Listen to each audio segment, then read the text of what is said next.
Chapter 225, 84-dimensional reduction strike _2. Lu Lingxi looked at the two children and couldn't help but smile, telling them to go back to class. Once they had left, the principal finally turned to Lu Lingxi, looking particularly disheveled. "It's just, Teacher Lu, those two students, what's going on? They don't look happy at all. Aren't they excited? Didn't they know what these results meant?" Of course, the principal didn't understand. Ning Xiao had the apps exercises, and every weekend Jiang Fulai would go to the library to teach them the more challenging problems. And then there was Bai Lian, whose explanations were even more meticulous than Jiang Fulai's. Ranked 5th in Beicheng. These results were impressive in Xiangqing and Beicheng. But Ning Xiao knew that if young Master Jiang discovered he scored only around 120 on the joint exam, even failing to answer a major question entirely, he would definitely be scolded. This wasn't an exaggeration. Apart from Tang Ming, he was the worst student young Master Jiang had ever taught. Happy, excited? Right now, Ning Xiao was only worried about whether he'd be scolded tonight. He was in no mood for joy or excitement. As for Bai Lian, she had initially stood out among the many talents of the great Yong dynasty, accepted as a disciple by Liang Zuan in a special exception. Even today, people say of her, the great Yong dynasty owes her a position as the top scholar. Would she care about this? The two left with ease. The principal truly couldn't understand it, and, turning to Lu Lingxi, he said, "I didn't even get to tell them about the Wenchong plan. The Wenchong plan was specifically designed by Jiangjing University for students with special talents. It involved interviews and written exams between October and November each year. And those who passed could be admitted to Jiangjing University with a 50-point deduction from their college entrance exam scores. If they performed exceptionally well, the reduction could be even greater." The principal had come specifically for this Wenchong plan, but the reaction of these two students baffled him, and he let them go without saying a word about it. "They're about to have class," said Lu Lingxi, more composed than the principal. After a moment's thought, she added, "They'll have a good talk with them at noon." "That works." The principal was dizzy with confusion. Suddenly, he felt, even if he had mentioned the Wenchong plan to Bai Lian and Ning Xiao just now, their reactions would probably have been the same. "Oh, thank you, principal, I understand." Thinking about this, the principal couldn't help but wipe his face. After all, it was best to leave such matters to Lu Lingxi. Beicheng High School, international class. This class consisted of all top students. Competition created pressure, so when the results were released, the homeroom teacher immediately posted the printed score sheet on the left side of the blackboard. As soon as the scores came out, it wasn't Song Min and the others who were concerned, but rather a group who had privately placed bets. A bunch of them crowded to the left side of the blackboard to see the latest development in the math competition. From top to bottom, the homeroom teacher posted everyone's scores and overall rankings according to their positions. The first one was Song Min name. Song Min subject, score, ranking Chinese, 131, 5 math, 130, 2 English, 142, 3 science composite, 275, 1 total score, 678. One Song Min's deskmate wasn't surprised by Song Min's overall ranking. He just looked at Song Min's math score, turned around, and let out a tragic cry. "Brother Min, I admire you for scoring 130 on this kind of paper, but you've really disappointed me. The first place is actually Xiaoqi. Xiaoqi, you couldn't have gotten 135 in math, could you?" Most were startled to see that Song Min was second in math and began to exclaim. Aside from the major joint exams, Beicheng High School had a monthly exam for the 10 schools in Beicheng. In mathematics, Song Min and Bai Xiaoqi consistently ranked second and first respectively, a tradition at Beicheng High School. Only a very few instinctively looked for Bai Xiaoqi's ranking, name, Bai Xiaoqi subject, score, ranking Chinese 133, for math 126, 3 English 137, 20 science composite 259, 9 total score 655, 3. Hey, he blurted out subconsciously, "It's not Xiaoqi who's first either. Her math is third." At this exclamation, not to mention those grouped on the left side of the blackboard, even a normally focused Song Min and Bai Xiaoqi turned to look in that direction. Songmin stood up, frowning. She's third. Yes, who in our class had an exceptional performance, even surpassing Brothermin. Songmin and Bai Xiaoqi exchanged glances. They both pushed back their chairs and walked to the left side of the podium to check the scores. The crowd whooshed aside, making way for Songmin and Bai Xiaoqi to view their math scores, then continued looking downward. The class had a 4th place, a 6th place, but no 1st place. Others were also wondering where the 1st place might be, because no one in international class had ever considered that this math 1st place could belong to someone else. Yet, it was nowhere to be found. Aside from the two of them, the highest was 4th place with 123 points. So, where's the 1st place? Without mention of 1st, where's 5th place? Beichenghai's international class was the most competitive in all of Beicheng and had the strongest teaching staff, especially since the international class homeroom teacher, a math teacher, had previously coached several IMO potential candidates. Chapter 226, 084 Reduction Strike _3 The class had nearly swept the top 10 in the province for math. Who exactly is in 1st place? Song Min's deskmate touched his head, incredulous. Min bro, your 130 is already freakish, but someone's even more freakish? How many points did they have to score? And what to find the homeroom teacher? Song Min decided on the spot. The homeroom teacher of the international class was in the office. He had applied to review the answer sheet of that top student as soon as the scores were released. Soon, the staff called him, saying the test paper had been retrieved. The answer sheet was retrieved from the machine, and, to ensure fairness and justice, it did not display the school or the name. The homeroom teacher of the international class only saw a clean, neatly arranged test paper. All the multiple-choice questions were correct. All the fill-in-the-blank questions were correct. He paused for a moment, took the mouse, and clicked through to the major questions the student had answered. There were a total of 5 major math questions, and the first 3 were still fine. He had spent an entire weekend figuring out the last 2 questions and had even cross-referenced the answers. These 2 questions were beyond the syllabus of the international class, so he even prepared detailed explanations against the answers to make sure the students would understand. But seeing the students' answers, he even felt a sense of, so that's another way to solve it. The approach was different from the answers, and the student's method was even clearer and easier to understand. Pristine standard, every step of the reasoning was clearly written. 150, perfect score. At first, he didn't know what the top score was and thought the other person was only a point or 2 above Songmin. He wondered who this dark horse was, but he never imagined it would be 150, a perfect score. Where on earth did this guy come from? Cheating? The homeroom teacher of the international class hadn't even considered it. Not to mention the answer was different from the standard answer. The clarity of the logical process alone let him see the student's potential value. Principal, the homeroom teacher of the international class, directly called the school principal. The education bureau can pull up information on the person who came first in math, right? Send me that guy's data. By the time Song Min and Bai Xiaoqi arrived, the homeroom teacher had just hung up the phone. I knew you two would come.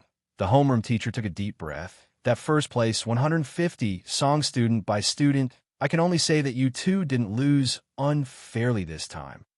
150?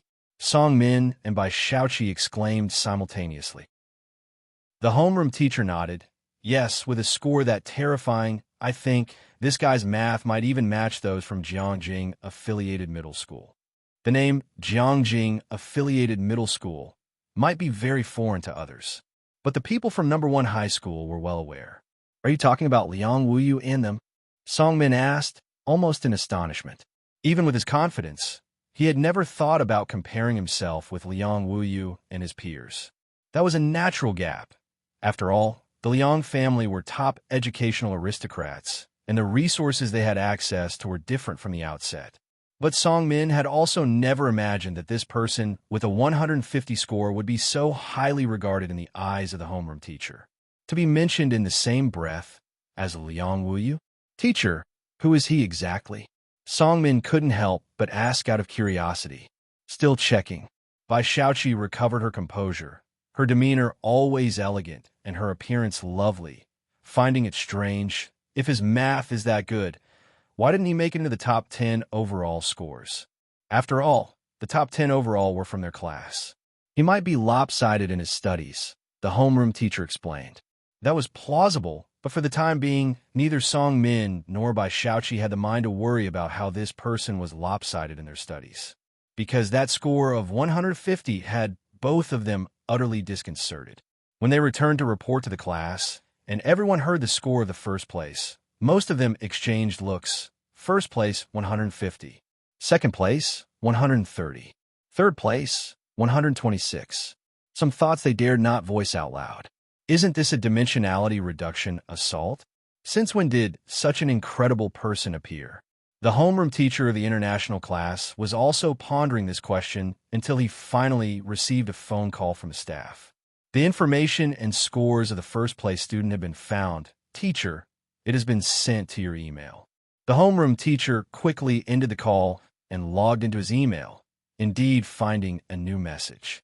He clicked it open right away. The score of the student who had executed the dimensionality reduction assault sprang into his view. Chapter 227. 085 Can't Afford to Provoke. Second update. _1 The information provided by the Education Bureau was precise, from the school to the homeroom teacher. Name, by Lian class. Shanxi No. 1 High School. Senior Year Class 35 Homeroom Teacher. Lu Lingxi Student ID. 20145. Subject Score, Rank Chinese 150, 1 Mathematics 150. When the homeroom teacher of the international class spotted the two Rank 1 students in the first two rows at a glance. He refocused on the name column, by Lian. This name, he frowned, is identical to that by family member. The Bai family had previously used their connections to send Bai Lian into his class, where she became the laughing stock on the first day of school. In high school already, she knew nothing when asked, hindering the progress of the international class. He couldn't stand it for a day and immediately transferred her to the liberal arts class. It must be a coincidence in names. It was unexpected that she was also a girl. Her mathematics was genuinely good. Only 182 in science comprehensive. The homeroom teacher glanced at the score, feeling less threatened. That was nearly 100 points lower than Song Min's. The international class homeroom teacher never believed this could be the Bai Lian he knew. He was aware that the Bai Lian he knew had been expelled for cheating, and as for where she went afterwards, how could he possibly care about that? Shanxi No. 1 High School. The principal was almost ready to hold a banner celebration for the two students. Good. Let's continue with the joint exams. I will announce this good news to everyone, the principal said in his office after hanging up the phone from the Education Bureau. He saw Lu Lingxi finish speaking and then hung up. Teacher Lu, the principal's smile did not fade.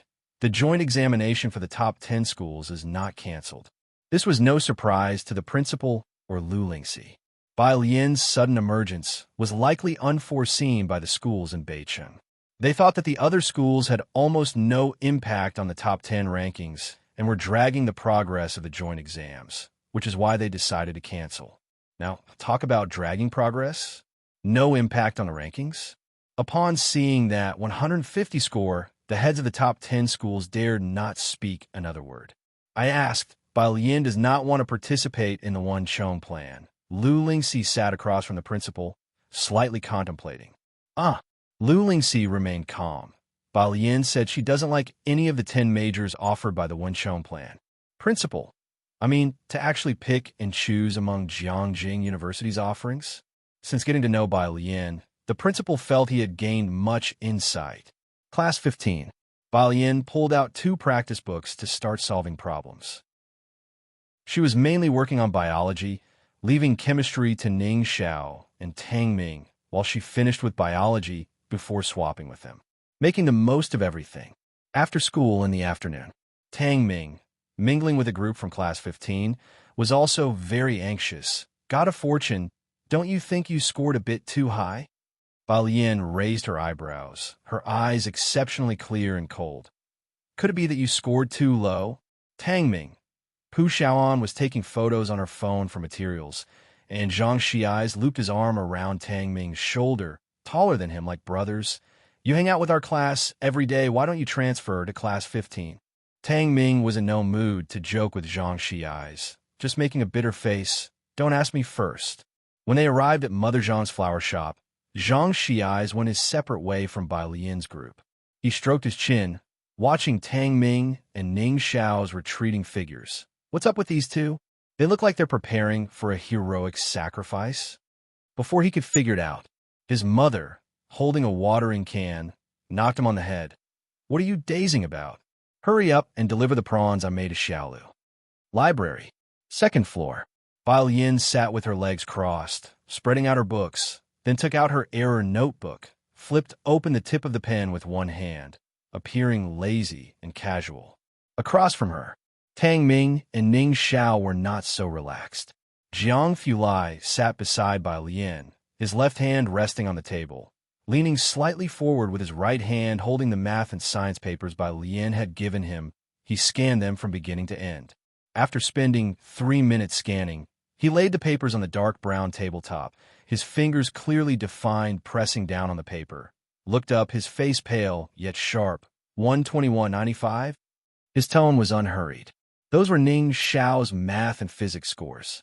Ning Xiao straightened up, yes. Did you take a nap during the exam? Master Jiang genuinely inquired. Ning Xiao, I didn't. Then I truly don't understand. Master Jiang glanced at the paper, sneered. How you could lose 30 points on such an exam. Remember, the human brain is meant to be used. Ning Xiao, just curse his slow thinking and not being quick enough in calculations.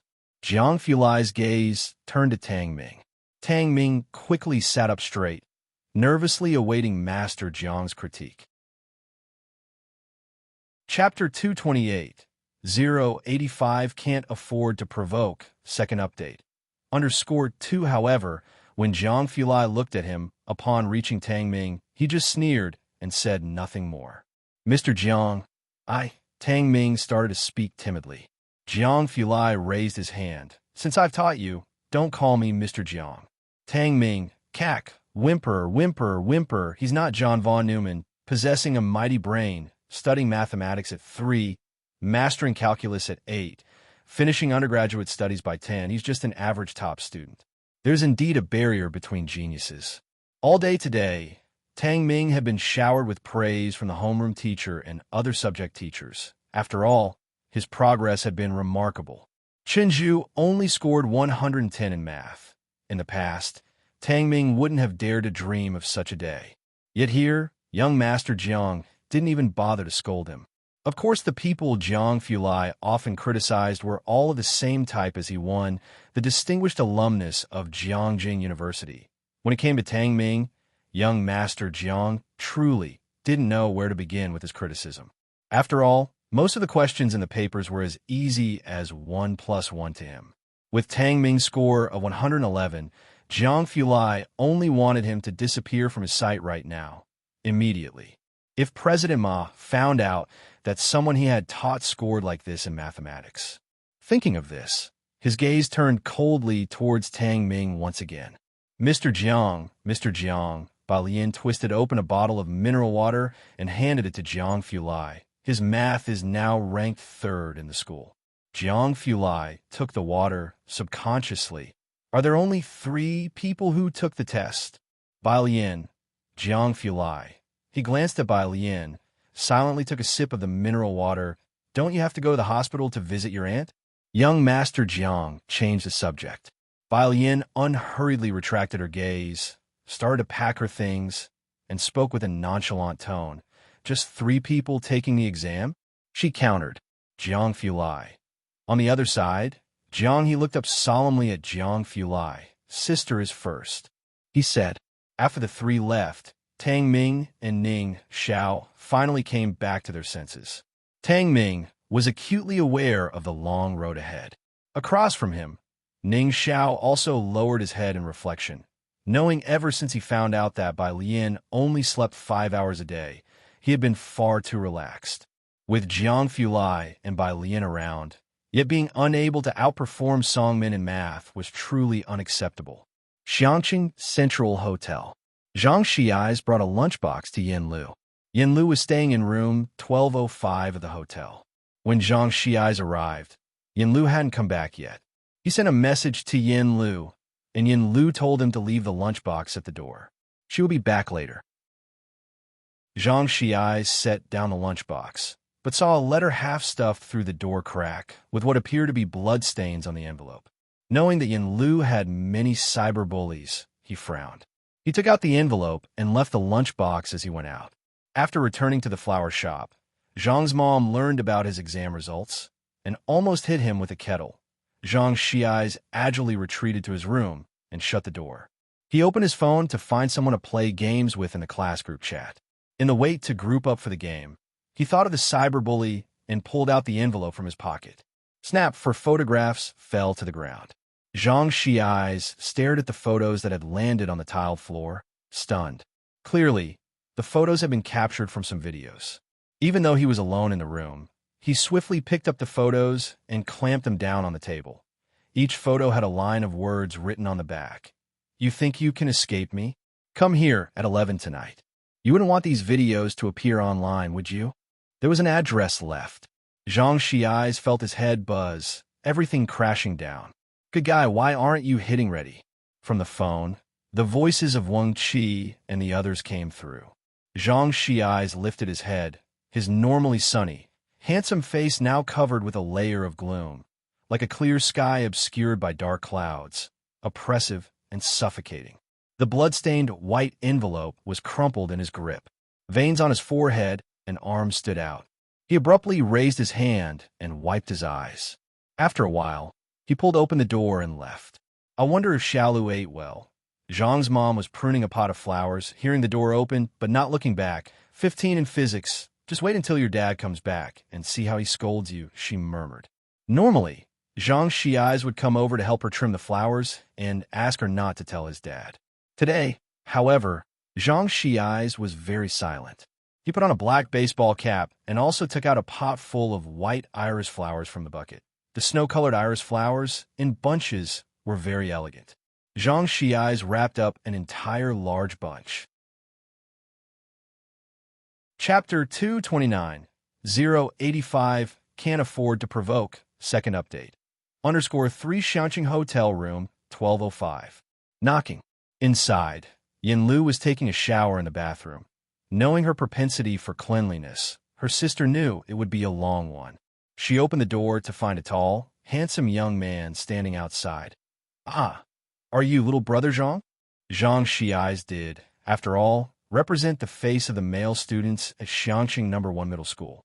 Her sister recognized Zhang Xiai's and called out to the bathroom. "Yin Lu, little brother Zhang has come see you." Bathroom.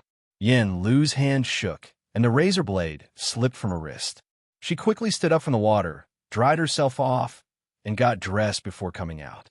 With her tall stature and long legs, she wore the hotel's slippers as she came out, drying her hair along the way. "What are you doing here instead of doing homework at home?" "Just received a bouquet of flowers," Zhang Xiai's chuckled, taking out a large bunch of iris flowers from behind him and handing them to Yin Lu. "I brought them to you." The motion of Yin Lu drying her hair came to a halt. She looked down at the bunch of pure white irises, glistening with water droplets. It took her a while to hesitate before she reached out and took them. "Thank you." Zhang Xiai's reached out and gave Yin Lu a very light hug for the first time, speaking softly. "Yin Lu, it's going to be all right." After speaking, he pulled his cap down. He turned and walked out the door. The door closed behind him. Only then did Yin Lu's sister turn around with a stunned expression, looking at Yin Lu holding the flowers, and she couldn't help but doubt. "You're faking your germophobia, aren't you?" Yin Lu ignored her, put the flowers away, and went back to the bathroom to throw the razor blade in the trash can. The next day, Bai Lian arrived at school, and Pu Xiaoan asked her usual daily question. After receiving a negative response, she relayed the message to Dean Jian. "Looks like this good person is going to be late again today." Just before class started, Zhang Xiai's still hadn't arrived, prompting Pu Xiaohan to glance at his empty desk with a raised eyebrow. Him being late was the norm for class 15. Bai Lian opened her book, not surprised by this either. However, today was out of the ordinary for everyone, as Zhang Xiai's didn't come to school at all. Even Lu Lingxi had no idea what the specific situation was.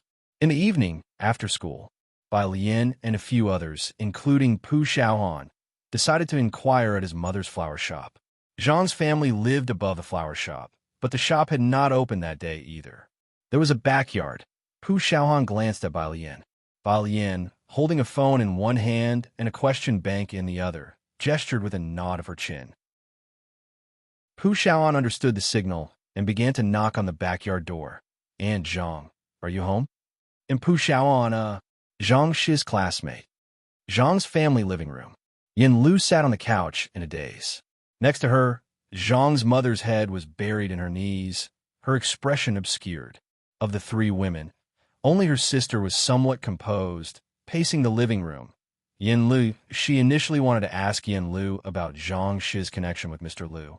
But seeing Yin Lu's expression of total despair, she couldn't bear to press the question. "I'm going to look for the Lu family." Yin Lu suddenly stood up, a cigarette unlit in her hand and her eyes cast downward. "And see what they want to do about this." "You're just going to go like that? Don't you know what kind of people are in the Lu family?" Her sister shook her head, like scolding Yin Lu back to reality. "What's most important right now is to seek the other party's letter of forgiveness as soon as possible, and then find a lawyer to sue." Knocks at the backyard door interrupted her. She looked toward Zhang's mother. Those people outside. Zhang's mother's gaze was vacant as she looked up, as if coming back to her senses only now. Yes, they're classmates of Aze. Their class has good relationships.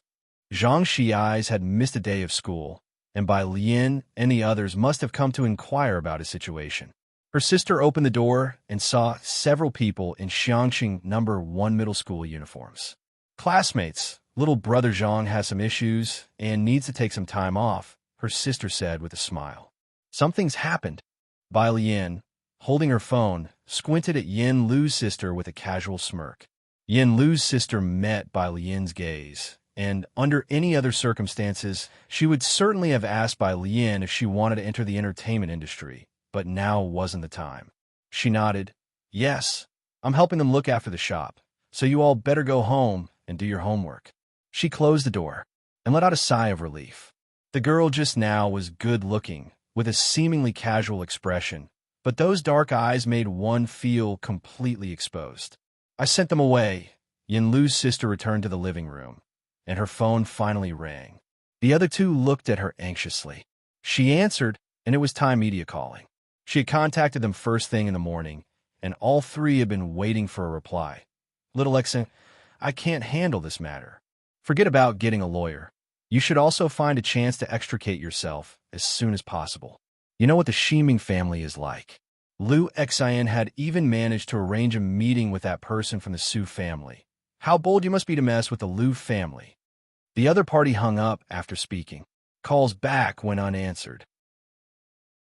Yin Lu's sister looked at the nervous Yin Lu and Zhang's mother and sadly chuckled. Lu Xin's father has already arrived in Xiangqing, and the Lu family's background is not that clean to begin with. His son is now in the ICU. Not to mention, Mr. Su is also in Xiangqing. Mr. Su, Zhang's mother lifted her head, her voice hoarse, hearing the name Mr. Su for the first time. Mr. Su, even the Lu family has to curry favor with him. He's from Jiangjing. Those people have enormous power. Even our boss might not dare to intervene. We and them. Being in the entertainment industry, Yin Lu's sister was the clearest about these things as she shook her head. "You have to be prepared, little brother Zhang's case. We might all be unable to extricate ourselves." Her sister had sent those students away moments ago, without saying much. Firstly, there were already enough people involved, and the few decent ones left in her circle were distancing themselves from them. She feared involving the students as well. Secondly, this matter was complicated, and not a single person from Time Media dared touch it, so it was futile to talk to those students. Chapter 230, 086 The Grandpa with Secrets. Top-notch legal team on Alien. Outside, Pu Xiaohan watched Ximing close the back door and couldn't help but look at Bai Lian. Something feels weird.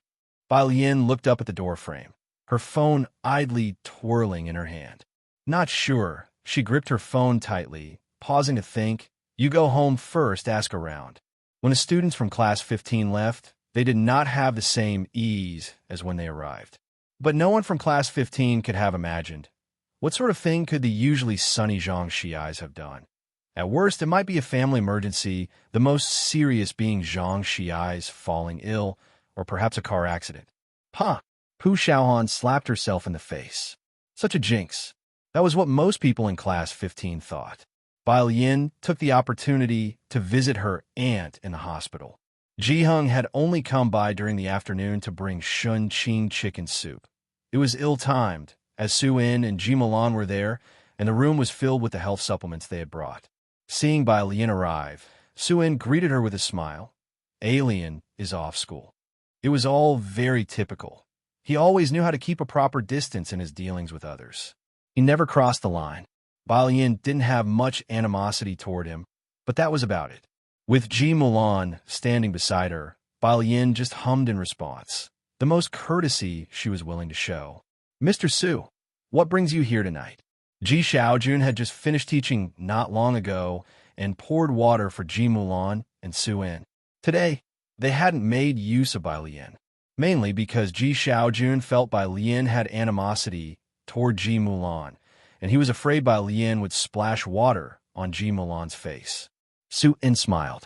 After exchanging routine greetings with Shun Qing, he reflected a moment. One of my business partners is in ICU. I'm going to see him later. I see. Ji Xiaojun nodded, not prying further. Then you should go quickly.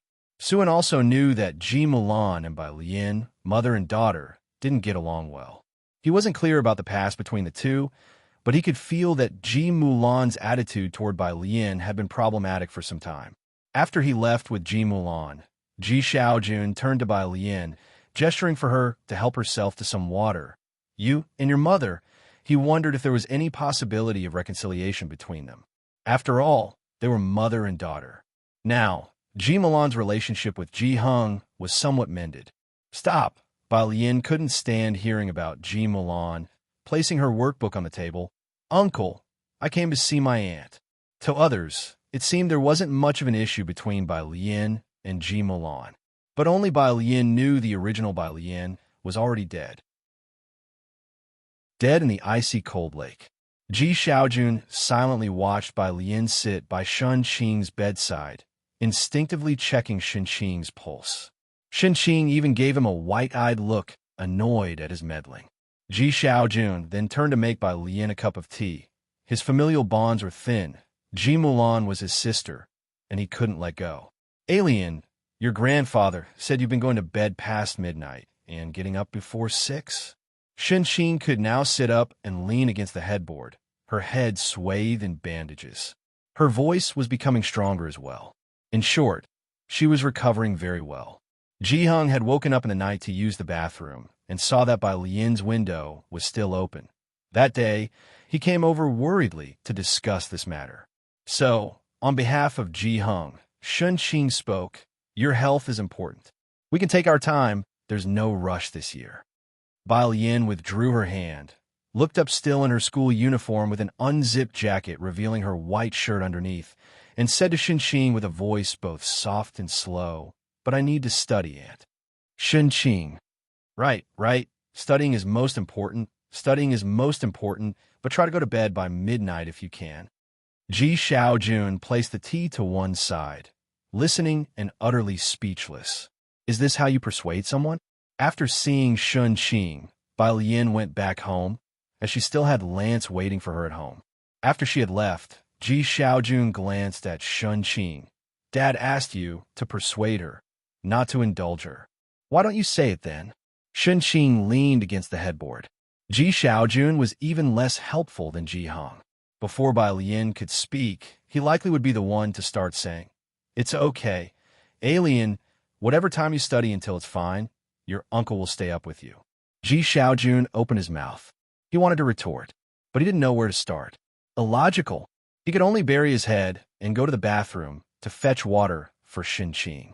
Outside the ICU at the hospital, at the age of 60, Liu's father looked into the glass room at Lu Xinming with a fierce gaze. No matter who it is, I want them dead. Give me Zhao Jingzhou, even if it costs 10 times more. Chapter 231. 086 The Grandpa with Secrets. Top-notch legal team _2 Zhao Jingzhou. The top legal team at Time Media. Originated from Red Circle firm. Always unbeaten. He was extremely popular online and had never lost a case. The least successful outcome was a settlement between both parties. Director Liu, we are already in contact. A person beside whispered, President Su has arrived. As they were speaking, the elevator door opened, and Su and followed by Ji Mulan walked over from the end of the corridor. Director Liu put on a mournful expression. President Su, thank you for remembering my son at this critical time. Rest assured, I will handle his affairs on his behalf, and it will definitely not delay your important matters. Director Liu, company affairs can be put aside. After shaking hands, Su In looked at the familiar ICU. What exactly happened to Director Liu? Is he still in danger? While they were talking, the deputy director came for the rounds. He was carrying the medical record, and looking at Director Liu, he said, Mr. Liu, we have tried our best. The perpetrator was very cruel, and the success rate is less than 10%. You need to transfer to another hospital quickly. Director Liu had already sent the medical information to Beijing Hospital. Beijing Hospital gave the same response. As for why they were still at Xiangqing Hospital, didn't your hospital have a similar case before that was successfully operated on? Director Liu stared at the doctor. Beijing Hospital said it's better to stay here than to transfer. Hearing this, the deputy director was taken aback. He subconsciously looked towards Su In. Su In had also been present during Shenqing's case.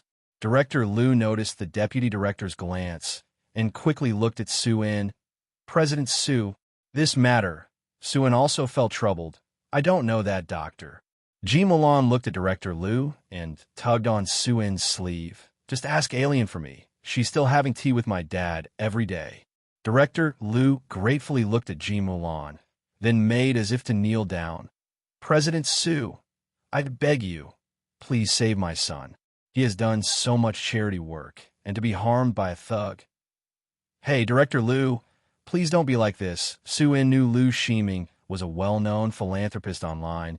Having donated a lot to orphanages, I will do my best, and if there's a chance, I will help you make contact. The deputy director said on the side. However, even if that gentleman comes now, the success rate is still very low. The person who beat up Director Liu was clearly aiming for his life. It was also because the Liu family was wealthy and lucky that just before, Jiang Fulai had shipped in a batch of medical equipment. All sorts of devices were keeping him alive, otherwise he would have died that very night in any other place. Ji Hung's courtyard. When Bai Lian returned, it was almost dark. Lance still had not left. Jiang had stayed here last night, and at the moment, he was squatting beside Ji Hung, watching Ji Hung so close. In just over a week's time, Ji Hung and the neighbor lady took turns tirelessly and finally completed all the embroidery patterns. This was also because of Ji Hung's exquisite craftsmanship. There was almost no need to unpick and redo the stitching. If it were someone else, it would take at least half a month to finish the embroidery. This is really amazing. Bai Lian returned to see Lance, praising the nearly finished garment. Amazing. Bai Lian looked at that robe. With a deep blue satin base, it reflected light under the large lamp. The garment was about 130 centimeters long, and the hem of the robe was embroidered with layers of wave patterns. One layer blue, one layer yellow, another red, then blue again. This continued for more than a dozen layers.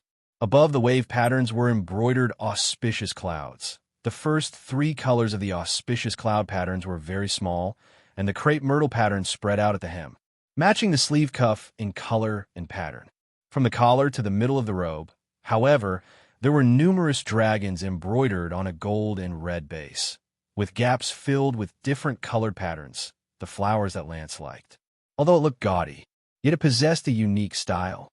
Upon seeing it, Lance couldn't take his eyes off it. Let me try it on. He took off his flamboyant jacket and couldn't wait to try on the robe. Bai Lian came out of the room with the silver needle and saw Lance wearing the robe.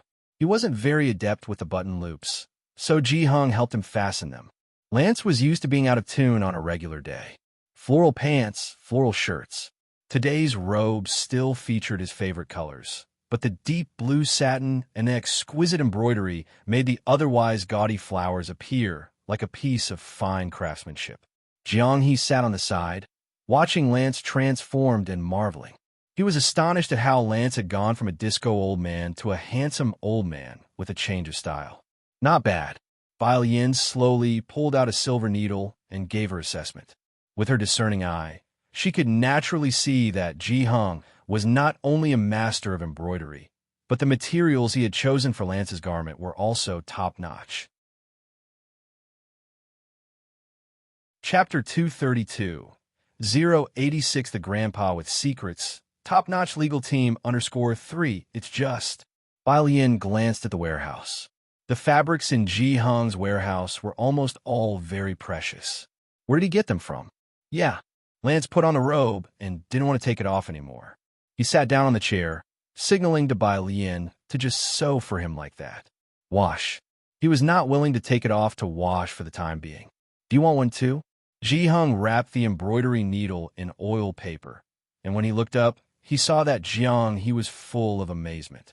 He usually didn't talk, but after Ji Hung spoke, his eyes clearly lit up significantly. Ji Hung opened the oil paper again. What pattern do you like? Before asking, Ji Hung hadn't thought he would get an especially absurd answer. After all, aside from Lance, everyone else he knew, including Bai Yin, had quite normal aesthetic preferences.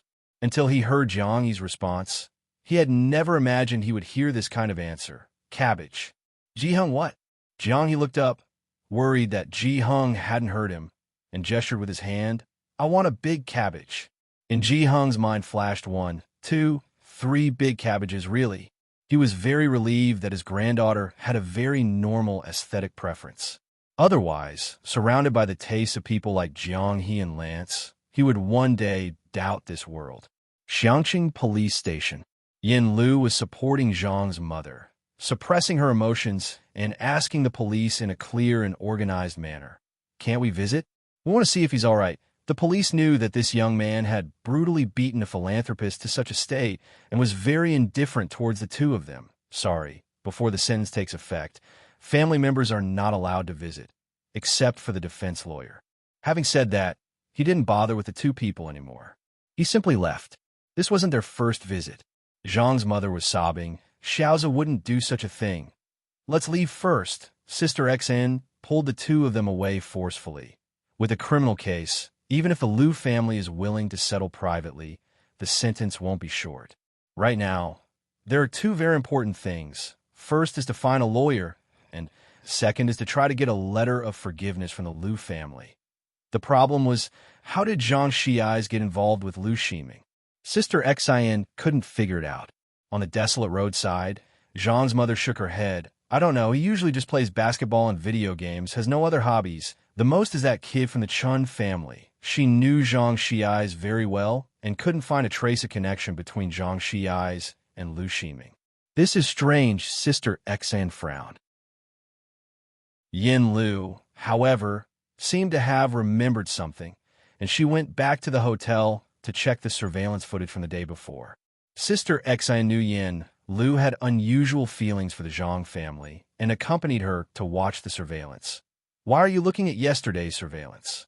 She sped up the video to 16x. At 3 o'clock yesterday afternoon, a stranger left a letter in front of Yin Lu's door. Is this a hate mail? Sister Xin was startled. Yin Lu pursed her lips and didn't speak, sliding further down the timeline. At about 6 o'clock, Zhang Xiais came over, casual and carefree, holding a lunchbox. He checked his phone at Yin Lu's door, then put down the lunchbox. He picked up that letter. I know, Sister X. It's all me. Yin Lu covered her face. I've caused him harm. Sister Xin supported her. Wait, don't panic yet. What exactly happened? Yin Lu bit her lip and didn't speak, only asking the hotel staff to copy that segment of the video. Back in the room, Yin Lu began to sort through all of her assets from the time she debuted. As a minor 18th-tier celebrity who had only been briefly popular in the beginning, most of the time she had been cold, and she didn't have much in terms of assets. She opened WeChat and transferred back the money for buying a graveyard plot. Next to her, Sister Xin was making a call to Man Shi. Hey, yes, it's me, Man Shi. Can you contact Secretary Lu for me? On the other end of the phone, Man Shi had just finished work and taken a call when she glanced at her agent. Agent Yin Lu contacted me to get in touch with President Liu's people. Yin Lu, Man Zai's agent, had extensive connections in the industry. Ever since Man Zai's rise to fame, he had been guiding her career. He racked his brain for a moment before he remembered who Yin Lu was. The person Wang Xian manages, the one who introduced you to Xianming Mountain? Man Shi had become famous because of the fantasy drama Xianming Mountain, a connection made by Yin Lu. Sister Xian also knew about this, which is why she reached out to Man Shi. He made a phone call and came back with a not-so-good look on his face. Man Shi, delete all contact information you have for Yin Lu, the agent sneered. He had been arch-enemies with Wang Xian, but now, with Wang Xian managing the lukewarm Yin Lu, they were not even comparable. I was wondering why Wang Xian came to you. She offended the Lu family and still wants to drag you down with her. You'd better stay out of this and not stick your neck out. Despite Man Zai's current rise to list status, she still had a 10-year contract with Thai media. If she offended the higher-ups over this incident and got put on ice, her career would be over. Man, she had not expected the situation to be so serious. But she never questioned her agent's judgment. She took out her smartphone and unfollowed Yin Lu's Weibo, blocked the phone number, and deleted WeChat contacts.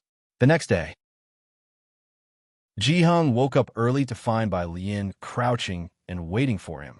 Ji Hung recited with no emotion. Isoamylene undergoes ozonolysis, followed by hydrolysis in the presence of zinc. Perfect. Ji Hung went to the bathroom like a wandering soul.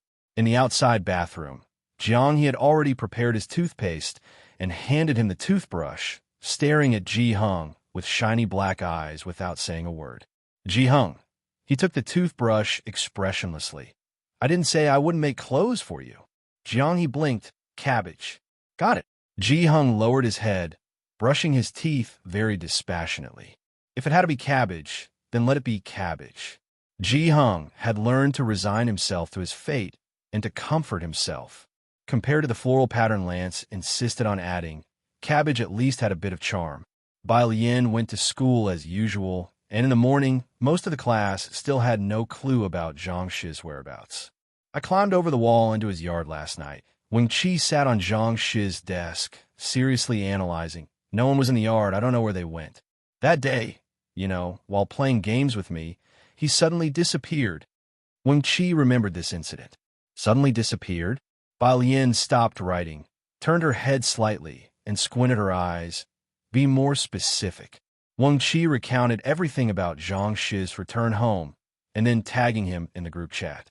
Oh, before that, he went to deliver food to his sister Yin. Wang Chi shrugged. Bai Lian's fingers tapped unconsciously on the desk, pondering. Not very familiar with the internet, she asked Pu Xiaohan to check Yin Lu's recent activities. Pu Xiaohan investigated while suggesting, ask Aunt Lu as well. That's what everyone else thought too. But Aunt Lu didn't come today. She had one class and had taken leave for it.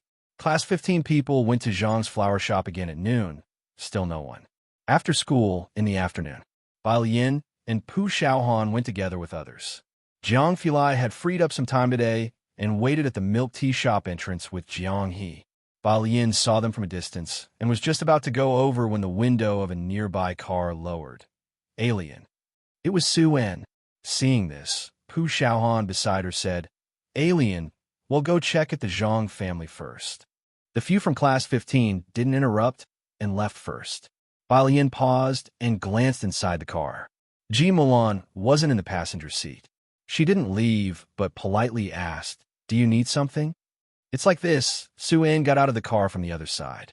Knowing Bai Lian was busy with studies, he didn't waste his words. I have a business partner with a condition similar to your aunt's, and now hospitals in Beijing and Xiangqing are afraid to perform the surgery. Could you help me contact the doctor from last time? Chapter 233. Chapter 087. Jiangjing University. Alien makes a move. Second update. _1 by Lian sized up Su En. Her gaze was indifferent, her face showing little emotion. But Su-in felt inexplicably nervous. He's a philanthropist named Lu Shiming.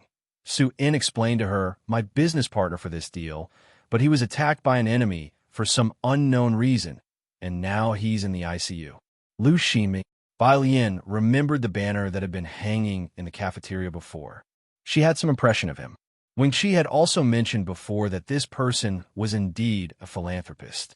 With her excellent memory, she recalled that Lu Shiming was not just a philanthropist, but also a shareholder of Time Media, as mentioned by Wang Chi.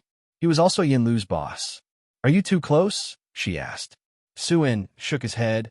Not really, just business partners. Okay, I'll ask Dr. Lance for you.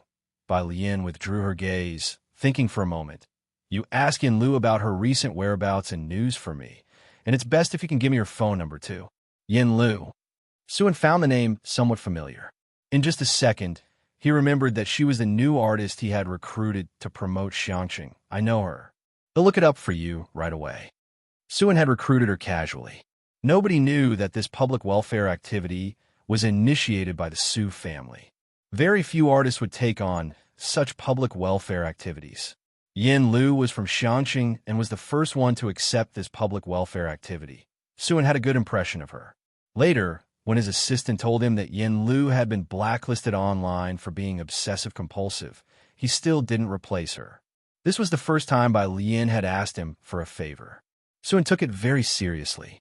Without saying much more, he got back into the car and had his assistant start investigating what Yin Lu had been up to recently. Bai Lian had asked casually, but Su-in could tell, so he added, when you're checking, be polite to people. Be polite to her? The assistant was somewhat confused. The chairman of Time Entertainment had to be respectful towards Su-in, but did they need to be polite to Yin Lu, a small 18-tier artist under Time Media? The assistant had to be clear about her status to know what level of politeness was appropriate. It's Alien who asked me to check. She's very interested in this artist. Su-in drove into the crowd. With that said, the assistant understood immediately. Outside the milk tea shop, Jiang Fulai stood with a stern face, his left hand tucked into his coat pocket, his right hand disdainfully holding a large cabbage plush pillow with 2 fingers. The frost on his face was almost visible to the naked eye. The sunlight reflecting off his face had the cold gleam of ice and snow. Haughty, unapproachable, and threatening to grind anyone who came close. Jiang hugged his own cabbage backpack, standing 2 meters away from him. Passers-by dared not look directly at Jiang Fulai, but couldn't help glancing at the cabbage in the cool guy's hand. Without looking, Bai Lian knew how much Jiang Fulai disdained Jiang's pillow. You brought the pillow for him. Bai Lian walked over and couldn't help but take a couple more glances at the pillow and then at his expression while stroking her chin. Jiang Fulai glanced coldly at Jiang, his light eyes throwing daggers. Not too pleased. Hey, he brought it back to mind. Bai Lian walked on, explaining for Jiang, my grandfather's making clothes for him, and he wants them to be like this. She pointed to the cabbage pillow in Jiang Fulai's hand. Jiang had his own ideas. He wanted Ji Heng to embroider the cabbage he was holding. Since Jiang went home with Bai Lian, Jiang Fulai had lately been staying in the lab. This morning, Jiang had specifically sent several voice messages to Jiang Fulai, asking him to bring his cabbage pillow when he came to school in the evening. Jiang Fulai brought it to him with a cold face, despite his disdain. Jiang didn't dare make a sound, but once Bai Lian arrived, he cautiously began inching toward her step by step. Finally, he took hold of the hem of Bai Lian's school uniform. Your grandfather is making clothes for him? Jiang Fulai flicked the wind chime, its crisp sound mixing with his icy voice. Cabbage clothes? He glanced at Jiang dismissively, with a merciless sneer. Jiang tilted his head, refusing to look at Jiang Fulai at all. Don't worry about it. Bai Lian told Jiang Fulai to get in line. Since you're so chatty, you go stand in line. Jiang Fulai glanced at the long queue and walked over coldly. Then, suddenly, the line in front of him became crowded. The people lining up behind him kept a distance of 1 meter from him. Bai Lian glanced over, and suddenly felt Jiang Fulai was well suited for queuing. Because no matter where he queued, there would definitely be no one daring to cut in front of him. Unlike Pu Xiaohan, who often had people cut in line before her. She dare not speak up, at most mumbling softly about the lack of manners. Chapter 234, Chapter 087, Jiangjing University, Alien makes a move, second update, _2 not far away. Tang Ming and Ning Xiao's admiration for Bai Lian had increased 100-fold as they had been waiting obediently for the two. Such bravery. It was actually someone who dared to make young Master Jiang go queue up. Did you guys solve that question last night? Bai Lian sat across from them and tapped her fingers on the table. Both were silent. Understood. Bai Lian found it difficult to comprehend for a moment, and, feeling helpless, said, "Then you too are done for." When Jiang Fulai returned with the sheet to check the work of the two opposite him, Ning Xiao was somewhat okay. He hadn't solved it, but his process and general direction were right, just didn't know how to use the last formula. Tang Ming was more difficult to evaluate, because halfway into solving the problem, due to one wrong number, he veered completely off course. Ever since finding out that both of them had managed to score 110 on a joint exam, Jiang Fulai had now managed to face the two calmly. He glanced at the question. With a snap, he put it down. "Which university do you two want to attend?" Jiang Fulai only asked. Ning Xiao thought seriously for a moment. "Beijing University." Jiang Fulai didn't speak, just looked at him coldly, with an expression that said, "Try continuing that sentence." Ning Xiao paused, then suddenly found his courage. People. Yet another sharp rebuke. This was already a university ranked within the top 3 in the nation. Ning Xiao was very hesitant. He looked at Jiang Fulai and suddenly got it. "Do I have to apply for Jiangjing University? Is it me asking you, or you asking me?" Jiang Fulai laughed at his exasperation. Ning Xiao quickly said, "I want to apply for Jiangjing University." Jiang Fulai glanced toward Tang Ming beside him.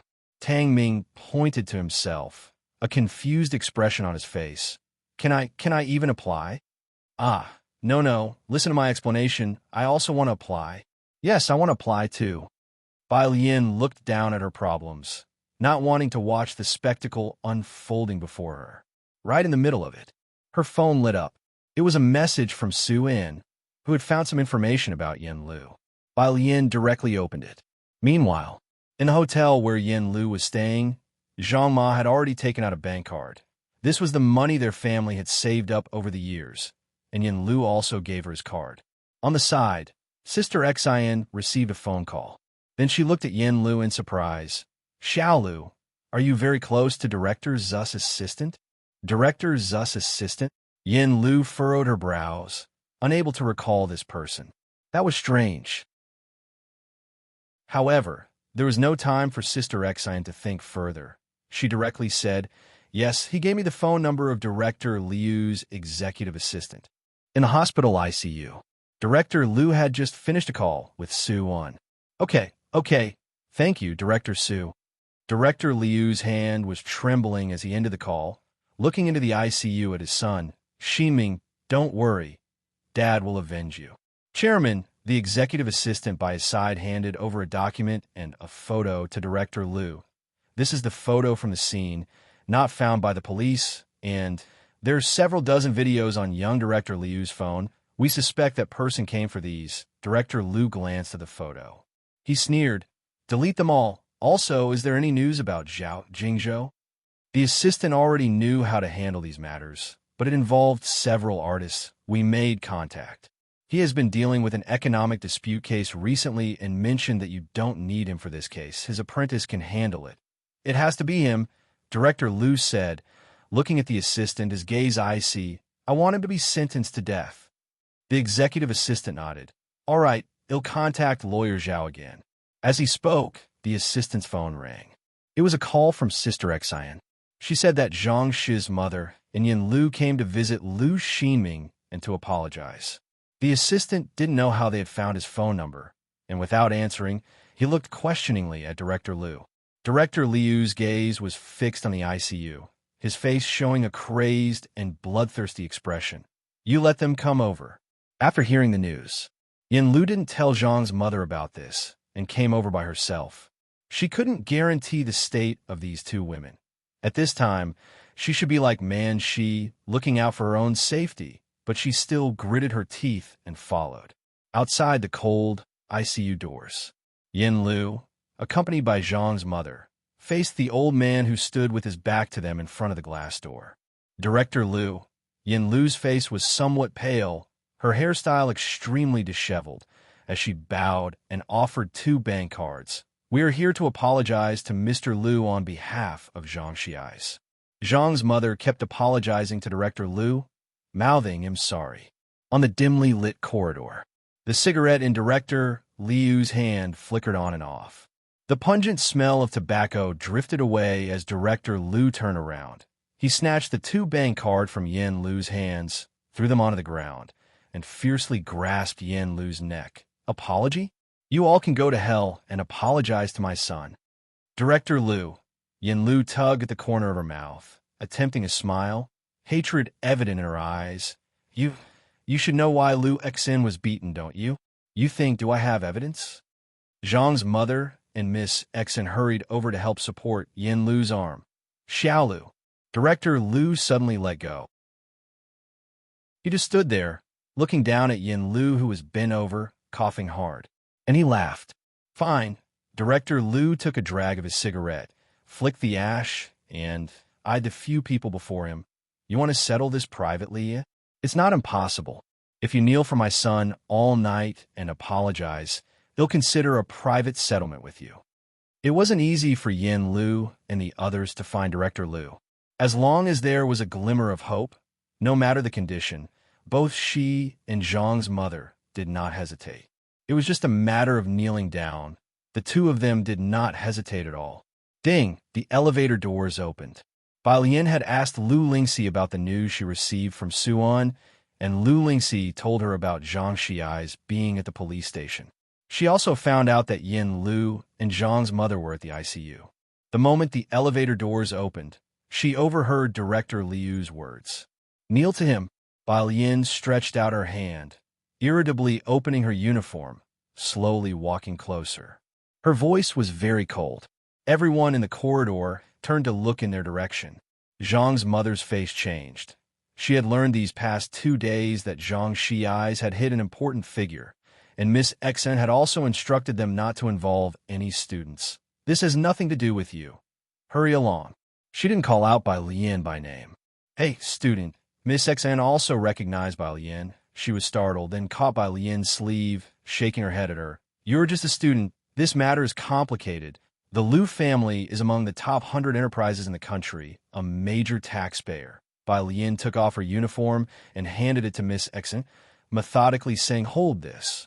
She slowly walked towards Zhang's mother and Yin Lu, grabbing Zhang's mother's hand with one hand and clutching Yin Lu's wrist with the other. How did you find this place?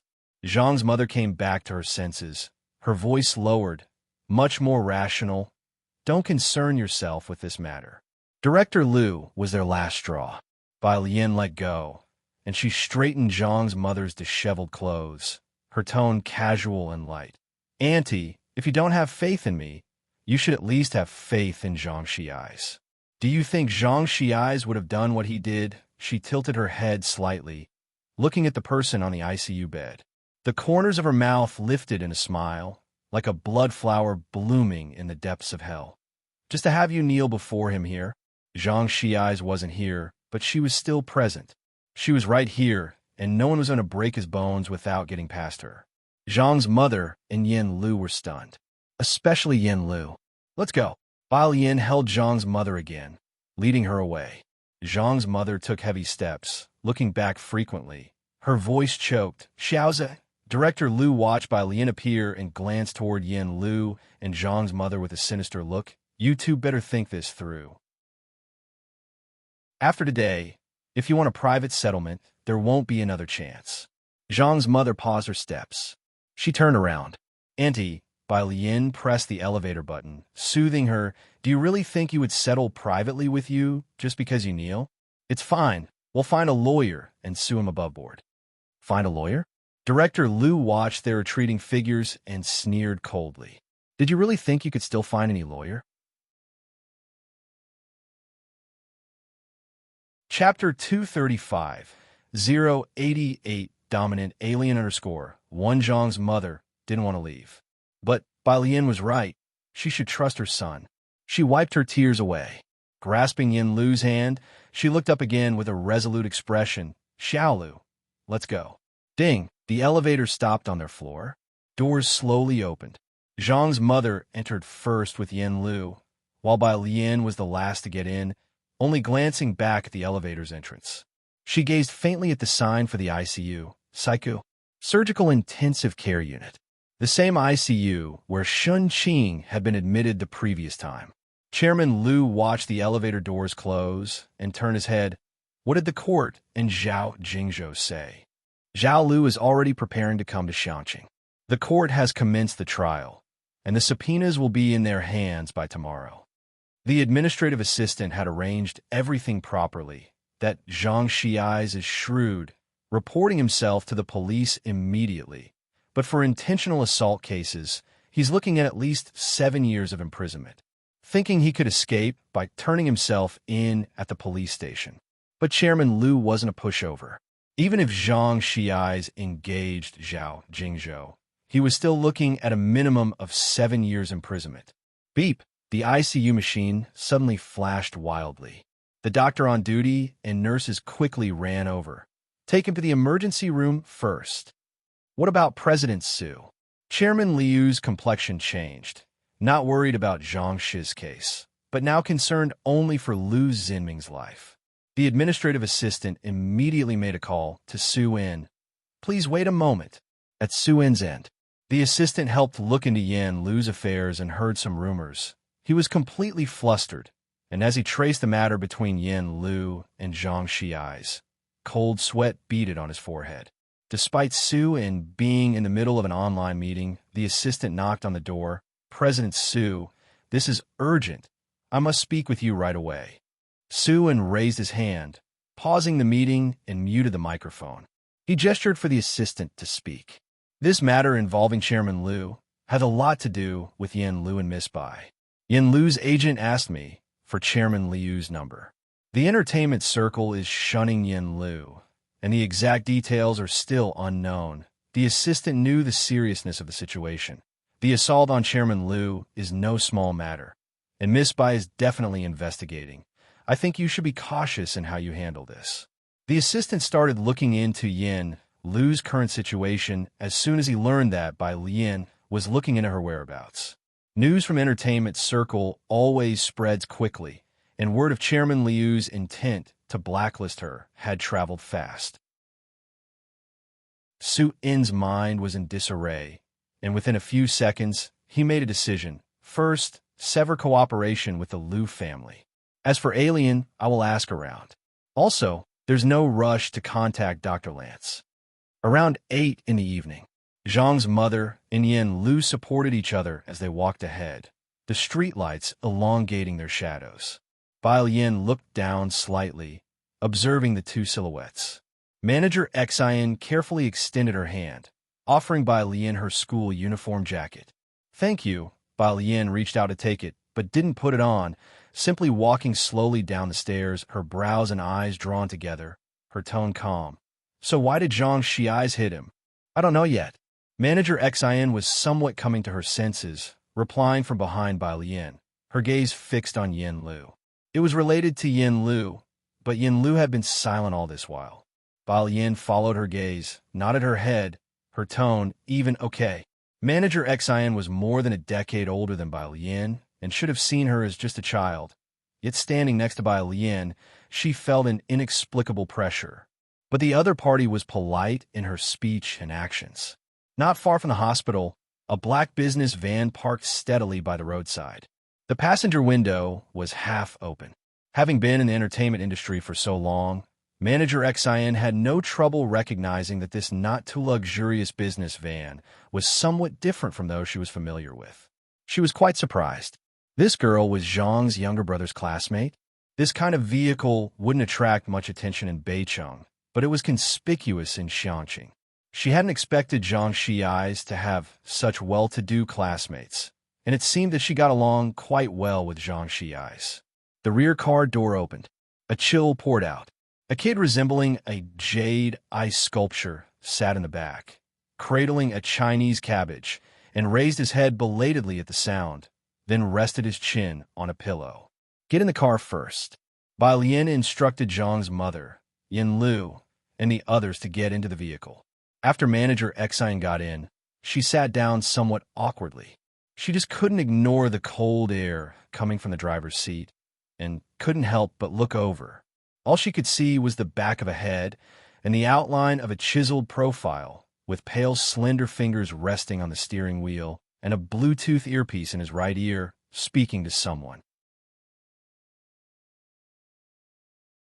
Chapter 236.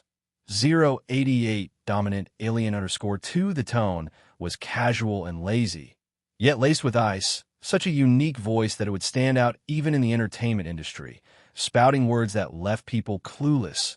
Words like recoil nucleus, spectroscopic measurement, annual modulation effects.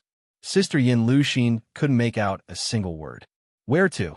Jiang Fulai finally greeted the person on the other end of the Bluetooth only after he saw Bai Lian get into the car. He pressed the Bluetooth button and spoke to her in a low voice. Bai Lian's expression wasn't great either.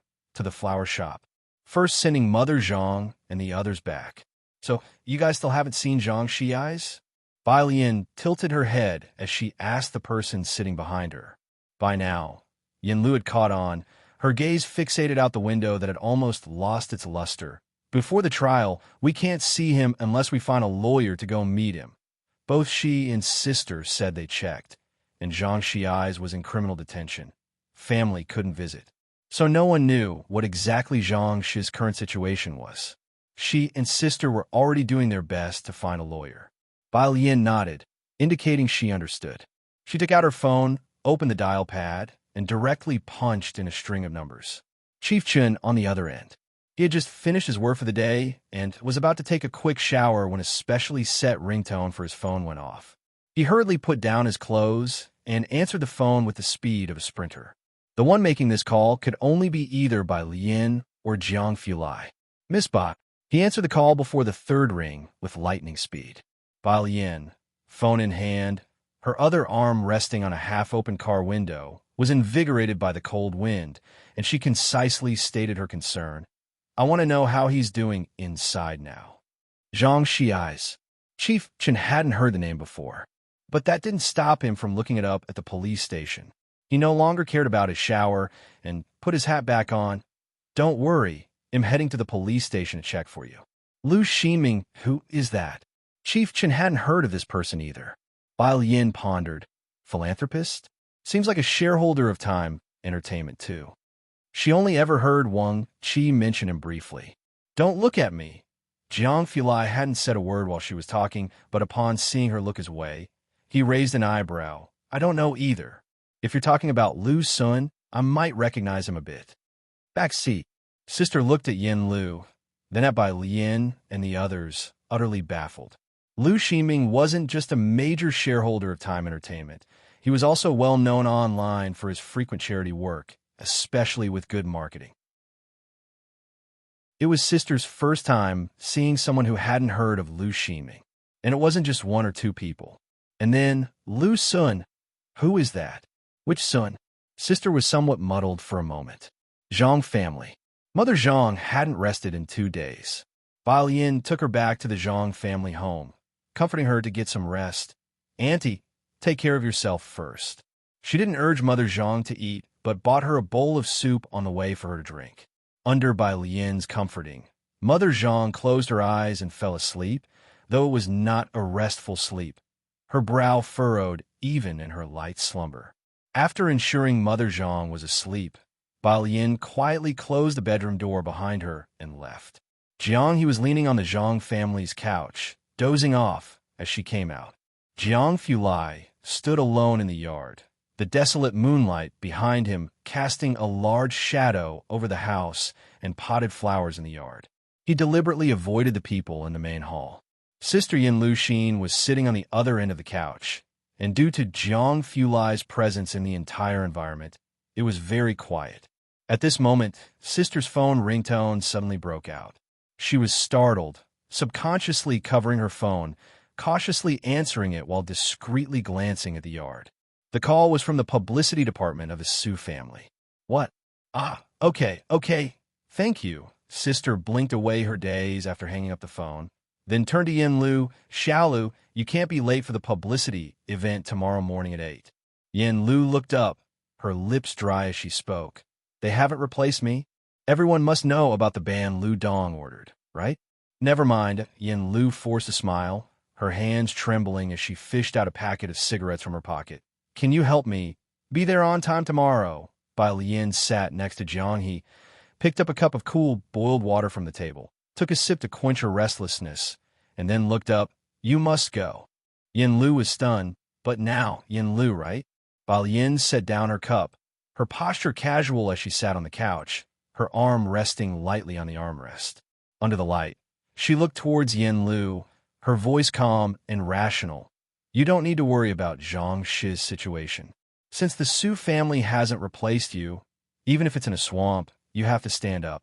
I don't want him to come out and see you fallen midway. Chapter 237 088 Dominant Alien _3. She didn't need Yin Lu to explain anything to her, but she believed that the Zhang family, who would leave the most beautiful lily for Yang Lin every week, were trustworthy. Yin Lu's fingers trembled violently, and the cigarette box instantly dropped to the ground. She looked into the eyes of the girl in front of her, dark pupils like the vast night sky, seemingly able to accommodate everything, resolute and calm, with no questioning, no doubts, and not even an accusation. Yin Lu felt like crying. Bai Lian seemed to see through them all, and yet after that, she said something so light yet so incredibly heavy. I believe in you, and I believe in him as well. Stand up. She was firmly choosing her side with Zhang Shi eyes. Trembling, Yin Lu covered her eyes with both hands, silently tilting her head back, and after a long while, she lowered her hands and spoke in a hoarse voice. There's a video. I don't know who to give it to. I want to send it to you. She didn't trust anyone, including the police. After saying that, she paused for a long time. She stood up, fished out sunglasses from her pocket, and put them on, covering her reddened eyes. Sister Xian arranged for the shooting tomorrow morning, she said as she walked out, her voice strong. Hand me the script and also contact whoever can still be reached. Inquire about news from Lu Xinming's side after the two had left. Jiang Fulai came in from outside.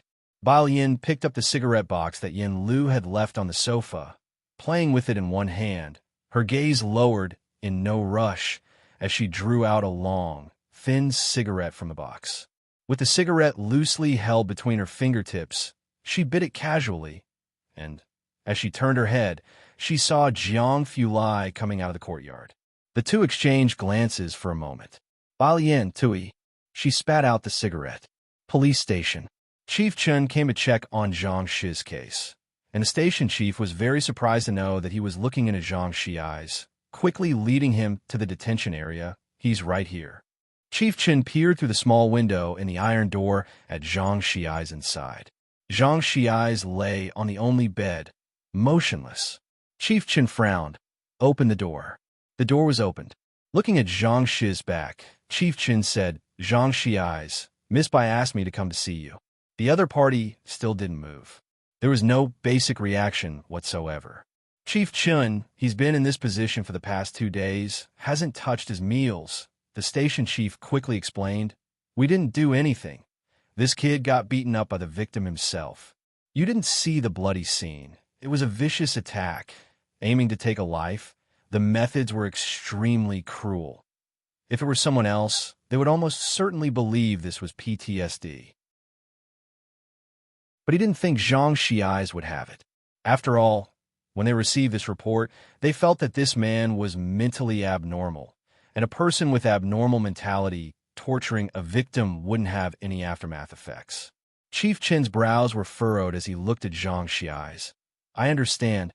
Bring me the file to look at." His tone was somber. He walked out, pulling out his mobile phone from his pocket, and sent this message to Bai Lian. The person responsible for this case had already gone to fetch Zhang Shi's file. Back in his office, Chief Chin opened the file that was brought to him, read it from beginning to end, his frown deepening. "Is this all?" "Yes," the station chief replied cautiously. In fact, the officers responsible for the courtroom and case investigation were all very puzzled. Zhang Xiai's and Lu Xinming were completely parallel lines. Today, they had brought in Zhang Shi's homeroom teacher and neighbors, and according to the investigation, Zhang Xiai's was a sunny, helpful big boy. But Lu Ximing was also a kind, philanthropic businessman. It remained a mystery why Zhang Xiai's had beaten the man to such a state, and he still refused to cooperate with the investigation. The phone outside rang, and an officer answered it, his expression serious. 2 minutes later, he came in to report, "Chief Chun, our brothers at the hospital said that Lu Xinming's resuscitation failed, and he died at 21:42. After this incident, they had specially set up a team, putting a part of their police force at the hospital. This is going to be troublesome." Director Chun put down the file, pressing on his forehead. He murmured softly, "Xiangqing Hospital." Director Lu looked at Lu Xinming, who was covered by a white cloth. The veins on his face angrily trembled under the harsh, pale light. Suddenly, he looked up, his eyes bloodshot. Zhang Xiai's. The cold hospital corridor seemed to be swept by a chill, eerie, and spine-chilling. Wen Baiyan waited at the Zhang family until 3 o'clock. Wang Qi and a few of Zhang Shi's brothers hurried over. She briefly told them what had happened before she went back. By the time she returned home, she had received a message from Yen Lu. It was a video. "Yen Lu, they added drugs to the drinks. Yen Lu, am not the only victim. He had many videos that should have been destroyed by Director Lu. If they can be found, mine can be made public. Yen Lu, he saw the letter in which Lu Xinming threatened me. It's all because of me." Bai Lian looked down, staring intently at the video, her fingers clutching the phone, turning white. The next day, Wednesday, Zhang family. At 11 in the morning, Yen Lu finished shooting a video and went to the police station with Zhang's mother, bringing some daily necessities for Zhang Xiai's. Today, the police treated them much better. It surprised Sister Xian. "Auntie, when Qi had taken a half-day off today to accompany Zhang's mother, my mom wants you to stay at our place for a couple of days. Don't worry, they're looking for a lawyer in Beijing, finally." He gave Yen Lu a complicated look and took Zhang's mother back to his own home. Zhang's father was on a business trip, and no one could contact him when he was away. Wang Qi used to joke that Zhang Shi's father was like a secret agent, but now, no matter what, they definitely couldn't let Zhang's mother stay at home alone. Wang Qi went home. Yen Lu and Sister Xian went to find Bai Lian. Zhang family's living room. As soon as Yen Lu and Sister Xian opened the door, they smelled a faint scent of smoke. Bai Lian stood by the window with 3 photos pinched in one hand and a slim cigarette loosely held in the other, her brows lightly furrowed, making it difficult to see her expression. Hearing someone enter, she stuffed the photos back into her pocket. The other hand casually pushed the window open, dispelling the smell of smoke. The midday sunlight was fierce, passing through the thin smoke, casting its light on the girl's face, mysterious and dangerous. Both Yen Lu and Sister Xian paused for a moment. "Sit," Bai Lian directed them towards the sofa, gesturing for the two to sit first. Sister Xian quickly found a seat to sit down, while Yen Lu didn't know what to say. She had thought that today Bai Lian would say something to her, but she hadn't expected her to remain silent. Even her gaze remained as it always had been. Yen Lu softly sat down next to Sister Xian. The living room became quiet, just as Sister Xian couldn't help but want to say something. The door was knocked on 3 times, polite and respectful. Sister Xian wondered who could be visiting at this time, and so politely knocking. While she thought this, she went to open the living room door, only to see a somewhat familiar figure. As an agent, Sister Exian naturally remembered all the investors. She was startled and couldn't believe the person would appear here. She opened her mouth in surprise. Su-in? How did you come here? On the sofa, Yin Lu, who was deep in thought, also looked up and was very surprised to see Su-in. Su-in glanced at Sister Exian. He was busy with work and had not brought his assistant, so he did not recognize that this was Yin Lu's agent. He just cracked a hasty smile, nodded a slight acknowledgement to her, and walked inside. When he saw Bai Lian standing by the window, Su-in finally sighed in relief. Su-in, I'm just going to ask you one question. Bai Lian extinguished the cigarette and looked aside indifferently. She looked at Su-in without even addressing him as Mr. Su, and simply asked, "Who were you trying to save by seeking me out yesterday? Lu Xinming?" Chapter 238, 089 Qi Lu. This kind of case is seeking me out? Second update. _1 This one sentence nearly made Su-in's heart leap into his throat. He hastily said, "Alien, I had no idea that Lu Xinming was related to your classmate." The tenser Su-in got, the clearer his mind became. He laid out his thoughts systematically. "Give me Dr. Lance's contact information. I didn't send anyone to the Lu family. Last night, I already terminated my cooperation with the Lu family." He spoke methodically. Last night, after 9 o'clock, Lu Xinming's resuscitation was unsuccessful, and he died. Bai Lian was aware of this. Director Chun had already reported it to her. But Yin Lu and Sister Exian did not know, and their voices almost broke as they exclaimed, "What?" There's a complete difference between intentional assault and intentional homicide. What's the panic? Bai Lian flicked her cigarette, but into the trash bin. She looked at them, her eyebrows and eyes shaded with a layer of gold, her tone indifferent. He deserved to die. Even without asking, she knew that Zhang Xiai's was out for his life. Bai Lian's voice was calm, but Su-in felt his heart pounding. He made a prompt decision and quickly added, "Alien, just tell me what you need help with right now. Have you found a lawyer? I know a few lawyers from the Red Circle firm."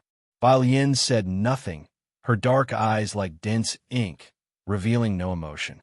"You know the lawyers of the Red Circle firm?" Yin Lu heard the key point and stood up subconsciously. Ordinary people are actually unfamiliar with this term, but Yin Lu and Sister Exian had recently consulted many lawyers, and only then did they realize that there was such a top-tier team of lawyers in the country. Each lawyer within it is a top-notch attorney in the industry. But to book them not only requires an appointment, but also powerful connections. This is the reality of the legal profession. So hearing that Su-in knew people from the Red Circle firm, Yin Lu was excited. Bai Lian watched Yin Lu and the others, not interrupting Su-in. Su-in finally breathed a sigh of relief. He took out his phone, deliberately added Yin Lu's WeChat, recommended 2 lawyers to her, and even personally greeted the lawyers, stating that they were his friends. There was no need to doubt Su-in's networking skills. Once he had finished, he let Yin Lu communicate with them. Then he said to Bai Lian, "Alien, then he'll go back and take care of the remaining problems with the Lu family." "All right." Bai Lian nodded. She said nothing else. Su-in knew this meant the matter was settled, and he breathed a sigh of relief. Then he looked warmly at Yin Lu and Sister Exian. "If you have any issues in the future, feel free to contact my assistant." "Thank you very much." Yin Lu bowed deeply to him. "Don't mention it." Su-in smiled, and after speaking, he went back to deal with the Lu family's affairs. Yin Lu added the 2 lawyers recommended by Su-in. She conveyed Zhang Shi's case details to them. Sister Exian sat on the couch. She was not as concerned about Zhang Shi's case as Yin Lu was. As an agent, the only reason she stayed with Yin Lu until now was because she believed Yin Lu had a certain drive. She held back for a long time, but could not resist. "Miss Bai, you know President Su?" She heard it. Bai Lian directly called President Su by his name. She actually didn't know which it was at the moment, but she didn't dare to call her classmate by either. She stuck to what she felt was a very formal title. "Yes."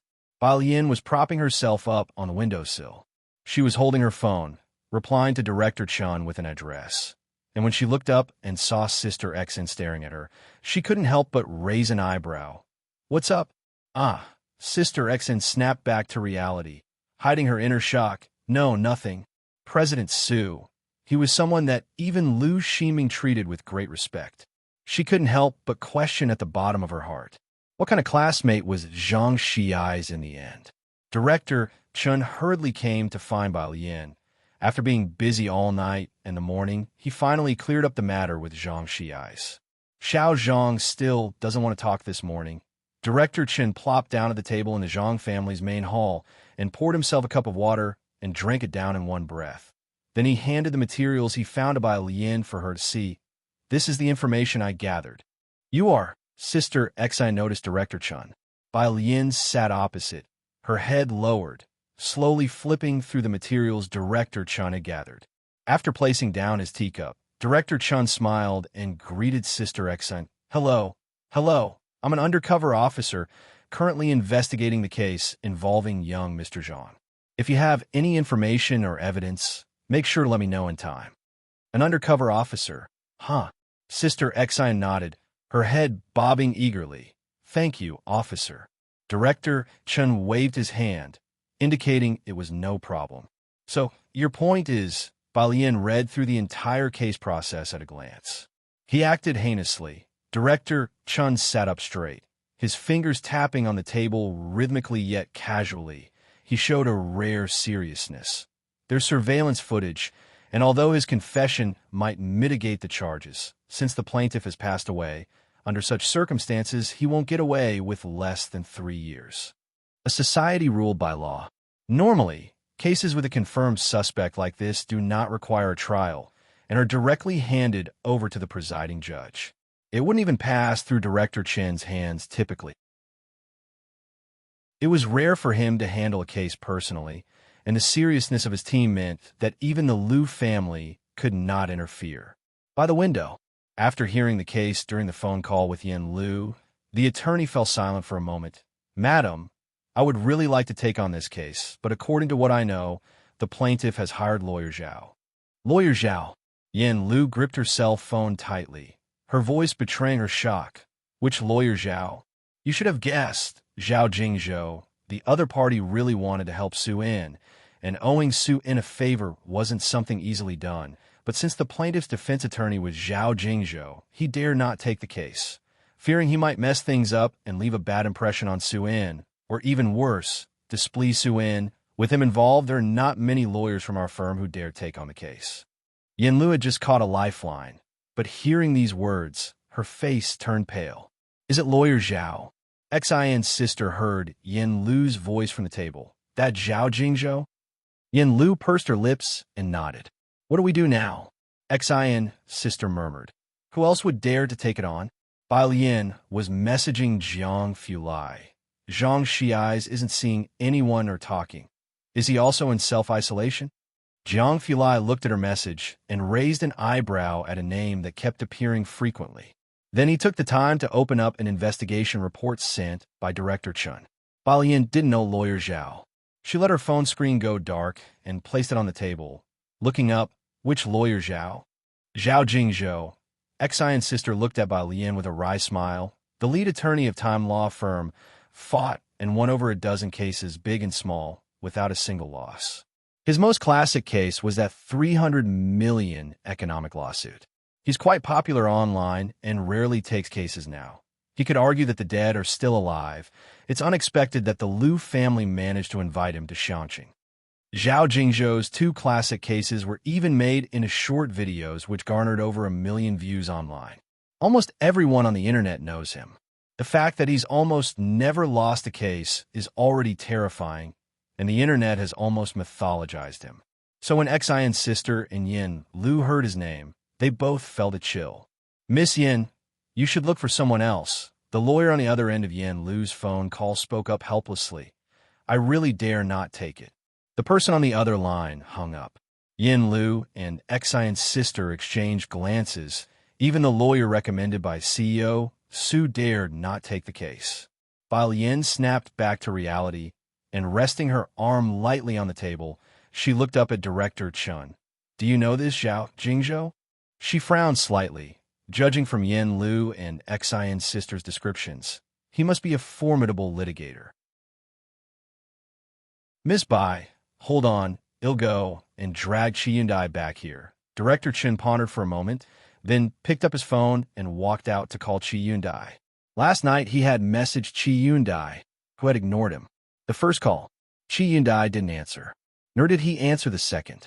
On the third attempt, Chi Yundai picked up just as he placed the cake in the oven, rattling off a tirade into the phone with a sneer. Chen Yongquan, you'd better have a damn good reason for calling me.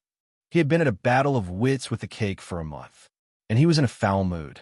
Director Chen walked slowly outside, shrugging his shoulders. It's not really about me. This concerns Miss Bai. Chi Yundai turned off the oven switch. What's going on with Miss Bai? He paused as he set the timer, demanding further detail. Explain. His voice became serious. About a case. You can see the details later. Director Chen didn't beat around the bush with Chi Yundai. We're at the flower shop by the school. It'll wait for you at the intersection. Don't dawdle. As he spoke, he was stepping towards the street, waiting for Chi Yundai. A case. Chi Yundai stripped off his gloves, shed his coat, and made sure to remind the shop assistant to watch the oven, puzzled. What kind of case? Did something happen again? Normally, Director Chen's team wouldn't come looking for him. In the Zhang family hall. Yin Lu, let's not panic. Xin's sister steadied Yin Lu, her mind racing. There's still a chance. Let's ask if there's anyone willing to take it on. We can offer 3 for times the fee. That's true. Yin Lu exhaled deeply, but with Zhao Jingzhou on the case, who from Red Circle firm would dare to take it? Yin Lu forced herself to stay calm. What to do? As they spoke, Director Chun entered with a man. The man was slightly stooped, in his 30s or 40s, with a tall and upright figure, dressed in simple and clean white casual wear. Slightly taller than Director Chun, with deep-set and stern features. He even wore a white chef's hat on his head. Miss Bai, Chi Yundai greeted by Lien politely, then turned to Xin's sister and Yin Lu, introducing himself. Hello, I'm Chi Yundai. This is Lawyer Chi. I declare him to be our defense attorney for this case. Director Chun introduced Chi Yundai to Yin Lu and Xin's sister in a haphazard manner, then thrust the case file into his hands. Take a look first. Court begins next week. He had spent the previous night and morning organizing the case, also to provide Chi Yundai with reference material. Chi Yundai skimmed the case file, and the corner of his mouth twitched involuntarily as he cast a sidelong glance at Director Chun. Are you out of your mind? You needed to call me for this kind of case? Chapter 239, 090 Outlaw Madman, Young Master Jiang _1 Chi Yundai scanned the case and instantly knew it was yet another commonplace criminal matter. He initially thought that since Director Chan was being so secretive, it must be some major incident or a big case. But this, it wasn't even worth mentioning. Any lawyer from young Master Jiang's team could handle it. Cases with such clear causes and effects rarely vary much in outcome. If even this kind of case requires me, then that group of lawyers might as well pack up. Chi Yundai placed the case file on the desk with a sneer. Upon hearing Chi Yundai's unabashed words, Director Chen's temple throbbed several times. He coughed, covering his mouth with his left hand, and said in a lowered voice, Chi Lu, this person is Miss Bai's friend. Fold me up. Chi Yundai immediately sat up straight, reaching out to pick up the file again. Miss Bai, to be frank, what I'm best at is criminal litigation. His expression was austere and solemn. If only he weren't wearing that chef hat. Bai Lian sat opposite him, slightly leaning against the back of her chair with a lazy posture, her slender, pale fingers tapping intermittently on the back of her phone, listening quietly to the conversation between the two. All right, then I'll leave it to you. She paused her fingertip and gave thanks. Chi Yundai waved his hand and began flipping through Zhang Shi's file. 5 minutes later, he frowned slightly and asked, What kind of sentence can you accept? Bai Lian didn't speak, simply tilting her head to look at Yin Lu. Yin Lu had inquired about lawyers relevant to this on the first day. She had also consulted 2 lawyers from Red Circle firm introduced by Suen. This case had eyewitness testimony and video surveillance, a heinous and intentional murder. Cases like this normally resulted in imprisonment for no less than 10 years under normal circumstances, but the other party's lawyer was Zhao Jingzhou. Thus, the best possible verdict for Zhang Xiai's might still be 15 years of fixed-term imprisonment. They all suspected that with the methods of the Liu family, it was very possible to get a life sentence, or even the death penalty. Yin Lu looked at Qi Yundai. Neither she nor Sister Xian had ever heard of Qi Yundai, especially with him wearing a neatly arranged chef hat. Before Director Chun spoke up, neither Yin Lu nor Sister Xian took him for a lawyer. 15. Yin Lu was watching Qi Yundai as she began to speak, but when she uttered the first syllable, she distinctly saw Qi Yundai's eyes narrow. No, as long as it's not the death penalty. Not the death penalty, that's all. Not the death penalty, that's all. Qi Yundai repeated expressionlessly. He looked at Yin Lu, biting back curses, then turned his head somewhat speechlessly towards Director Chun. You want me to get involved in a case where the verdict is anything but the death penalty? He might as well just use his toes to type. Director Chun, perhaps realizing Qi Yundai, felt a lack of trust. Lawyer Qi, Sister Xen, jumped in to explain on behalf of Yin Lu. The plaintiff in this case has some background, and most importantly, they've engaged Zhao Jingzhou as their defense lawyer. No need to mention the Liu family. Zhao Jingzhou alone was enough to intimidate everyone. Red Circle's invincible general wasn't a nickname netizens had given him arbitrarily. Sister Xian thought that upon mentioning this name, Lawyer Qi would show signs of backing off, but he didn't even lift an eyelash. Fine. Qi Yundai closed the file, emotionless. I think I understand your requirements. If there's any other information, contact me promptly. Having said that, he stood up and took his leave from Bai Lian. Miss Bai, you'll go get the cake out first, then head to the police station to follow up on the situation. Oh, and today's cake is a new product with less sugar, very suitable for the elderly. They'll have Yang Lin bring a piece to the school later. Timing it. The cake should be ready by now. Qi Yundai left after speaking. Director Chen wasn't surprised. After bidding Bai Lian farewell, he followed Qi Yundai to discuss the case details. We have a problem now. The suspect is uncooperative, won't meet or talk. This was the real difficulty. If the suspect kept quiet, it didn't matter if Qi Yundai or the Daluo Golden Immortal himself took on the case. Getting a bit closer, Bai Lian still had to head to school. She comforted Yin Lu. Don't worry, leave this matter to us for now.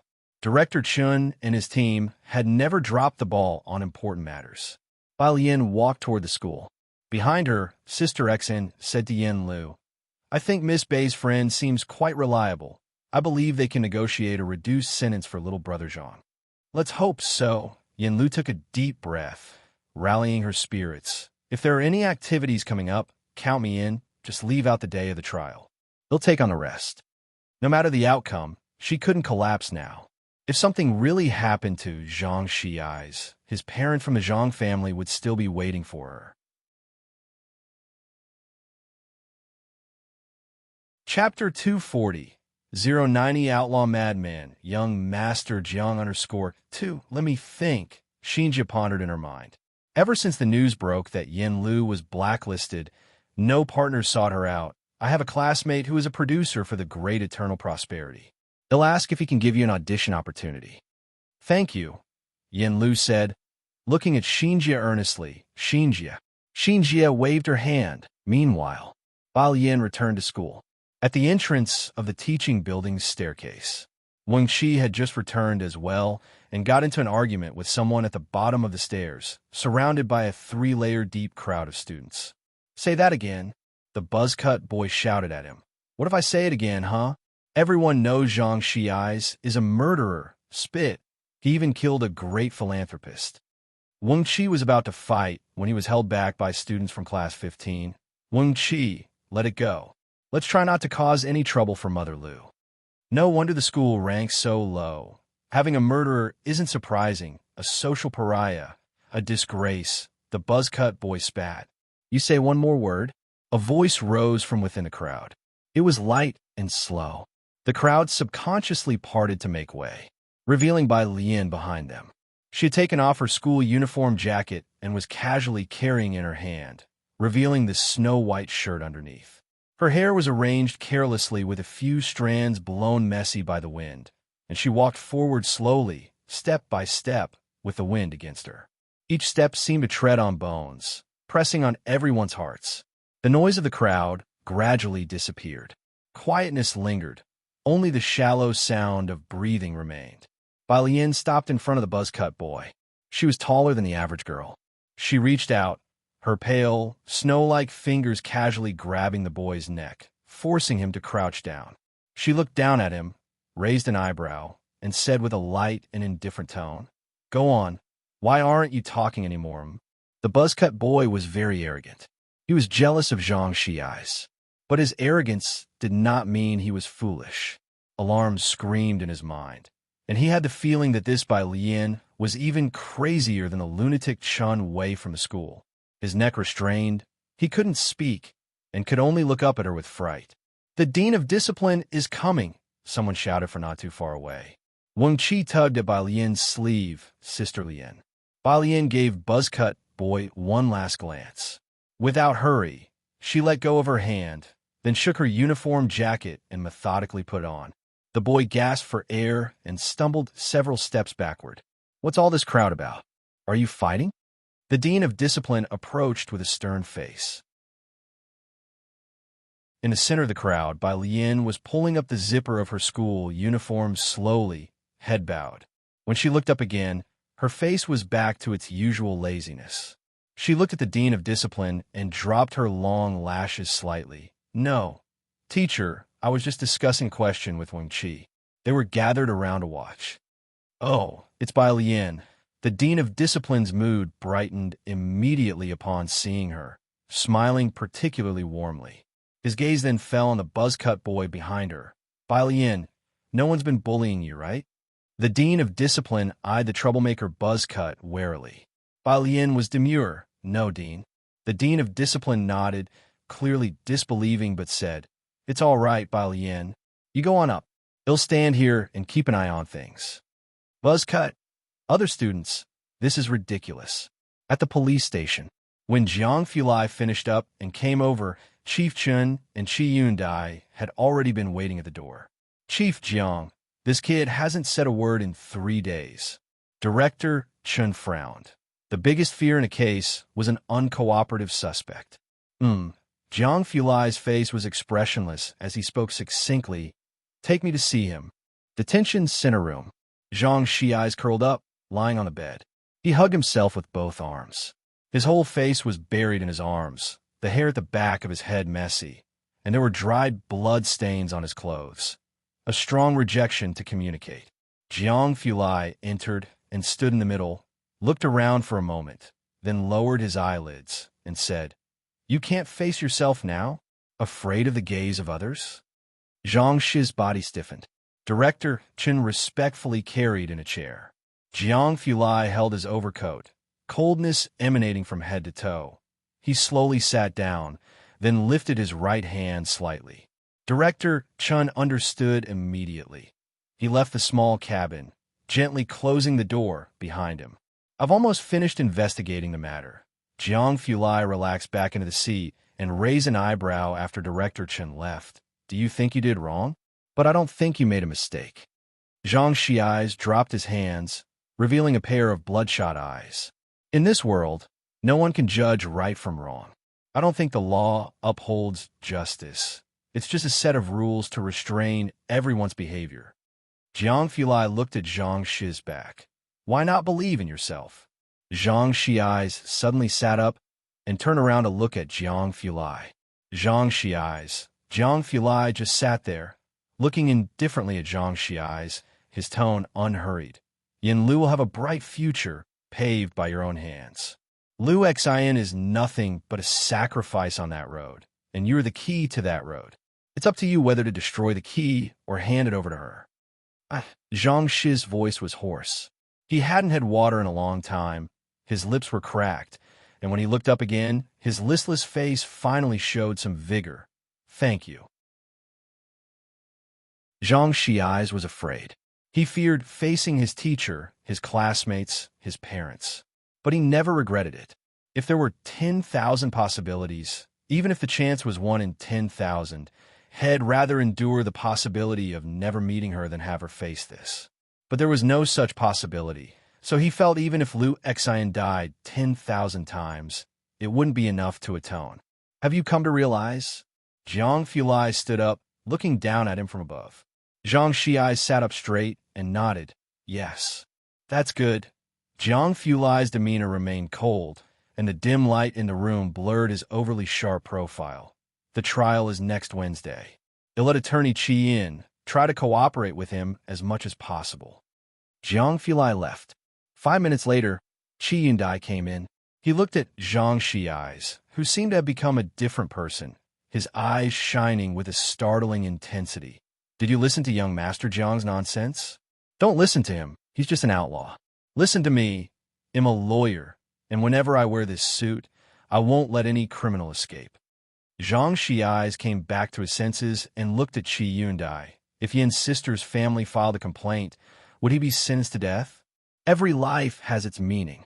What about Yin's sister? Does her life have no meaning? Zhang Xiai stood up, grabbing his hair with both hands. Why should she endure all this? Qi and I had watched some videos before coming in. After listening, he remained silent. It had been a long time since he had heard such naive thinking. The cramped room was quiet for about 3 minutes before Qi Yundai's voice softly broke the silence. I've been a lawyer for many years and have revised 5 laws. Qi Yundai looked at Zhang Xiai's with a complex gaze. If you find it unfair, I hope that one day you too can put on this suit, stand in court, and exert your own sense of justice to amend the law. Zhang Xiai's hadn't considered this possibility and was somewhat stunned. Can I? Why not?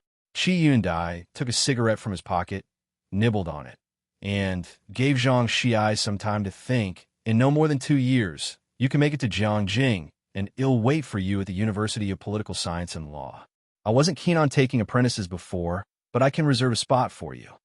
Smoking wasn't allowed in the detention center, so he didn't light it up. In 2 years, Zhang Xiai sat back on the bed and seriously said to Qi Yundai, shouldn't it be at least 10 years later? Would you still take me then? I will study hard. He was acutely aware of the crimes he had committed. Qi Yundai, 10 years later? He might as well pack up and leave the top position early. Chapter 241, Chapter 91. Qi Lu the Great Killer in All Directions, second update. _no, after 10 years, how can you distrust me so much? Qi Yundai sneered. Don't you know the first principle for a client is to fully trust their defense attorney? Zhang Xiai muttered. I do want to trust you. Qi Yundai entered the room full of worry and almost died of anger when he was about to leave because of Zhang Xiai's. How could he have anticipated Jiang-san would be so swayed by a few words? You might as well be mute. You can't expect Jiang-san to do anything good. Director Chun was waiting for him at the entrance. When Jiang-san left, his expression was as usual, unchanging. Director Chen couldn't discern any progress and didn't dare to speculate and ask, how did it go? Qi Yundai came out, and he hurriedly approached and asked, what is it with all of you not trusting me? 10 years? 15 years? The death penalty? Qi Yundai complained to Director Chun, and then pointed to his own face. I always thought my face carried authority. Why can't they have a little trust? Upon hearing this, Director Chen silently looked up. Perhaps it's because of the hat. Hat? Qi Yundai frowned. What hat? On your head. Director Chen heard from his tone that Zhang Xiai's was okay, so he withdrew his gaze and walked outside with some unspeakable feelings. The chef's hat. Qi Yundai's feet instantly froze in place. He looked down at his suit pants, white shirt, then tremblingly reached up to his head and felt the chef's hat, his whole being as if struck by lightning. So, I've been parading around town with this hat on all afternoon? Yeah. Director Chen nodded. Why didn't you remind me? Attorney Kai's stern and serious face began to crumble bit by bit. He walked from the cake shop to the Zhang family, then to the police station, all the while wearing this thing. This foolish appearance, passers-by saw it. Miss Bai saw it. Jiang Sun saw it. Director Chun, seeing that he was oblivious, was even more surprised than him. He touched his head, utterly confused, and carefully said, "I thought you had a special reason for doing it, like making the opponent lower their guard." "Say it," Attorney Chi coldly said to Director Chun. "How many years do you want to go in for?" Director Chun, Xianqing number 1 middle school. Jiang Fulai parked the car at the side of the road with a cold expression on his face. Bai Lian didn't get in the car, but lazily knocked on the passenger door window as it rolled down. "Why haven't you replied to my messages?" She raised an eyebrow. Jiang Fulai, still with a cold face, unlocked his phone to see the 2 messages Bai Lian had sent 2 hours before. "Zhang Xiais is afraid of you. His spirit is fragile right now. You need to treat him gently. It's his first time doing something like this. He must be scared. Comfort and guide him." In front of her, Jiang Fulai coldly replied with one character, Wang Balian. She pulled open the car door. "So, what's his situation now?" "Alive." Jiang Fulai waited for her to get seated before starting the car, speaking succinctly, polite, and refined. Jiang Sun has always been indiscriminate in his mockery, only holding back from insulting Zhang Xiais today because of Bai Lian's face. In his view, Zhang Xiais hadn't used his brain at all when doing this deed. Otherwise, Qi Yundai would have 100 ways to get him acquitted. Jiang Fulai drove to the estate where Qi Yundai and Director Chun were already present. Zhang Shi's case still had many details and evidence that required attention. When Bai Lian and Jiang Fulai arrived, the two were in the midst of a heated discussion. Mr. Jiang, Miss Bai, Qi Yundai, holding the documents and still intending to scold Director Chun, glanced at the newcomers and stood with his papers, recalling something important. "My attorney badge is still in Jiangjing." The attorney badge is issued by the Lawyers Association to every attorney. It can only be worn in court. Qi and I hadn't brought it along on this trip to Xianqing. Badge. Director Chun indeed recalled someone. "Chun Jingyu will come to Xianqing in 2 days, but let him know to bring your badge along." Chun Jingyu? Qi and I wasn't familiar with this person and looked towards Jiang Fulai. "Give it to Jiang Shijua." Jiang Fulai sat down on the sofa, lowered his gaze, and poured 2 cups of tea. Qi and I took out his phone to take care of the matter. Because of Zhang Shi's incident, Class 15 had been under low morale lately. Tuesday evening, Director Chun waited for Bai Lian at the school entrance while Ming Dongheng went to watch Mr. Bei's match. So today the person bringing Jiang He became Director Chun. He waited at the road junction for Bai Lian. Jiang He, holding a small backpack, squatted by his feet. With half an hour to go until Bai Lian's school was dismissed, Jiang He preferred squatting at the curb watching leaves and daydreaming to staying at home.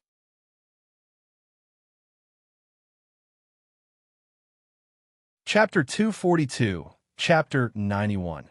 Qi Lu, the Great Killer in All Directions, second update. _2 This young master, Director Chun, could only join him. "Hello." The phone in his pocket rang. Director Chun answered. It was a Jiangjing number. "You've arrived?" "I'm at the intersection near Xianqing number 1 school. Just drive over." After speaking, Director Chun sent the exact location to the other party. Half an hour later, a car stopped across the street, and a young man wearing a black jacket stepped out from the driver's seat with a crew cut, bronze skin, and a pair of bright eyes. "Jingyu." Director Chun raised his hand, calling him. Seeing Director Chun, Chun Jingyu hesitated for a moment, then walked firmly over, his gaze resting momentarily on Jiang He squatting next to Director Chen's leg. Jiang He had hardly any photos leaked. The Jiang family had protected him very well. But Chun Jingyu had seen him with the senior Mr. Chen before. Director Chun was low-key within the Chen family, always running errands. But in the past month, his voice had grown louder bit by bit, and not only that, his policies and strategies were frequently praised. And now, he even saw that Director Chun was alone with Jiang He. Not to mention, when Jiang He had become so trusting of Director Chun, but with his notoriously odd temperament, how had he ended up obediently squatting by Director Chen's side? Chun Jingyu was inwardly astonished. How had Chun Yongkuan, from a side branch, managed this? Wasn't it said that he didn't secure the mining project?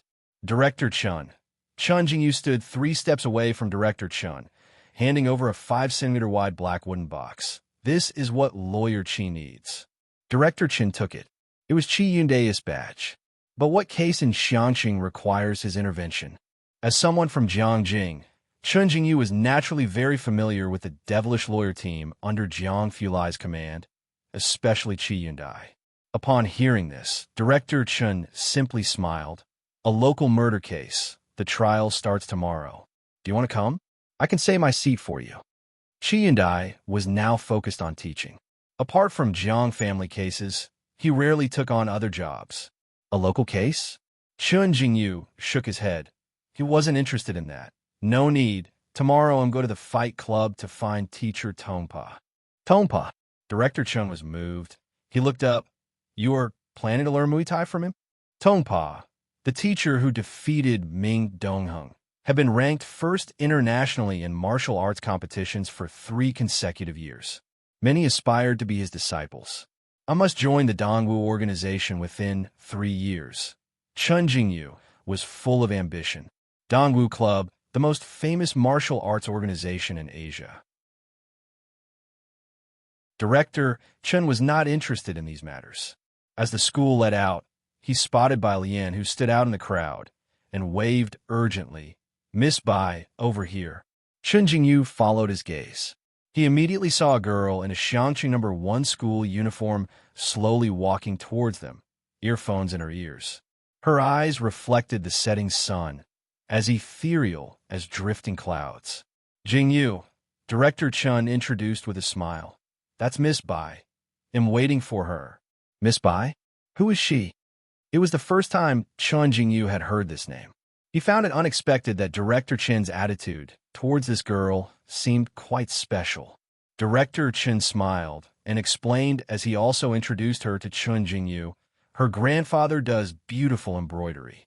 I often go fishing with her grandfather, and Miss Bai herself is quite impressive. This year, I'm betting on Miss by getting into Jiangjing University. He couldn't discuss the policy matters with Chun Jingyu. Embroidery? Fishing? Chun Jingyu furrowed his brow, and now Director Chun was betting on whether she could get into Jiangjing University. Everyone was betting on Liang Wuyu and Su Ziyu's scores. Director Chun, I have other matters to attend to. Chun Jingyu lost interest in further inquiry, politely took his leave from Director Chun. He quickly returned to his car across the street and merged into the flow of traffic. Director Chun still had a bunch of flattery unsaid when he saw Chun Jingyu speeding off. Miss Bai, he frowned. With a glance he saw Bai Lian approaching, he quickly withdrew his gaze from Chun Jingyu and handed the small square box to Bai Lian. This is Lawyer Kai's badge. He needs it tomorrow morning. Director Chun wouldn't be able to go tomorrow. There were hardly any big issues with Zhang Xiai's. Director Chun wasn't worried. He now had to work overtime to wrap up official business, as Shun Qing was being discharged the day after tomorrow, and he needed to find time to be there. Okay. Bai Lian looked down at the small dark brown wooden box. It even had the law firm's pattern engraved on it. Quite unique. Director Chun sent Bai Lian and Jiang He back to Pura Street, and on the way, they visited Ji Heng together. While Bai Lian was giving Lance acupuncture treatment, Director Chun and Jiang He squatted to the side and watched Ji Heng embroider a cabbage. Uncle, I'm going to pick up sister-in-law with Ji Xiaojun the day after tomorrow. Ji Xiaojun still had classes. Director Chun had everything well organized. In a couple of days, we'll go fishing by the river. Chapter 243, Chapter 91. Qi Lu the Great Killer in All Directions, second update.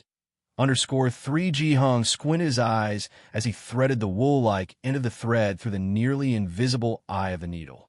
Chen Bureau and Jiang He were both astounded by what they saw. After threading the needle, Ji Heng finally spoke. It's enough for Xiao Jun to go alone. How could Chen Bureau agree to this? But he did not say much, simply changing the subject. Miss Bai has switched from liberal arts to science. How are her grades in her senior year of high school now? The parent-teacher conference hadn't yet taken place. Bai Lian never took the initiative to talk about her scores. What Ji Heng remembered were the scores from the last monthly test, because Bai Lian's results had taken him by surprise. He remembered them very clearly. 450, not a high requirement, but enough to meet the Tier 2 university admission line. Chun Bureau was thrown into disarray. Tier 2 university admission line? He was still planning on pressuring Miss Bai to attend Jiangjing University. Wednesday, the trial for Zhang Shi's case commenced. At 8 o'clock, before the courthouse doors had opened, Zhang's mother and Yin Lu were already waiting at the entrance, looking eagerly through the doors. At 9 o'clock, Bai Lian, Jiang Fulai, Pu Xiaoan, and Wang Qi arrived. At 9:20, Qi Yundai arrived fashionably late. He was wearing an ordinary black lawyer's gown today, which he had just bought this past Sunday. There was no specific requirement for the robe for this court session, and he hadn't asked for his own to be brought over. Qi Lu, Bai Lian handed him a wooden box. This is your lawyer's badge. Qi Yundai casually took it from her, opened it, and saw a black badge inside. He glanced at it and then clipped it onto his left side. His attitude was very casual. Bai Lian lowered her voice, whispering to Jiang Fulai, "The lawyer they've hired today seems to be very formidable. Can Qi Lu handle it?" "Who do they hire?" Jiang Fulai asked with a slight bow of his head, his voice deep. "Zhao Jingzhou." Bai Lian thought for a moment. Jiang Fulai pondered for a while, then shook his head. "I haven't heard of him." "Bai Lian, forget it." Xian's sister stood behind the two, glancing at Qi Yundai's solemn face as he adjusted his lawyer's badge, and then back at Bai Lian and the unapproachable-looking Jiang Fulai. This group of people, how come they seem both reliable and unreliable at the same time? Would they really be able to make it? 9:30. Everyone arrived at the courtroom. Zhang's mother and Yin Lu finally saw Zhang Shi's sitting in the defendant's seat. Having not seen him for almost 10 days, Zhang Shi's had lost a lot of weight, but he still looked fairly spirited. Upon seeing Zhang's mother and Yin Lu, he didn't speak, just sat in silence. Zhang's mother held Yin Lu's hand, struggling to hold back her tears. The group took seats in the spectators' area on the left side. Almost 10 o'clock. Director Lu and the judge took their places one after the other. Director Lu arrived first. He was walking shoulder to shoulder with a young man who was also wearing a black lawyer's gown. Unlike ordinary robes, this man's had red lapels. Director Lu, with his wrinkled face, scanned across Zhang Shi's with a gaze as sharp as a serpent's the moment he entered the courtroom, his mouth curving into a strange arc. It sent shivers down one's spine. A few minutes later, he finally shifted his gaze, sizing up the attorney sitting at the defendant's seat. It was a middle-aged man he had never seen before. Both parties' lawyers took their seats. On the left in the spectators' area, Pu Xiaohan clutched Wang Qi's arm, her voice low and her hand trembling uncontrollably. "Wang Qi, that's the invincible General Zhao Jingzhou, isn't it?" Wang Qi's gaze was still focused on the young man seated in the opposite attorney's row. Most people don't look exactly the same as in videos, but Wang Qi was certain. You see the red lapels on his clothes. The internet says that he's the only one with that honor, and it's his signature. How did they manage to hire Zhao Jingzhou? Pu Xiaohan almost exclaimed as she looked across the room. In front, the confidence that Yin Lu and Xian's sister had struggled to build over this period was once again shaken by the conversations of the two. The judge sat solemnly in the central seat. A light tap with the gavel confirmed the identities of both parties, and the opening arguments began. The attorney Zhao stood up. First, he glanced at Qi Yundai's side. Then, picking up a pile of documents, he started his argument. "Your Honor, members of the jury, the accused brutally assaulted my client in the underground parking garage without any prior entanglement, an extremely vile act." Zhao Jingzhou was eloquent and compelling in his argument. He listed a series of interpersonal relations between the two parties and evidence of Lu Xinming's charity work in daily life. Every word he spoke was clearly transmitted to everyone's ears. On the left in the spectators' area, with each word they heard, Yin Lu and Zhang's mother tensed a little more, their hearts hanging in the balance uncertainly. Even without facing Zhao Jingzhou head-on, even separated by several meters, even with no eye contact, They clearly felt the pressure coming from Zhao Jingzhou. As expected of the invincible general, Wang Qi took a deep breath. Absolute, dominating presence. Many lawyers are overwhelmed by their opponent's presence right from the start. At that point, the outcome is nearly certain. Yin Lu and others anxiously looked at Qi Yundai sitting before them, hoping he could withstand Zhao Jingzhou's pressure.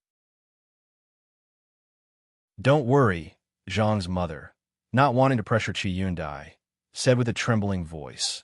"No matter the outcome, we are very grateful that you are willing to defend my son." Across the room, Director Liu's companion spoke in a low, mocking tone, looking derisively across the room. "Director Liu, they're scared on the other side. You can rest assured, with Attorney Zhao here, Zhang Xiai's is as good as dead." Director Liu uttered a and his shadowy gaze slid across Zhang Xiai's, settling on the attorney opposite. Qi Yundai fixated his gaze on Zhao Jingzhou. He didn't pick up any documents, waiting until the other side had finished explaining the last piece of legislation. Then he raised his hand. "Nonsense. I've told you in class, a qualified lawyer must treat each law with precision. Article 233 of the criminal law was just revised last month by me. Have you even studied criminal law lately? Your brain seems completely empty."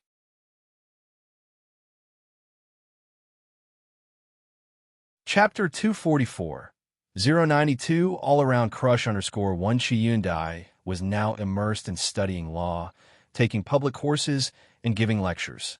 More often, he was seen engaging in intense debates with learned figures at representative conferences. Over a decade, he had revised 5 legal statutes. Among them, 3 were criminal laws. Zhao Jingzhou had become quite famous online in recent years. The cases he was involved in were hotly discussed by netizens, and his abilities at Red Circle firm were indeed top-notch, far exceeding those of the average lawyer. This was the Zhao Jingzhou that most netizens understood. However, the truly formidable lawyers had long been beyond this ranking. Most of their engagement was in international trade, and only the Real insiders could know the difference. Zhao Jingzhou, being young and overly praised, had recently found it difficult to concentrate on these matters. Qi Yundai certainly recognized Zhao Jingzhou, an outstanding graduate of Jiangjing Law School. Zhao Jingzhou was almost always present when he gave public lectures. At Qi Lu's first strike, aside from Jiang Fulai, no one else had reacted. Yet, Qi Yundai did not stop. He withdrew his gaze from Zhao Jingzhou and turned his head to scrutinize the witness summoned by the opposition, staring into their eyes. "Witness, are you saying that my client has no connection whatsoever with Lu Ximing? It's said that those who study the law have eyes one dares not meet." Qi Yundai was no exception. The witness was Lu Ximing's personal assistant. He nodded, avoiding eye contact, confirmed. "Very well." Qi Yundai produced a photo and a video segment to present to the judge. "May I ask why you were at the Xianqing Hotel on the day of the incident? What is this letter that you placed in Miss Yin Lu's room?" The judge received the photo and video. The witness' expression changed abruptly, and he instinctively looked towards Director Liu. "Witness." Qi Yundai settled back in his seat, resting his hand on the table and slightly turning his body to face the witness. "Please look into my eyes and answer my question once more. Are you certain that my client has no connection whatsoever with Lu Ximing?" The court was utterly silent. Lu Ximing's personal assistant was the only witness present. He was supposed to testify that Zhang Xiai's did not know Lu Ximing, that Zhang was causing trouble and killing indiscriminately. Everything had been going smoothly until now, as most of the evidence had been deleted by Director Liu, and the witness had not anticipated this turnaround. There were few in the room who dared meet Qi Yundai's gaze. Those who did began to tremble uncontrollably. "I request the withdrawal of this piece of evidence." Qi Yundai raised his hand again. The jury snapped back to reality. Without exchanging many words, just a glance at each other, they dismissed the evidence brought by Zhao Jingzhou, and the first witness was escorted out of the courtroom. "Here, I have a petition for appeal, along with videos and evidence," Qi Yundai addressed the judge, signed by 19 citizens, appealing with evidence that Liu Ximing repeatedly oppressed his artists and is suspected of threats and humiliation. Furthermore, on the day of the incident, he harassed and threatened Miss Yen Liu, provoking the anger of my client, who by law deserves a reduced punishment. This piece of evidence was submitted. Director Liu's expression finally broke, and he stood up abruptly. Qi Yundai drew out a lawsuit with an unstoppable momentum. My client has no prior criminal record. Subjective malice is absent, although murder warrants punishment. However, penal sanctions are meant to rehabilitate, and my client lacks subjective malice and poses a minimal risk, given the significant fault of Liu Ximing in this case. Therefore, we request the court to mitigate and reduce punishment for my client to uphold judicial justice. Director Liu's party wanted to speak out. Finally, Qi Yundai looked towards them. Lastly, Attorney Zhao, are you aware of Liu Ximing's criminal past? I was not. Zhao Jingzhou looked deeply at Director Liu and shook his head. Qi Yundai nodded. The defense attorney fabricates legal provisions, which gives me reason to doubt his professional ethics. I request an appeal. The calm courtroom was like a simmering pot of oil into which a drop of water had just fallen. Suddenly, it began to boil. Qi Yundai did not use provocative language, nor was his voice particularly forceful. He merely pointed out the opposition's problems calmly and filed for an appeal. Yet every piece of evidence he provided, every line of argument he made, set the courtroom ablaze. The jury deliberated for a long time in light of the evidence. Lastly, Qi Yundai finally looked towards Director Liu, his voice cold. Regarding the assault by Liu Ximing, are you, as his father, aware or not? I was not aware. Director Liu braced himself against the table, fixated on Qi Yundai. Veins on his forehead bulged, his expression near hysterical. Very well. Qi Yundai extracted an anti-invasion record with thanks for young Master Jiang's help. Not only was everything that had been deleted recovered, but IP records were included as well. Here is the video, the record of deleted recoveries. And after the incident with the witness phone, it only appeared in your enchanting police officer's hands. Someone maliciously deleted the video.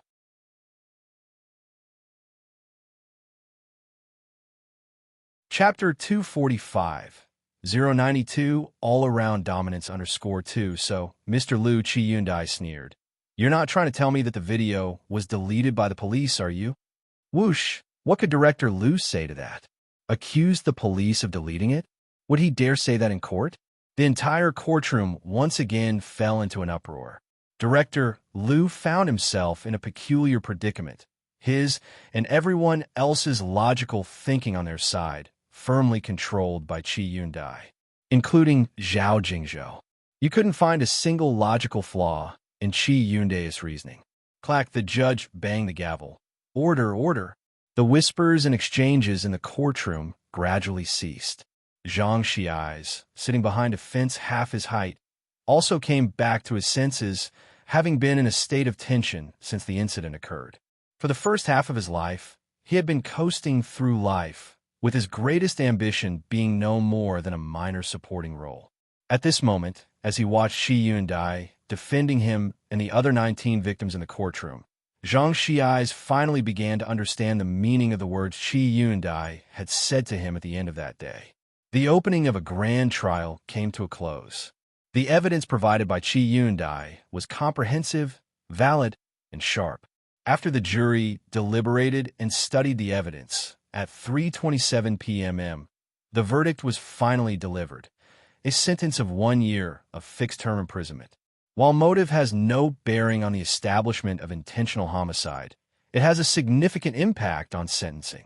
This is probably the first case in the country where the sentence for an intentional homicide case was so minimal.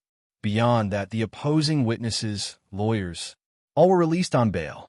This was quite the explosive incident in the legal community. After the judge pronounced the verdict, everyone on Zhang Shi's side breathed a sigh of relief. Pu Xiaohan and Wang Qi exchanged glances, with madness flickering in their eyes. The invincible general Zhao Jingzhou of Red Circle firm was appealed against by Qi Lu. Director Liu was appealed as well, and there are suspicions of slandering the police. The opponent seems to be Zhao Jingzhou's teacher. Yin Lu and Zhang's mother tightly held each other's hands, while Sister Exan beside them took a long time to come back to her senses. She had thought that a 15-year sentence was the best possible outcome for Zhang Xiais. But it wasn't 15 years, not 10, not 7, not even 3. This lawyer with a chef's hat. Where on earth did he come from? Qi Yundai was unaware that his chef's hat had made such an impression on everyone. He stepped forward, merely patted Zhang Xiais on the shoulder, and encouraged him with a look, reform yourself inside. Strive to get a reduced sentence for yourself. They'll be waiting for you at Jiangjing University of Political Science and Law. I believe in you. Qi Yundai looked at Zhang Xiais. Stay true to your original aspiration, and you will accomplish your mission. Zhang Xiais scratched his head. What is it? Qi Yundai frowned. Zhang Xiais was on the verge of tears. I just mean, there's a pretty good chance that I might not pass the exam. Qi Yundai sneered. Then I don't care. If you don't pass, just wait for me to appeal against you. And if you want to stay a few more years, remember to tell me in advance. Zhang Xiais. Qi Yundai huffily finished speaking, then turned around and caught Jiang Fulai's gaze. Young Master Jiang, that's as far as we can go. Qi Yundai took off his badge, then removed his lawyer's robe, surprising Jiang Fulai, who defensively said, this kid didn't leave any way out for himself. If it were anyone else today, this fool Zhang Xiais wouldn't have had a chance to escape at least 10 years of imprisonment. It's only me. Attorney Qi looked somewhat self-satisfied. This section should be submitted to Jiangjing Law School. Now, there's a piece of teaching material. Jiang Fulai leisurely withdrew his gaze, casually saying, I was just wondering why that thing around your neck sometimes appears and sometimes disappears. Most people can't quite understand what Master Jiang is implying. Qi Yundai heartily realized that the other party was criticizing him for his last economic case. He was careless and negligent, and Jiang Shijue and his group suffered because of him, directly causing losses to the project of over 1 billion yuan. Qi Yundai, a fierce figure in the courtroom, now couldn't even dare to look into Master Jiang's eyes. Even a horse stumbles, a moment of negligence, a moment of carelessness. His voice was somewhat low. Jiang Fulai cast an imperceptible glance at his head, non-committally silent on the moment of negligence Qi Yundai had mentioned. Qi Yundai, this damnable chef's hat. Qi Lu smiled. He was contemplating playing a few moves against Qin Yongquan. The verdict was handed down. Now, normal visitation with Zhang Xiais is possible. Class 15 knew almost everything about Zhang Shi's case, primarily through Yin Lu, who didn't want her classmates to see Zhang Xiais as a wrongdoer with poor conduct.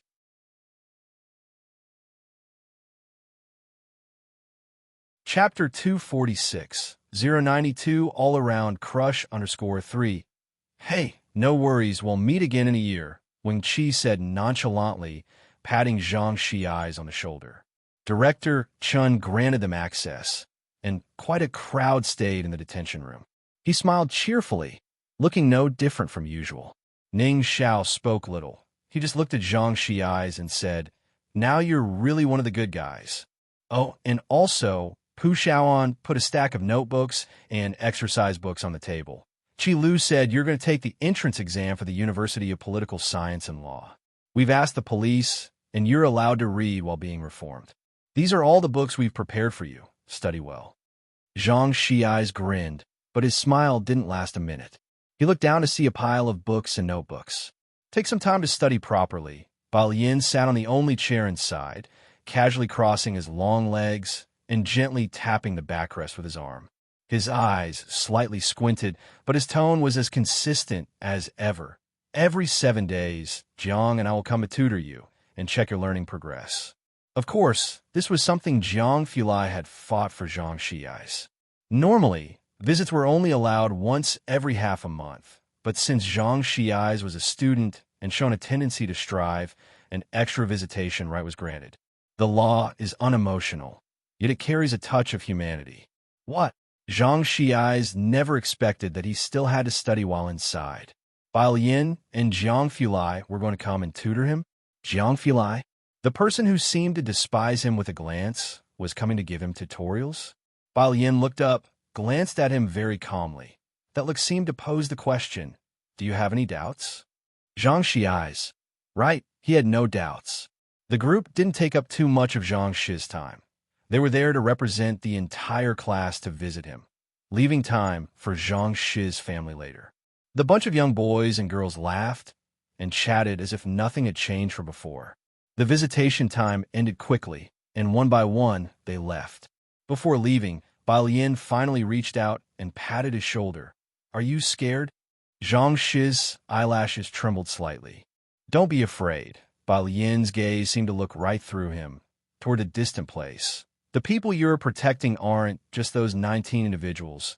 We don't disrespect life, but when it comes to drawing a gun, it's for the sake of those behind us we want to protect. Once outside the detention room, the lively group of students seemed to hit the pause button instantly. The corridor was dark and narrow, as if there was no daylight. A year, huh? Pu Xiaoan looked back, staring at the small house. Wen Qi also looked back. In 2 days, Zhang Xi's would be taken to Xiangqing prison to serve his sentence. He was only 19 in virtual years. Regarding the verdict for Zhang Xi's, some were relieved, while others were not convinced. Lu Dong was at the forefront of discontent. When he went to find Zhao Jingzhou again, Zhao Jingzhou was just finishing up with the police evidence collection. Outside the police station, the setting sun was ablaze like fire. Zhao Jingzhou simply gave Lu Dong a cold look. I remember before the trial began, I told you more than once that you must tell me everything about the case with no omissions. Whatever the client has done, I, as a lawyer, will keep it confidential. Clearly, you do not trust me. This is a rule known by everyone in the industry. But as a businessman, Lu Dong could not trust anyone, even if the other person was a lawyer. So today, Zhao Jingzhou was utterly defeated. Lawyer Zhao, Lu Dong also acknowledged his mistake today, quickly apologizing and then stating his request. I would like to file for an appeal. Zhang Xi's was sentenced to only 1 year. He was far from satisfied with that verdict. An appeal? Zhao Jingzhou stopped and looked at Lu Dong, almost laughing as he interrupted. You still dare to file an appeal for Qi Lu's case? Do you perhaps know what Teacher Kai's main job is by any chance?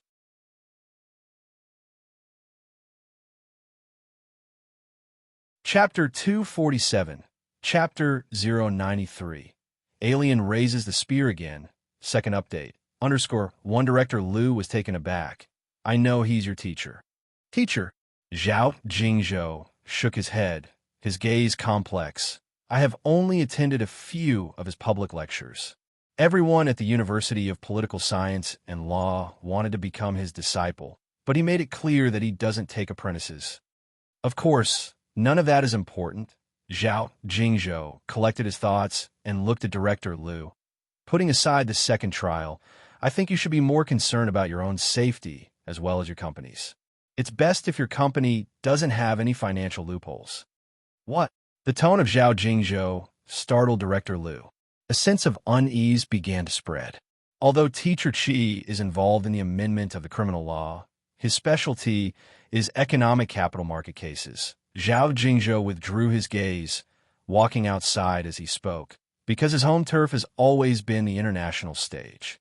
You may not know him, but you must be aware of the CN Group, the one he and his legal team have taken down. Among the top 10 gold lawyers internationally, he is the only one listed from our country. Understand? Having said this, Zhao Jingzhou got into his car. Behind him, Director Liu's expression changed. Nobody knew better than him how terrifying it was to be targeted by a lawyer who specialized in economic law. The CN Group, a renowned financial giant internationally, just 5 years ago. In comparison to the Liu family's assets, they were practically negligible, and at last he knew fear. He quickly made a call to his company's finance department. Of course, by this time, it was already too little too late. Zhang Shi's situation seemed to have little effect on Class 15. His seat was still there. Everyone knew Ning Xiao had a deskmate, though that spot was temporarily empty. On Thursday noon, Bai Lian sat in the car, her elbow lazily propped against the window, her eyes half closed, pondering how to help Zhang Xiai's review. After hearing Bai Lian's thoughts, Jiang Fulai, in the driver's seat, scoffed. You can't even begin. Jiang Fulai even cursed at Ning Xiao. He was actually being polite to Zhang Xiai's. But his learning methods indeed didn't suit Zhang Xiai's. Bai Lian thought it over and decided to ask Ning Xiao and Tang Ming later. Those two were closer to being normal people. The car arrived at the hospital. Shen Qing was discharged from the hospital this morning. Chief Chen carefully prepared willow branches for Shen Qing to ward off bad luck.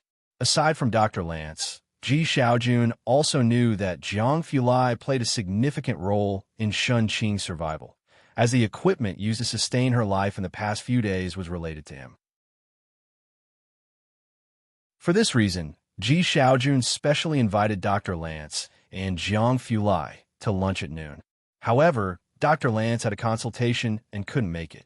When Jiang Fulai and Bai Lian arrived at the Ji family's place, Chief Chen and Ji Xiaojun were busy in the kitchen. Since Shen Qing was still not fully recovered, she watched TV in the living room. Ji Ge, I'm here. Chief Chen took the spatula from Ji Shan's hand, stir-fried a bit in the wok, and while talking to Ji Xiaojun said, "This weekend we should go fishing by the river, catch some wild fish to nourish the sister-in-law." Ji Xiaojun lifted the lid of the stew pot, saw that the soup was nearly ready, and turned off the heat. He showed approval for Chief Chen's suggestion. "Good idea. Invite my dad too." Chief Chen chuckled, finished the dish, and as soon as he brought it out, he saw Jiang Fulai raising an eyebrow at him. The grin on his face instantly retracted. Ji Xiaojun also came out of the kitchen, and upon seeing Jiang Fulai said, "Xiao Jiang, you've come at just the right time, just in time for the meal." Chief Chen found it quite difficult to comment on this Xiao Jiang. Jiang He, dressed in new clothes, sat on the couch, chatting with Shen Qing. Jiang Fulai looked down at Jiang He from above. Jiang He was wearing a white long-sleeve shirt with a satin finish, the collar and cuffs a pale green color, embroidered with tiny white cranes, and there was a large white cabbage on the chest. Next to the big cabbage lay a small rabbit. Jiang Fulai only glanced casually, his gaze lingering on the character on one of the rabbit's ears, which was almost imperceptible. Embroidery teachers often sign their works in various ways. After the meal, Shen Qing needed to rest, and since Jiang Fulai had to go to the laboratory, he left early. He hadn't been to the lab the day before and had taken some time off that day. He really didn't feel at ease about the lab. Chief Chen took over the responsibility of taking Bai Lian to school. The residential area was undergoing demolition. Recently, many people had begun moving out, leaving many unwanted items on the road. Hence Chief Chen's car didn't drive in. Outside, Chen Jingyu, dressed in a windbreaker, parked his car and frowned as he looked at the old residential complex. He didn't quite understand why Chief Chen would be here, but still, he waited while checking messages on his phone.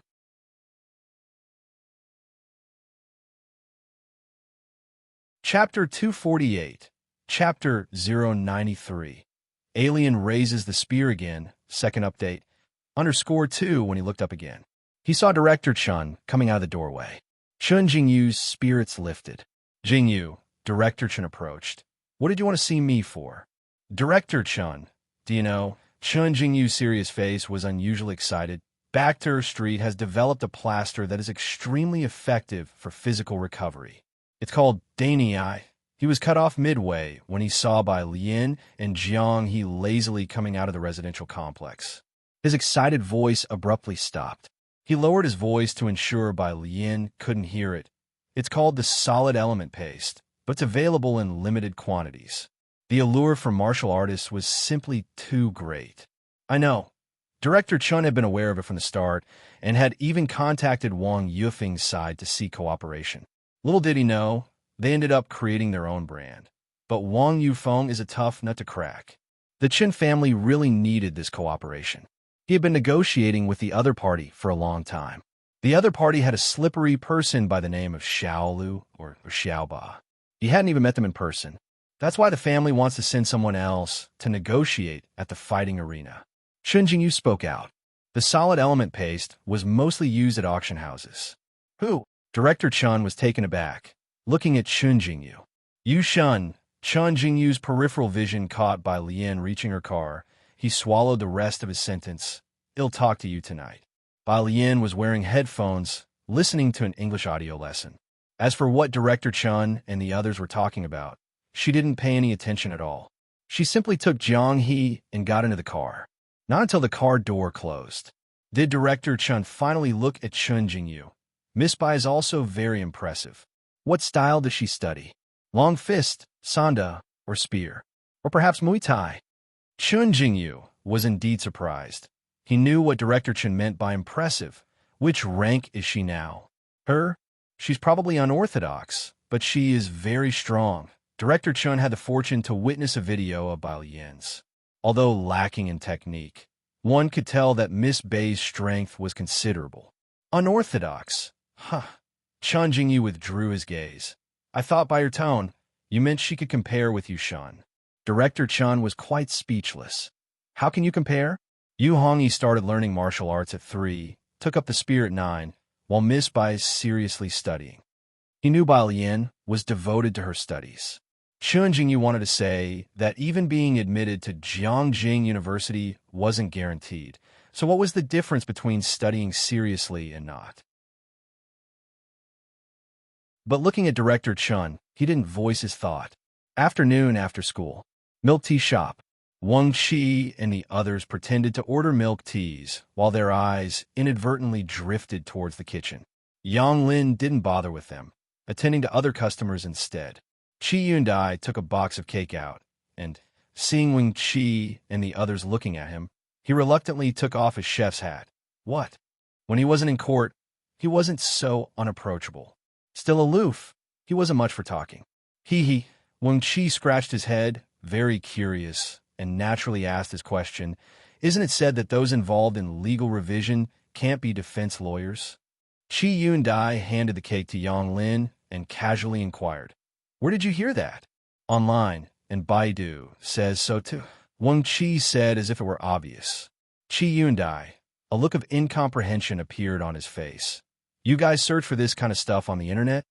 Not only had they searched, they had believed it too.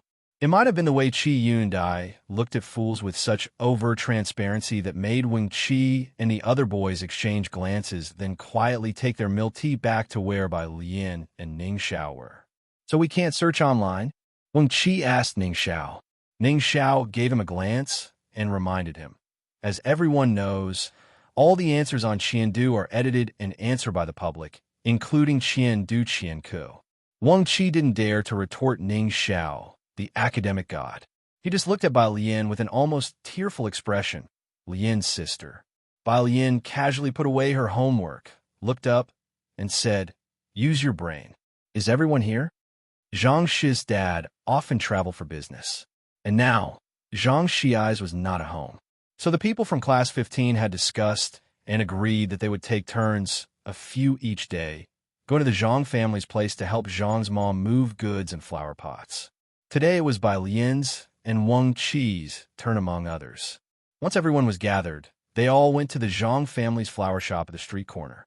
Zhang's mom had closed the flower shop for many days and was cleaning today, organizing wilted petals. There was also a delivery on its way, and by the time Bai Lien and the others arrived, Yin Lu had already started cleaning inside the shop. Alien, little Wang, how come all of you are here? Zhang's mom was bustling about with a smile, no different than usual. It'll get you guys some drinks. Outside the front gate of the Zhang family's home, Wang Xian was on the phone, suppressing her anger and forcing a smile. Teacher who, just consider that we approached you first, and you also said Xiaolu had potential. Enough. Wang Xian, let's cut to the chase. Teacher who said on the other end, man, she also scheduled with me. You are aware, right? Teacher who is a martial arts instructor at Time Entertainment. After the Great Eternal Prosperity announced open auditions, everyone in the industry, from top celebrities to minor stars, was clamoring for a role. The Great Young script had been finalized 3 years ago. The lead role was still that of General Chun Yi from the Chun family. The Bai family and their entourage were all historically very influential figures. Directed personally by 3 major directors, investment was said to be coming from Jiangjing. Wang Xin wanted Yin Lu to audition for the role of the 5th female lead in the drama, which was a serious piece.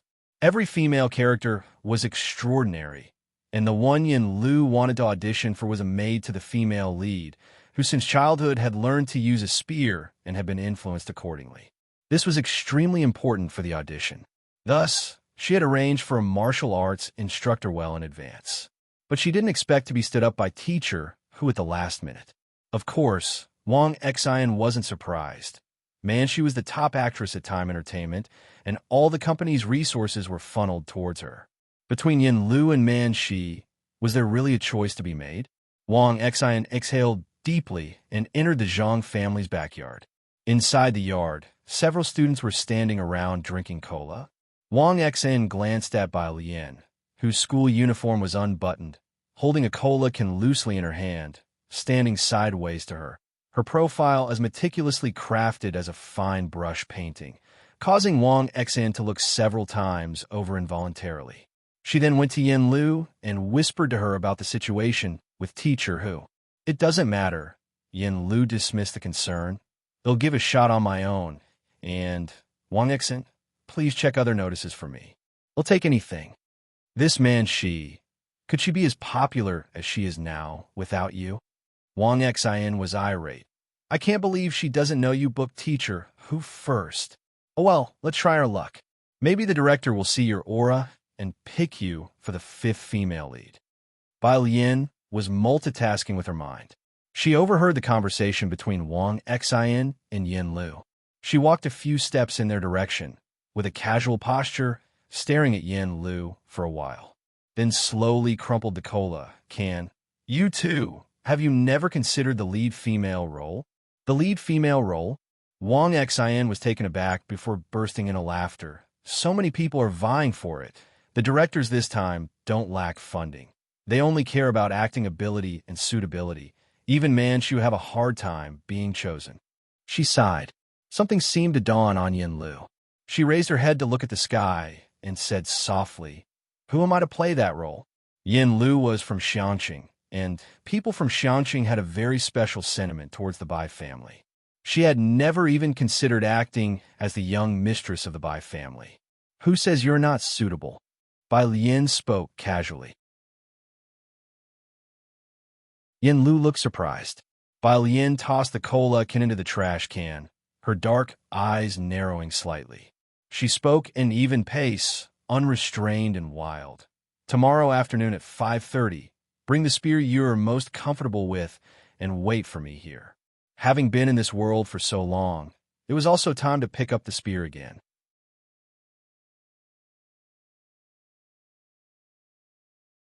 Chapter 248, Chapter 093. Alien raises the spear again, second update, _2 when he looked up again. He saw Director Chun coming out of the doorway. Chun Jingyu's spirits lifted.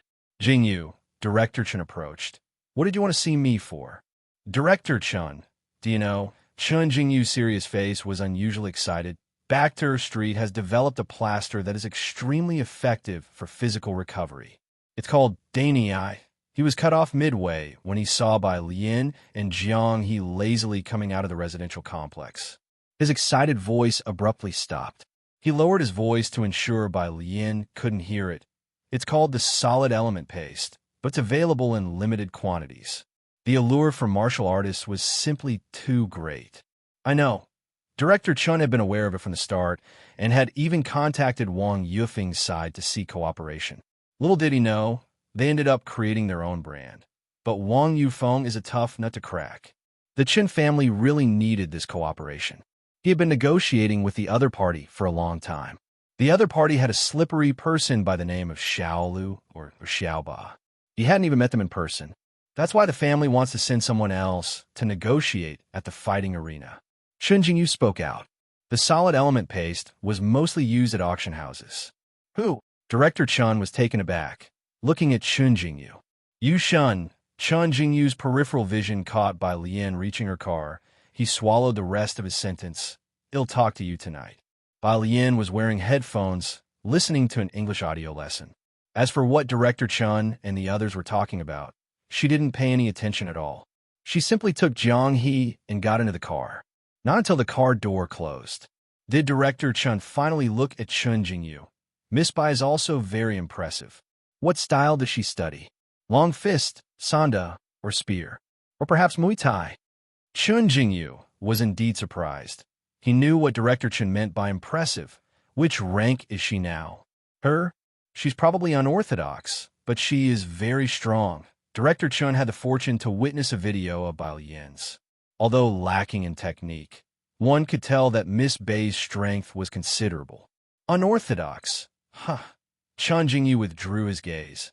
"I thought by your tone, you meant she could compare with you, Shun." Director Chun was quite speechless. "How can you compare?" Yu Hongyi started learning martial arts at 3, took up the spear at 9, while Miss Bai is seriously studying. He knew Bai Lien was devoted to her studies. Chun Jingyu wanted to say that even being admitted to Jiangjing University wasn't guaranteed. So what was the difference between studying seriously and not? But looking at Director Chun, he didn't voice his thought. Afternoon after school. Milk tea shop. Wang Qi and the others pretended to order milk teas, while their eyes inadvertently drifted towards the kitchen. Yang Lin didn't bother with them, attending to other customers instead. Qi Yundai took a box of cake out, and, seeing Wang Qi and the others looking at him, he reluctantly took off his chef's hat. What? When he wasn't in court, he wasn't so unapproachable. Still aloof, he wasn't much for talking. Hee. Wang Qi scratched his head, very curious, and naturally asked his question, "Isn't it said that those involved in legal revision can't be defense lawyers?" Qi Yundai handed the cake to Yang Lin and casually inquired, "Where did you hear that?" "Online, and Baidu says so too," Wang Qi said as if it were obvious. Qi Yundai, a look of incomprehension appeared on his face. "You guys search for this kind of stuff on the internet?" Not only had they searched, they had believed it too. It might have been the way Qi Yundai looked at fools with such overt transparency that made Wang Qi and the other boys exchange glances, then quietly take their milk tea back to where Bai Lien and Ning Xiao were. "So we can't search online?" Wang Qi asked Ning Xiao. Ning Xiao gave him a glance and reminded him. As everyone knows, all the answers on Qiandu are edited and answered by the public, including Qiandu Qianku. Wang Qi didn't dare to retort Ning Xiao, the academic god. He just looked at Bai Lien with an almost tearful expression. Lien's sister. Bai Lien casually put away her homework, looked up, and said, "Use your brain. Is everyone here?" Zhang Shi's dad often traveled for business. And now, Zhang Shi's was not at home. So the people from Class 15 had discussed and agreed that they would take turns, a few each day, going to the Zhang family's place to help Zhang's mom move goods and flower pots. Today it was Bai Lien's and Wang Qi's turn among others. Once everyone was gathered, they all went to the Zhang family's flower shop at the street corner. Zhang's mom had closed the flower shop for many days and was cleaning today, organizing wilted petals. There was also a delivery on its way, and by the time Bai Lien and the others arrived, Yin Lu had already started cleaning inside the shop. "Alien, little Wang, how come all you are here?" Zhang's mom was bustling about with a smile. "No different than usual. It'll get you guys some drinks." Outside the front gate of the Zhang family's home, Wang Xian was on the phone, suppressing her anger and forcing a smile. "Teacher who? Just consider that we approached you first, and you also said Xiaolu had potential. Enough." Wang Xian, let's cut to the chase. Teacher who said on the other end, "Man, she also scheduled with me. You are aware, right?" Teacher who is a martial arts instructor at Time Entertainment.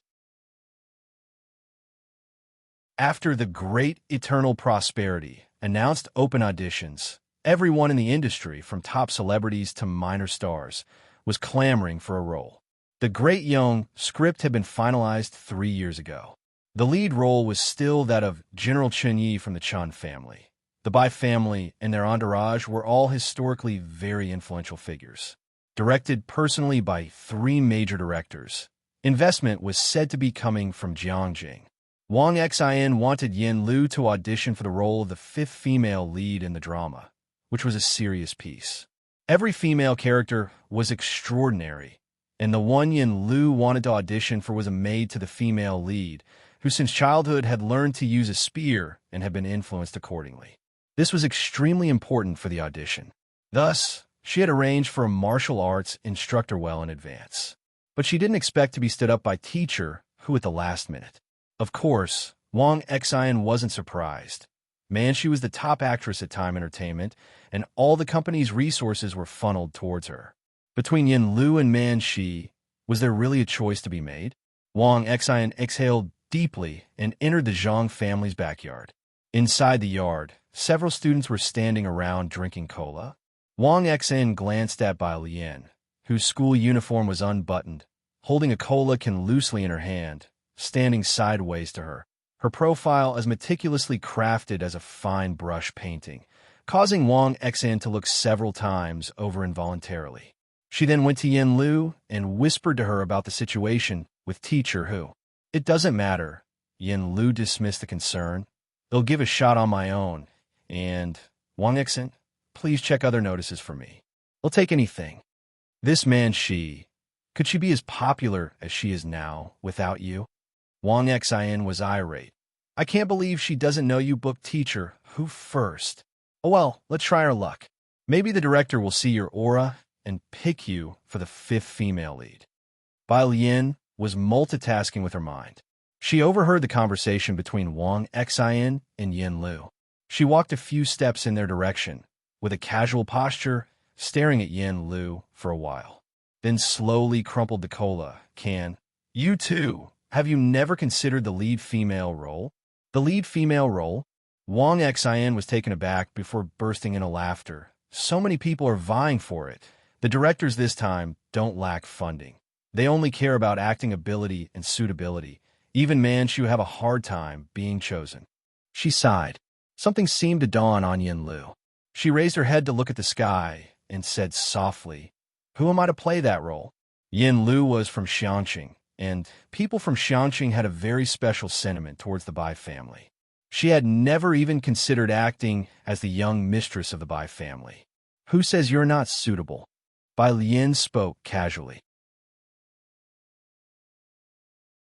Yin Lu looked surprised. Bai Lian tossed the cola can into the trash can, her dark eyes narrowing slightly. She spoke in even pace, unrestrained and wild. Tomorrow afternoon at 5:30, bring the spear you are most comfortable with and wait for me here. Having been in this world for so long, it was also time to pick up the spear again.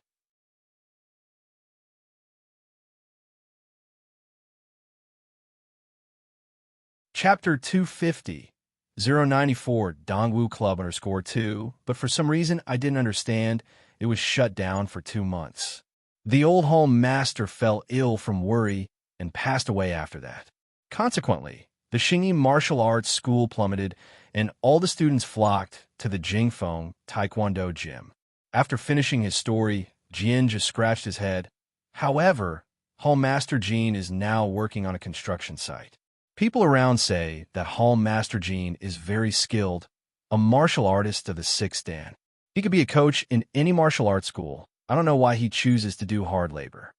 So what if he's a 6th Dan? What's wrong with doing hard labor? Bai Lian glanced at him and leisurely evaluated him, old-fashioned. Jianzhe was stunned for a moment, then reflected. That does seem right. But if it were him, he probably couldn't let go of his pride to do that. We have an elder in our family who didn't study hard when he was young. Instead, he learned to play the guzheng. Jianzhe recalled this matter. My great-grandfather scolded him, saying he was a man with feminine tendencies, and then his mother took him and moved out. Bai Lian nodded in agreement, very much approving of his mother's course of action.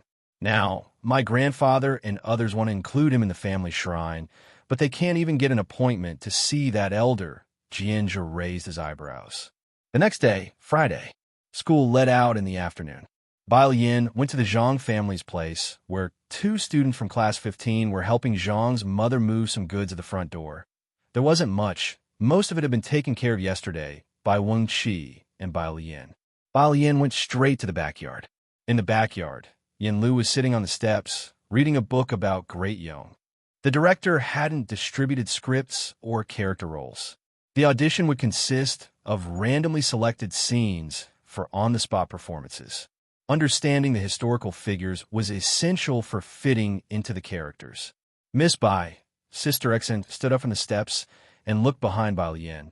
Not seeing anyone else, "Are you alone?" Bai Lian walked in and placed her backpack next to Yin Lu on the steps. "Yes." Yin Lu also put down her book and stood up. The book had been turned to that page with the black title, "The Death of Bai's Mother." "Then where's the teacher?" Sister Xen opened her mouth to ask. Bai Lian's gaze lightly drifted towards the long spear leaning against the corner of the wall. The black spear shaft, a little over 4 feet long, with a silver diamond-shaped spearhead, below which hung a red tassel. In the setting sun, the lazy shadow of the spear shaft stretched out across the yard. "Teacher!" Bai Lian reached out and casually picked up the spear, tilting her head towards Sister Xen with a lazy smile around her mouth, her dark pupils reflecting the sunset. "There's no teacher. I'll teach her." As she spoke, she handed the long spear to Yin Lu. "Hold it well." Yin Lu, like Sister Xen, had assumed that Bai Lian knew a senior spear teacher. She took the spear a bit startled. "Straighten your back." Bai Lian positioned her left hand against Yin Lu's waist and raised an eyebrow at her. "Don't look at me. Look at the spear. Left hand holds the butt, right hand in front." Yin Lu straightened her back, somewhat flustered. "Left foot forward, right foot back. Move your right hand to the middle of the shaft." Bai Lian extended a slender, pale finger and leisurely pushed Yin Lu's misplaced fingers upwards. "The spear is a long weapon. Its advantage is its length, so you must hold it in the middle to fully utilize its reach." This was the ready stance for an attack. Yin Lu was smart, and although she didn't have much strength, she could learn a set of movements for show. In 5 minutes, she could manipulate it at will. As soon as she held the spear, she could reflexively make attack moves. Bai Lian didn't read today. She crossed her arms and stood beside Yin Lu, giving instructions. When Yin Lu's movements were off, Bai Lian would reach out to correct them. Not bad. Seeing that she had mastered the ready stance, Bai Lian reached out. "Give me the spear. It'll teach you a sequence of moves first." Yin Lu handed the spear to Bai Lian. She and Sister Xen retreated to the steps. Bai Lian, wearing a blue and white school uniform, held the spear in her right hand, letting the shaft casually rest on the ground as she stood in the middle of the yard. She slightly lifted her head, and the moment she took hold of the spear, all traces of laziness vanished from her dark eyes. Sister Xen, who was about to joke with Yin Lu, found that she couldn't utter a word. Bai Lian initiated the move with an internal rotation of her left arm while aggressively pushing down with her right hand on the spear. The flexible shaft of the spear hugged her abdomen closely. Her right leg stepped forward past her front leg while her left foot stepped ahead, bending her knee. Simultaneously, her left hand loosened slightly. With her right hand holding the spear, she thrust forward with all her might. This is the level thrust with the spear. Following Bai Lian's voice, the spear tip stopped in front of a flower pot. The whooshing sound of the spear cutting through the air caused the petals of the yellow chrysanthemum to tremble slightly. She snapped her head up. The evening breeze passed, gently blowing away the stray strands of hair on her forehead, revealing her black eyes that now seemed even colder. For about 10 seconds, Bai Lian loosened her left hand, retracted the spear with her right, stood up straight, and casually tossed the spear back to Yin Lu. "Your turn."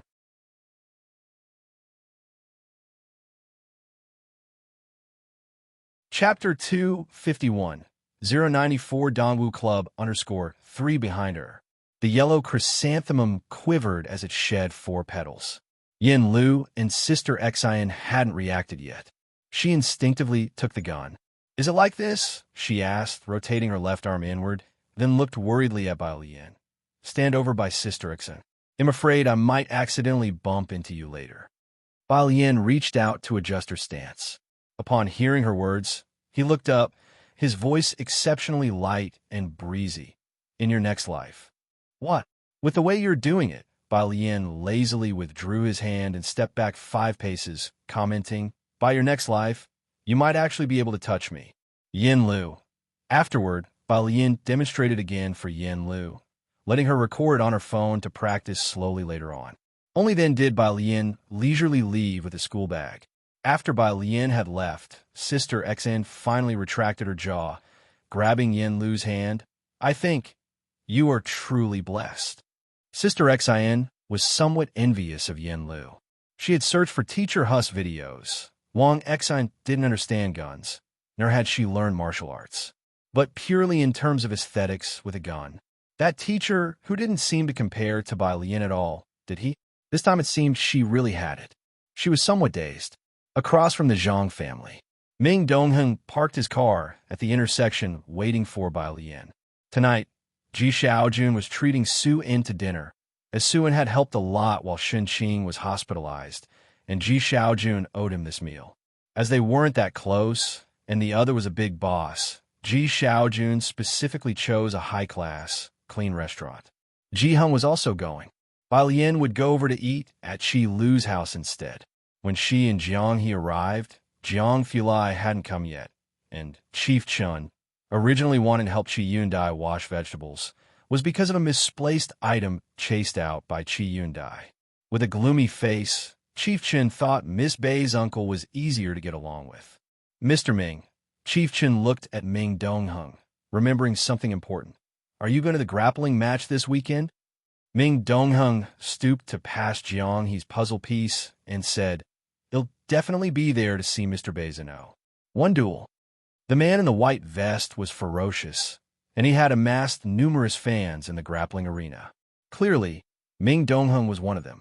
You God will be there tomorrow as well, Chief Chen informed him. Ming Dongheng's eyes showed a touch of surprise as he turned. She's coming. Bai Lian was sitting at the table doing her homework, biology questions from Jiangjing University affiliated college.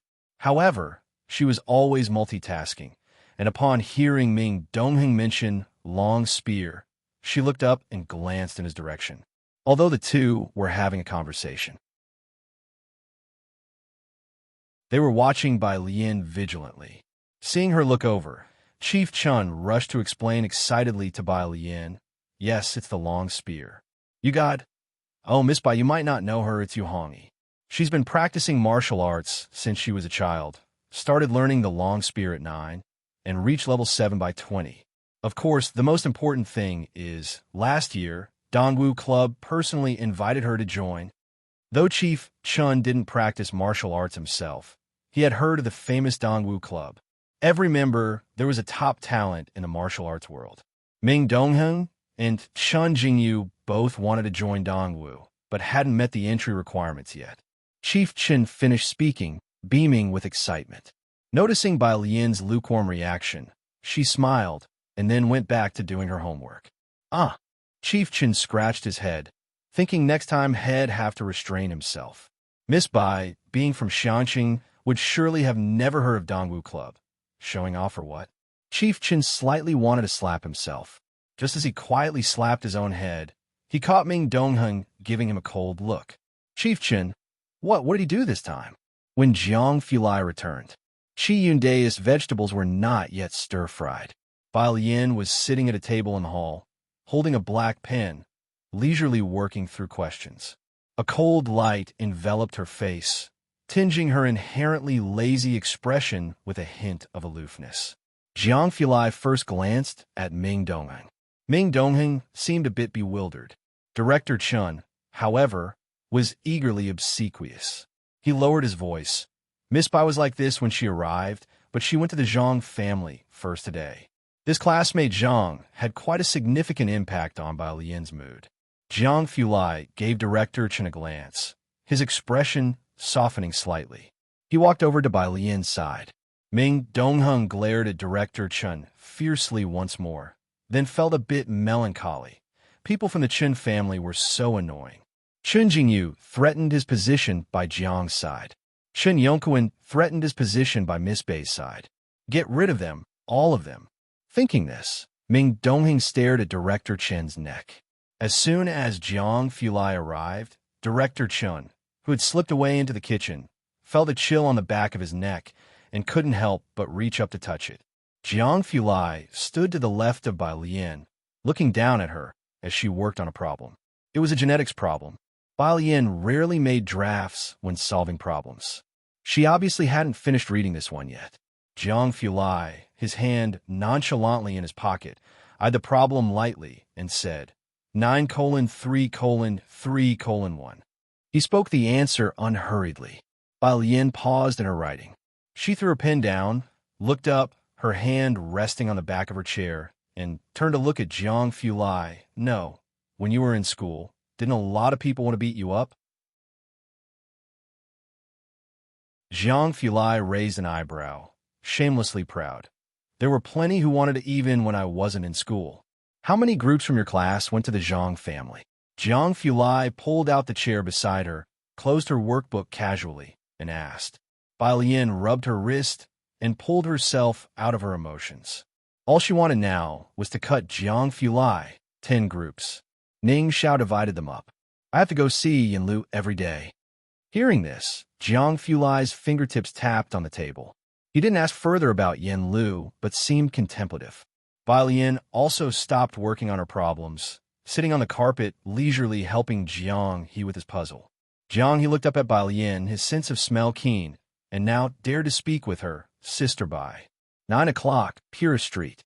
Ming Dongheng stopped the car, and Bai Lian saw Mao Kuan squatting at the corner of the street. As he was about to drive away, he took an extra glance at the hair beside Bai Lian. Did it look a bit familiar? Jiangjing. Su family. Old lady Su frowned as she flipped through a file. After a moment, she said, they all have the surname Yu, but this brother is way worse than his sister. She threw the profile onto the coffee table.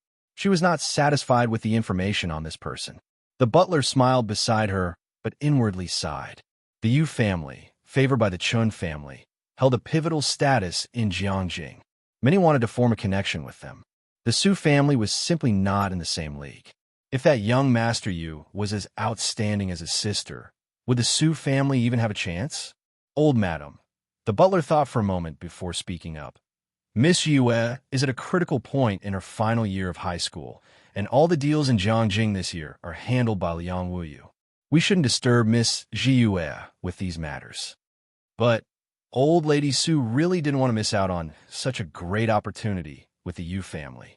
That Yu Hongshu might be a good-for-nothing, but his sister was too exceptional.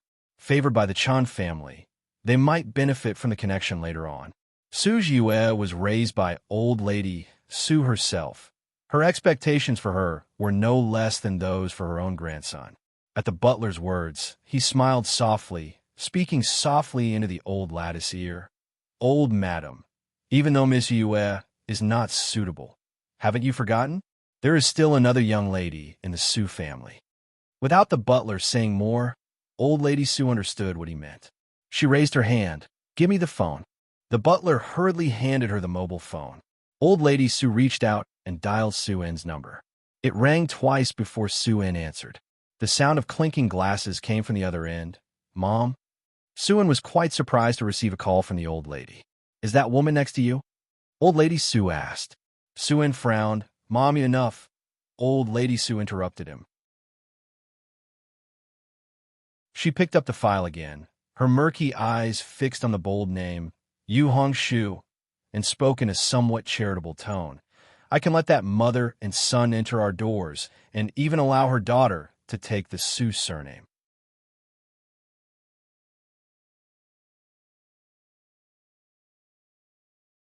Chapter 252, 095 Mysterious G Family Members. Hacking White Tank Top, Part 2, _1 on the phone.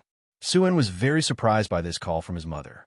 At the dinner table, Assistant Su-en was chatting with Ji Hung and Ji Xiaojun, and when he heard the old lattice words, he frowned. What? It caught the attention of Ji Mulan sitting beside him. Su-en covered the phone and shook his head at her, then walked towards the corridor. Ji Mulan watched Su-en's retreating figure, deep in thought. Mom, what are you talking about? On the corridor, Su-en lowered his voice, his eyebrows knitted together. The old lady put down the documents and stood up. You remember the Yu family, don't you? The Yu family? What about them? Suin wasn't very familiar with this surname. He only knew that there was someone from the Yu family who was the old Lattice intimate friend. But he knew that the Yu family had ties with the Chun family, had moved out of Jiangjing's outer city areas, and now lived in the central area of Jiangjing. Many people from the outer city areas were envious. I am planning to introduce that woman's daughter to my old friend. She has a grandson of marriageable age. As she said this, the old Lattice mouth curled into a cold smile, somewhat impatient. Find some time to bring them back. For the old lady, this was a golden opportunity for Ji Mulan to rise to the heavens. Once she changed her surname to that of the Su family, she would be a Su. Of course, it never crossed her mind that Ji Mulan and her mother would refuse. After all, such an opportunity was rare even for those from the outer city areas, and once the news was released by the old Madame Su, there would be plenty of people clamoring for it. But she was not willing to give this advantage to others. What a boon for them! Madame Su hung up the phone, placed it on the table with a plop, and sneered. On this side of the phone, Suin looked at his phone, his brows slightly furrowed. The Yu family? He returned to the private room. Ji Mulan could tell he had something on his mind, and after the drinks were finished and the party had dispersed, the sober assistant Su In drove Ji Xiaojun and Ji Hung home one by one. Only then did Ji Mulan find the chance to ask Su In. Su In told her about the matter. Your mom said this? Ji Mulan glanced at Su In. Would your mother really be so kind-hearted? She hadn't set foot in the Su family's door to this day. She simply didn't believe that old Madame Su would be so generous. I know, Su In was aware of this too, but the Yu family is indeed not bad. They moved to the city center a few years ago. This person might be problematic. It was only then that Ji Mulan seemed slightly taken aback. Looking at Su In, the Yu family? Although she didn't understand the forces in Jiangjing, she knew that in Jiangjing, the areas were divided. Every family in the center area had an illustrious background. About this matter, Su In pressed his brow. Let's not tell Alien about it. Changing surnames? He thought that Bai Lian wouldn't care at all. The two didn't speak any further, and the assistant came back to pick them up. Mr. Su, after returning, Ji Mulan went upstairs, and it was only then that the assistant whispered to Su In, this Mr. Ji is profound and knowledgeable, with a broad range of knowledge. Ji Xiaojun was a teacher. The assistant wasn't surprised by his eloquence. But after a deep conversation today, Ji Hung had surprised the assistant. He had never expected a common old man from Xiangqing, from Pure Street, to have a wider knowledge than many people he knew. There was a moment when he felt that even old Madame Zu's breadth of knowledge might not compare to that of Mr. Ji. This whole family was too strange.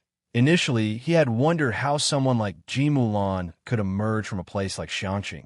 But now, compared to Ji Hung, compared to Bai Lian, Ji Mulan seemed much more normal. The assistant pondered in his mind. Saturday, Pura Street. Mao Kuan was helping the store manager move things. Bai Lian sat on a small stool on the side, memorizing vocabulary. Not far away, Chen Yongkuan passed by with a man in a windbreaker. Chen Yongkuan didn't drive today, so he had to pass by here to get to Bacter Street. Miss Bai, seeing Bai Lian from a distance, the station manager jogged over. Bai Lian was reciting words with earphones on, occasionally talking to Mao Kuan. Hearing the voice, she looked up toward the source and lazily greeted him. Station Manager Chun. I came for a bit of business. Station Manager Chun stopped in front of Bai Lian. You didn't go to the library today? No. Bai Lian swiped away the word on her phone and memorized the next one. Had a bit of business to attend to. What business Bai Lian had, Station Manager Chun didn't dare to ask further, only glancing up at the store 112 Star Store.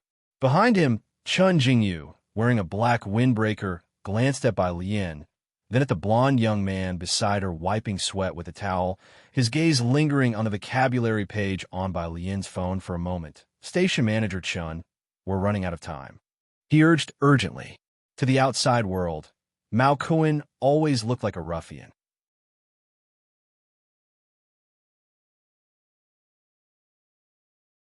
Chapter 253. 095 Mysterious G, Family Member, Hacked White Tank Top, Part 2.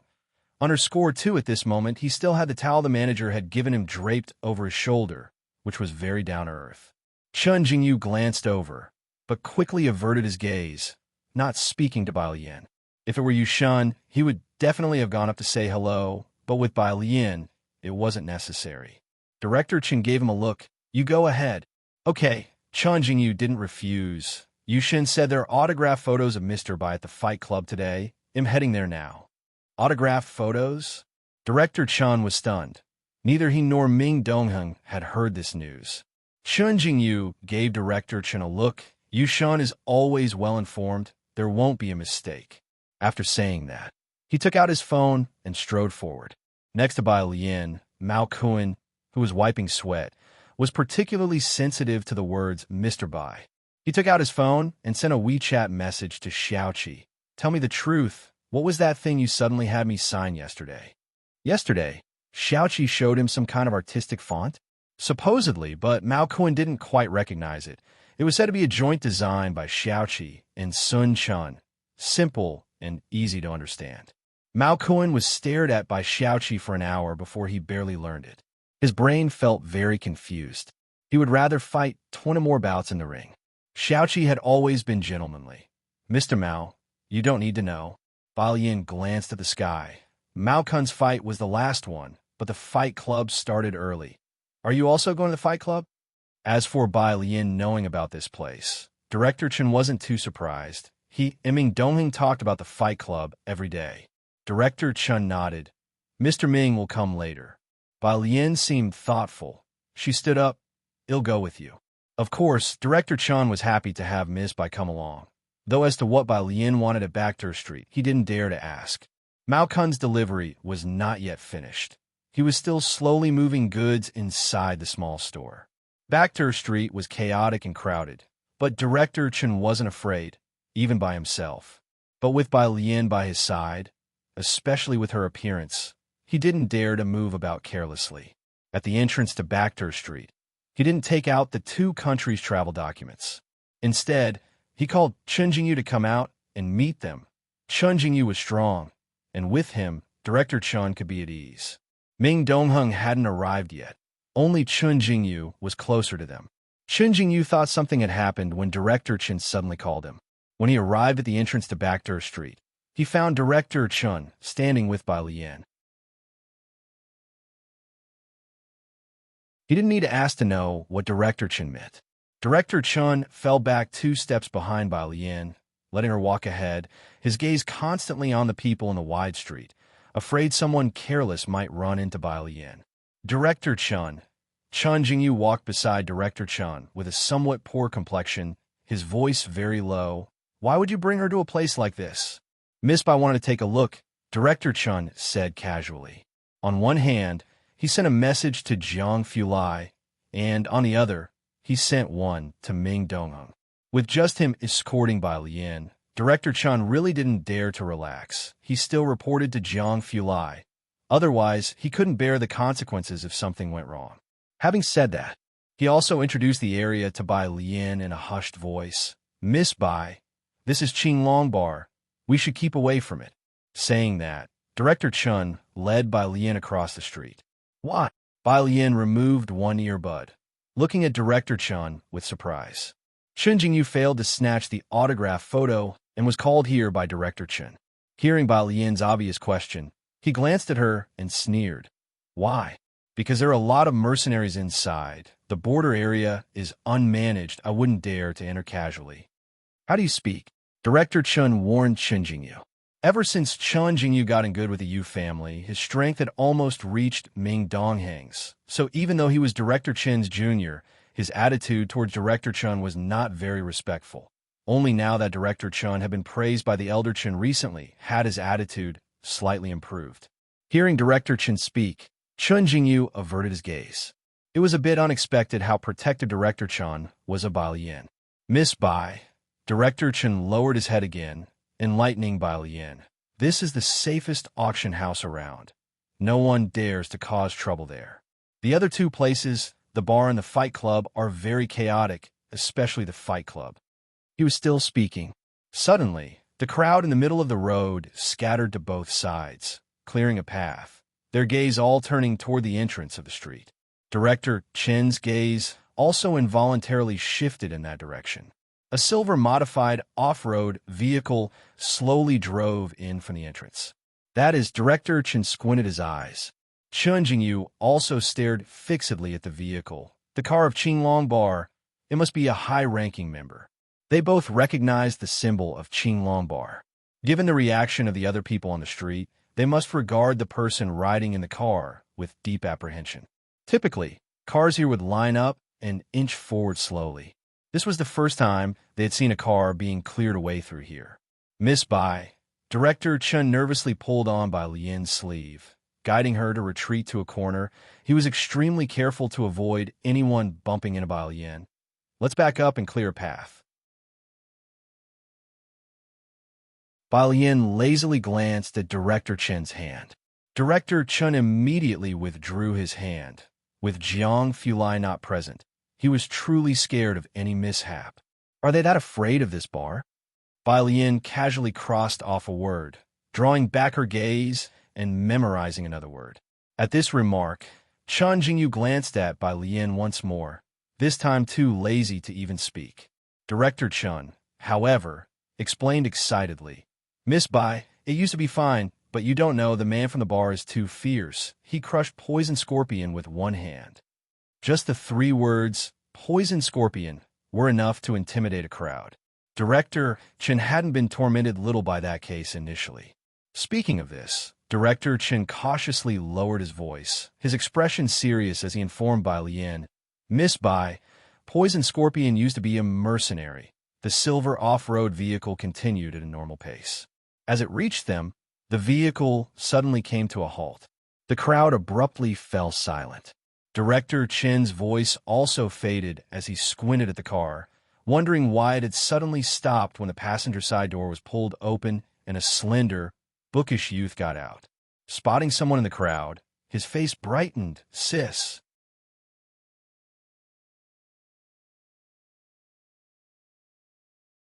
Chapter 254, 096, Backter Street. A new king is born. _1 Qinglong Bar was renowned far and wide. Inside, a mix of all kinds of characters frequented the place, and no one dared to cause trouble because the bodyguards and security weren't ordinary people.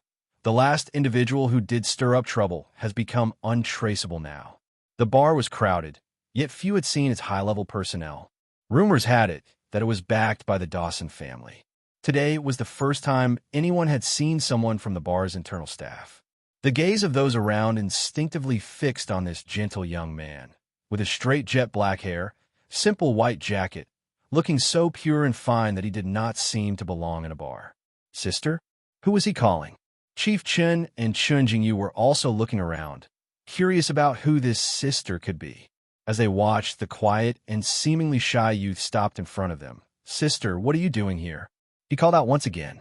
It was with this call that Chief Chun and Chun Jingyu realized that women who dared to walk around Backter Street were scarce, and the few who did were very capable, with knives clearly strapped to their knees. And on their side, Chief Chun and Chun Jingyu instinctively looked towards Bai Lian. She was the only girl around. Bai Lian hadn't removed her earphones yet. She casually crossed out a word, then looked up at Xiaoqi, here to watch the match. With that, Xiaoqi understood. She was here to see Mao Kun's fight. Behind him, the silver off-road vehicle paused for a moment and then continued to move forward. Xiaoqi's appearance was deceiving. He had delicate features, especially those pitch-black eyes. On closer inspection, you could find the same serene demeanor he shared with Bai Lian from certain angles. Chief Chen came back to his senses and greeted Xiaoqi.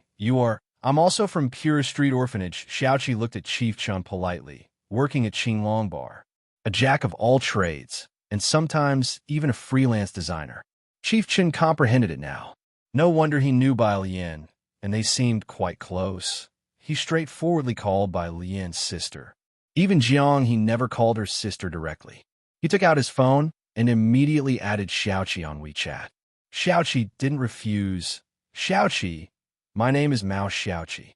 By Chief Chen's side, Chun Jingyu watched the car drive away, and after hearing works at Qinglong Bar Orphanage, gave Xiaoqi an odd look but paid him no further attention. As for adding as a friend, that was even less likely. Xiaoqi had gotten out of the car instinctively to greet Bai Lian, thinking she was here for something. Seeing she was headed to the fight club, he did not disturb her any further. The main street of Bakhtur Street was a mile long with various hotel services. The fight club wasn't located on the main street. In front of the giant lion statue, a 3-meter wide and dozens of meters long branch road did not allow vehicles to enter. Both sides were flanked by 5-meter-high stone walls, creating an oppressive feeling. Walking through the passage, a huge dome-shaped structure came into view. Outside the open doors, there were two 2-meter-high promotional figures. On the left was a bald black man with his upper body bare, muscles bulging, a tan and green leopard tattooed across his chest, and his name written next to him, Black Panther. To the right was a masked blond man, only half his chin visible. He wore a white tank top, in an attacking stance, his eyes like a raptor closely watching its prey, chilling to behold. His name was also displayed, White Tank Top. Mao Kun's demeanor changed after putting on the mask. She knew he was meant for martial arts. But Bai Lian raised her head to look at the 3 words, White Tank Top. Voices occasionally called out Mr. White from nearby. Silence. Silence was what Bai Lian embodied at that moment. The inside of the fight club was spacious, octagonal in shape, with the arena in the middle surrounded by railings and seating spreading out layer by layer from the center to the periphery. Cameras were set up around for a simultaneous live broadcast. A large screen in the middle prevented those seated further back from missing any detail. Bai Lian's seat was in the first row of Zone A, the same area as Chief Chen. Chun Jingyu, however, had managed to get a second-row seat in D Zone, very far from them. When Jiang Fulai and Ming Dongheng arrived, the fight was about to start, and most of the seats were already filled. With a seat left empty to Bai Lian's right, Ming Dongheng arrived to find Chief Chen sitting to her left. He gave Chief Chen a cool glance before quietly sitting next to him. As soon as Jiang Fulai arrived, the tension in Chief Chen visibly eased significantly. Today, Bai Lian wore black wide-leg pants, with light gray fabric stitched on both sides, embroidered with several white cats, and a slightly tight black long sleeve on top, also adorned with a white lazy cat sprawling across the chest.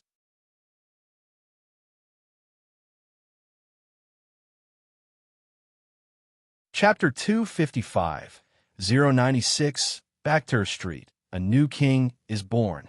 _2, she wore a loose black coat that only made her face seem paler in contrast.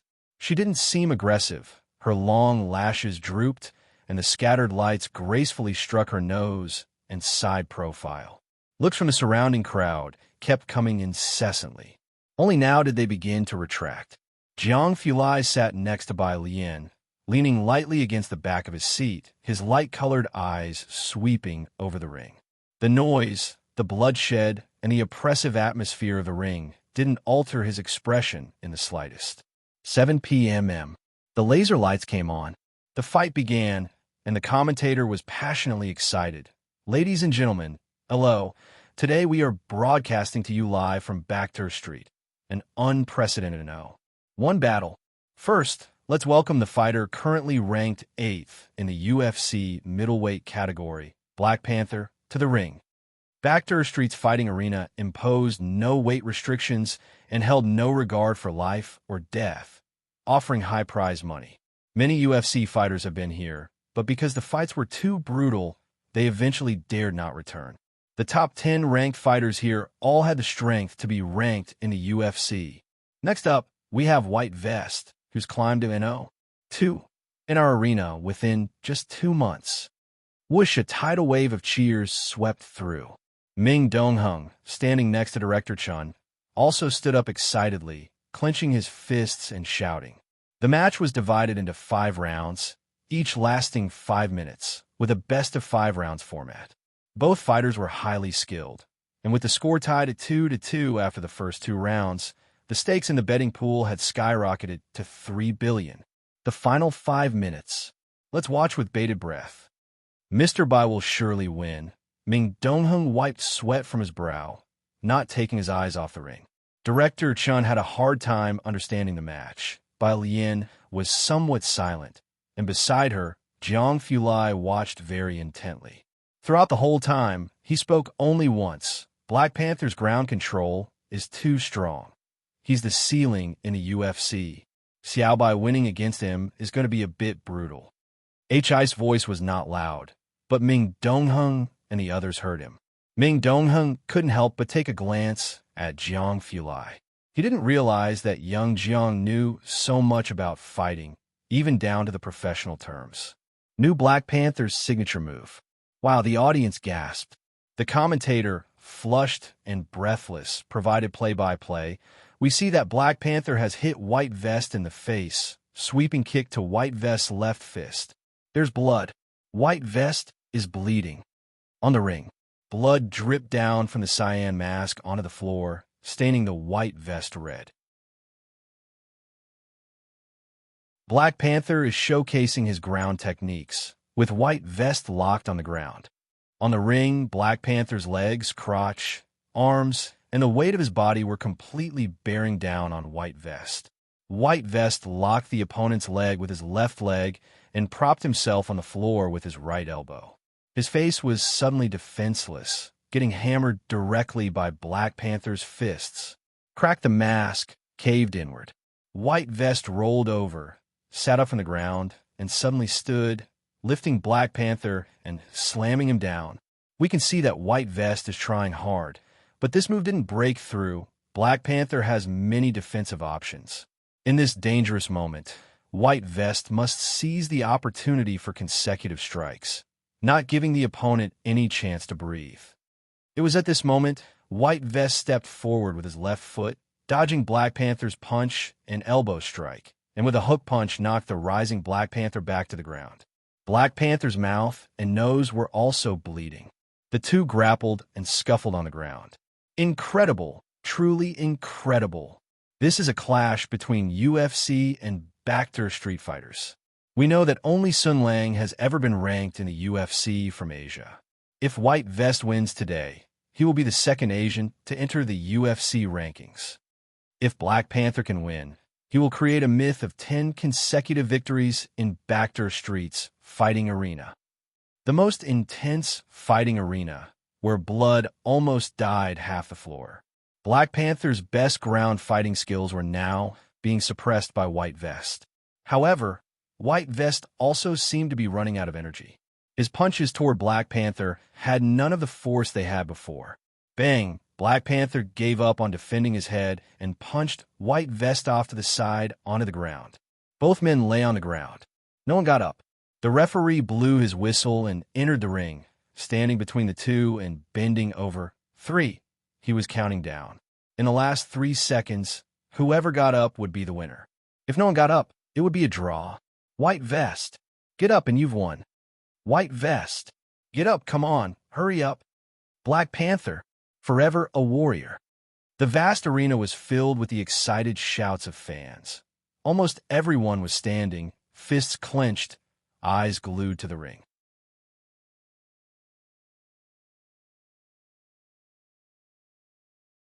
Chapter 256, 096, Bacter Street, a new king is born. Underscore 3-2.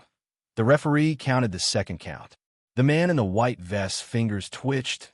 Only one sentence, the people of Xianqing, they could die standing, but would never fall. He propped himself up on the ground, slowly climbing up bit by bit. Blood flowed down his neck to the hem of his white garment. 1. The referee held the hand of the man in the white vest, excitedly declaring, "White Vest wins."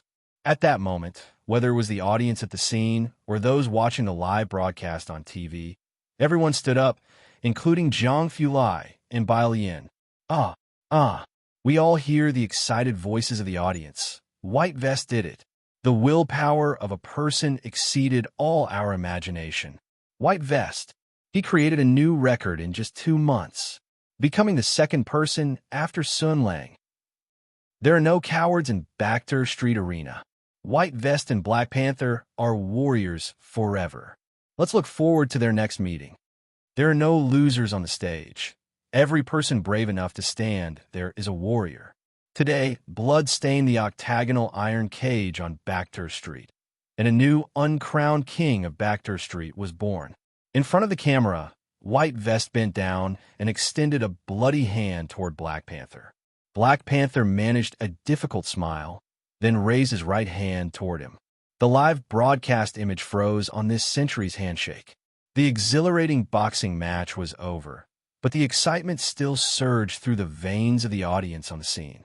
Jiang Fulai still stood in place, staring at the stage for a good while before he took his eyes off it, glanced indifferently at the excited Ming Dongheng, and lazily lifted his eyelid, commenting, "Good eye." "Yeah." Ming Dongheng clenched his fist, his bronze face flushed with excitement. He followed Jiang Fulai and Bai Lian as they left, turning back every few steps to look at the stage. "That was a ferocious fight," said Director Chun, standing next to Ming Dongheng, soaked in cold sweat. They were several paces behind Bai Lian and Jiang Fulai. Jiang Shao said his victory would be brutal, but I didn't expect it to be this brutal. In the end, it was all about who could get up again. That said, Director Chun peered through the gaps between the people in front to catch a glimpse of Jiang Fulai's silhouette. How did Jiang Shao figure out that he could win? Ming Dongheng shook his head. Outside, Jiang Fulai's car was parked at the intersection. It was his blue car, the one from the lab. As soon as Director Chun came out, he saw Jiang Fulai and Bai Lian get into the car. He turned to Ming Dongheng and asked, "Where's your car?" "At the intersection. If Jiang Shao's car can get in here, why can't Mr. Ming's?" Director Chun grew bolder and began to tease Mr. Ming. Ming Dongheng calmed down, cold and righteous. "How would I know?" "Director Chun, in Bai Lian's car." She slouched in the passenger seat, sending a string of prescriptions to Xiaoqi through her phone. "For internal injuries, they'll come over tonight. There's too much attention during the day." With the intensity of Mao Kun's match, his foundation was damaged. Without proper care, the aftereffects on his body could be severe. His talent in martial arts was indeed exceptionally high. In the driver's seat, Jiang Fulai put on a Bluetooth headset, one hand lazily turning the steering wheel, guiding the car away from Backter Street. The voice in the headset was Jiang Ziju's. "It's the great eternal prosperity." Jiang Shijua had found the TV series in question. "I checked out. The return on investment is good." "Are you?" Jiang Shijua hesitated. He really couldn't imagine the aloof young Master Jiang showing any interest in a TV drama. Nor could he envisage him investing in a drama to promote someone.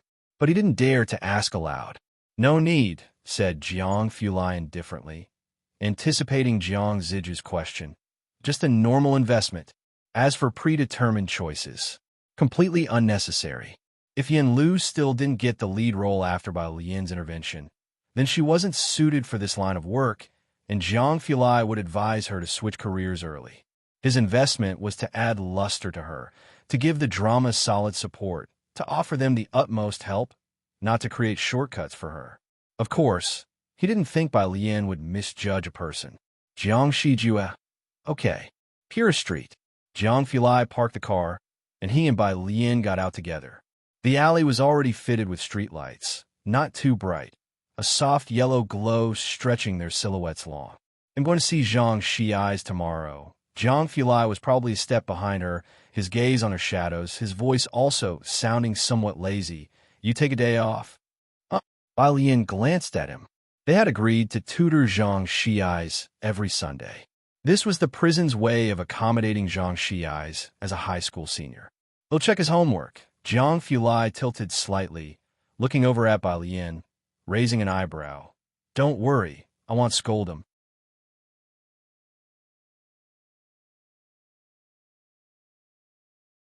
Chapter 257, 096, Backter Street, a new king is born. _4 Bai Lian was somewhat incredulous.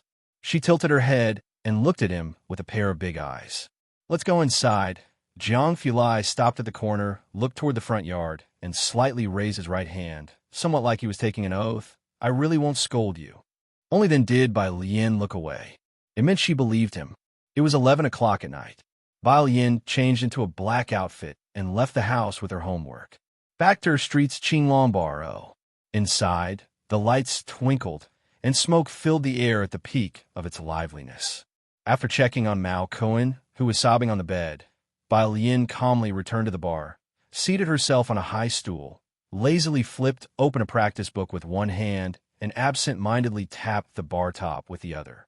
Xiaoqi brought out a desk lamp, plugged it in for her, turned on the light, and had someone prepare a drink with the lowest alcohol content for her. The chaotic bar now had a strange corner. A girl with her hair loosely tied up, doing homework under a desk lamp that was entirely out of place in a bar. The production of solid element paste is low, Xiaoqi explained to Bai Lian. Not because it's pricey, we sell it at a standard rate.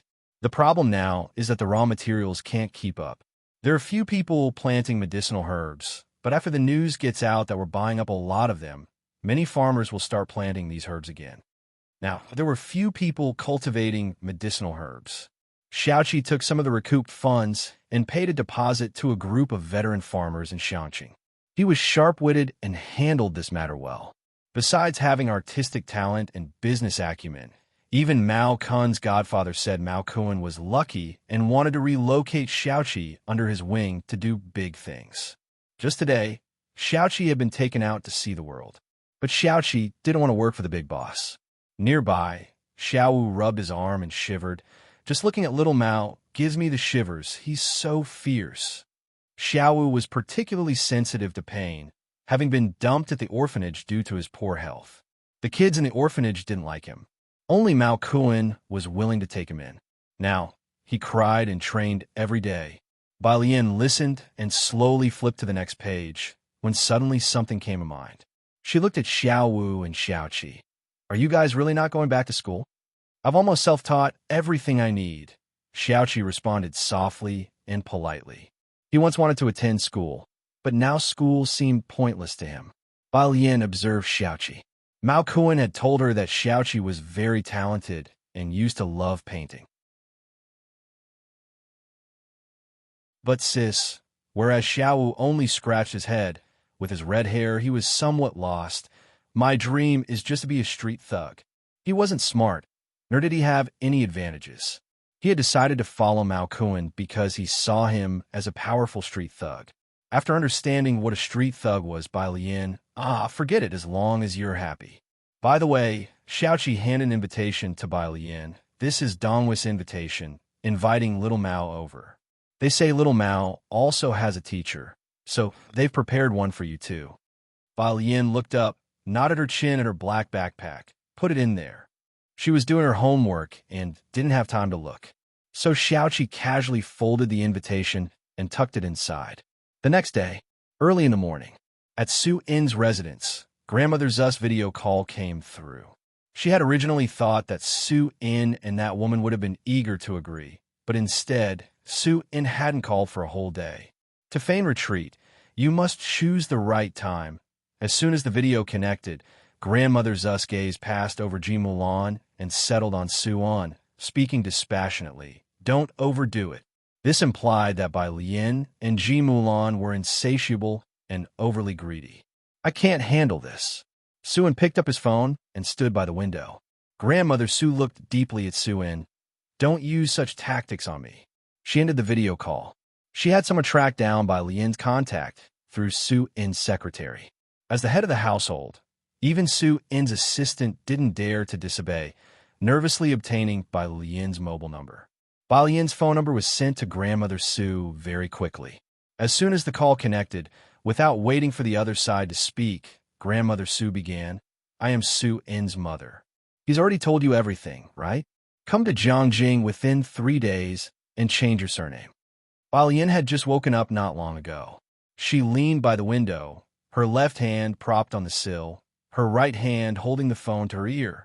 Half in doubt that she had misheard, she asked, Can you say that again?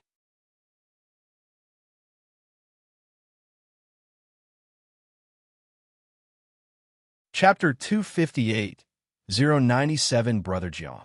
They'll take the fall if he's killed. Second update. Underscore one name change? What surname would she adopt? Did Sue-En teach you to say that? With that tone, Mrs. Su laughed, assuredly saying, come to Jiangjing within 3 days and change your surname. Mrs. Su had never really looked into Ji Mulan's connection to Balian. To her, it was unnecessary. But how much exposure could a high school student possibly have? It had to be Sue-En who tipped her off ahead of time, go to great lengths for the sake of this mother and daughter. Mrs. Su felt a bit of physical revulsion. But after all, she was unwilling to give up the mighty support of the Yu family. Do you think changing a surname isn't enough? Mrs. Su spoke indifferently. I can let you into the Su family registry, give you a Jiangjing residence permit. Is that sufficient? What was this? Is your Su family the royal household? Balian finally caught what Mrs. Su was saying, raising an eyebrow. What? Through the window, Balian saw Lance enter the yard. She stood up straight, and while walking outside, said, it seems not. Then where do you get the courage to offer me entry into your family's registry? Saying, Balian stepped out the door, her tone unhurried. Can your ancestors rest in peace with that decision? She hung up the phone and took the opportunity to block the number. What nonsense! Yesterday, Balian had to reschedule her acupuncture session to this morning because of her plans to watch a fight. Lance came over especially early today. He also brought them steamed buns and fried dough sticks, biting into a sticky rice cake. Tastes great. Lance's Mandarin was getting pretty good, but there were still some pronunciations he couldn't quite master. What's wrong with you? Seeing Ji Hung with a dejected face, he asked with his not-quite-standard concern. Ji Hung, who had just finished reviewing his books not long ago, silently glanced at him. Without speaking, quietly nibbling on a bun. Methodically, Balian inserted a silver needle into Lance's head, her eyes downcast. Talk less. Okay. Lance held up his left index finger and mummed, zipping his mouth shut. In Xiangqing prison, Jiang Fulai arrived early. He sat sideways on the chair, resting his arm on the table, tapping his pale fingers against the tabletop sporadically. Less than 2 minutes passed when Zhang Xiais, wearing prisoner number 1108, came in with his head down, escorted to the opposite side.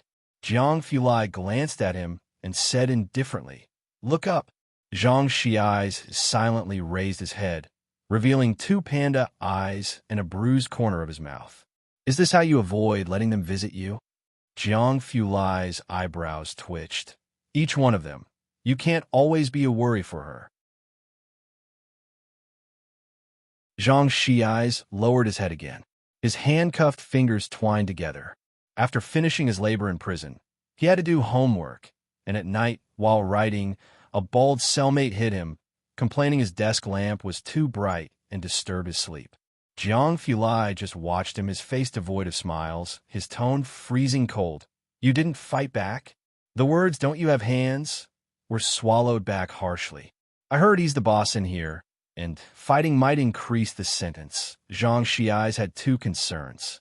The knife must be in your own hands, no matter who the other party is. Jiang Fulai paused, restraining himself from scolding. If someone hits you, you hit them back. If they end up dead, Jiang Fulai leaned back and sneered, they'll cover for you. Zhang Xiais looked up, his eyes wide as he stared at Jiang Fulai. He began to understand why Qi Lu was so worried about this man. Do you know what rear naked choke is? Jiang Fulai glanced at him again. Zhang Xiais shook his head, puzzled. 20 minutes later, Jiang Fulai nonchalantly stood aside, watching Zhang Xiais sparring with a prison guard. Ding, his phone chimed once. It was Bai Lian. How is his learning coming along? The previous night, Bai Lian had sent Ning Xiao's and Tang Ming's review points to Zhang Xiais over to Jiang Fulai, requesting him to teach Zhang Xiais today. Jiang Fulai paused. He hadn't taught the other man as Bai Lian had envisaged. No matter. If worst comes to worst, when Bai Lian meets with Zhang Xiais next week, he could take the initiative to berate Zhang Xiais for being too stupid to learn anything in a week. Young Master Jiang thought indifferently and replied, Instruction given student by 1. Young Master Jiang put away his phone, his expression detached. As for what exactly was taught, who knows? It was only after Zhang Xiais mastered the chokehold that the guard followed Jiang Fulai out. Should we move him to a different cell? Jiang Fulai shook his head. Remember to give him the medicine I brought over every day. You need to be tougher and somewhat intimidating to avoid being bullied. Bai Lian couldn't be expected to look after him forever. Jiang Fulai thought sourly. The guard escorted Jiang Fulai out and then checked the medicine he had left behind, a small round container labeled Imperial Revitalizing Plaster. Of course, neither Zhang Shi's mother nor Bai Lian had expected. Starting from today, Zhang Shi's would begin his journey as a big brother in prison. Bai Lian went to Jiang Fulai's place to pick up Jiang He for the library. Ming Dongheng and Chun Jingyu were both present. Jiang He hadn't woken up yet today, so Bai Lian went upstairs to wake him. With bleary eyes, he made his way to the bathroom, found his tiny tube of toothpaste and toothbrush on the small wash basin, and started brushing his teeth. Brush your teeth well, Bai Lian said with her arms crossed as she stood by and watched for a while before reaching out and flicking his forehead. I'll wait for you downstairs. Jiang He continued to brush his teeth mechanically.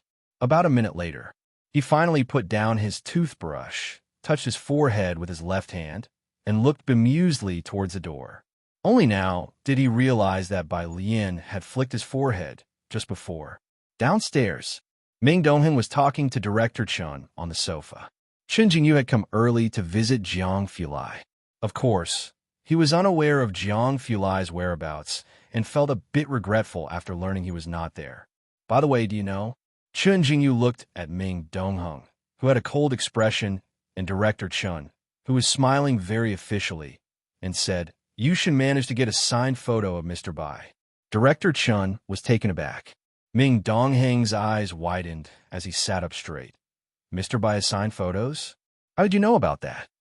Others might not know, but Yushun certainly does. Chun Jingyu glanced at Ming Dongheng and said with a smile, "You all know Yushun is from the Dongwu Club, and one of Yushun seniors from Dongwu is an O5 from the Bacter Street Fighting Arena, who had exchanged blows with Mr. Bai before and knows him." What? Ming Dongheng stared at Chun Jingyu.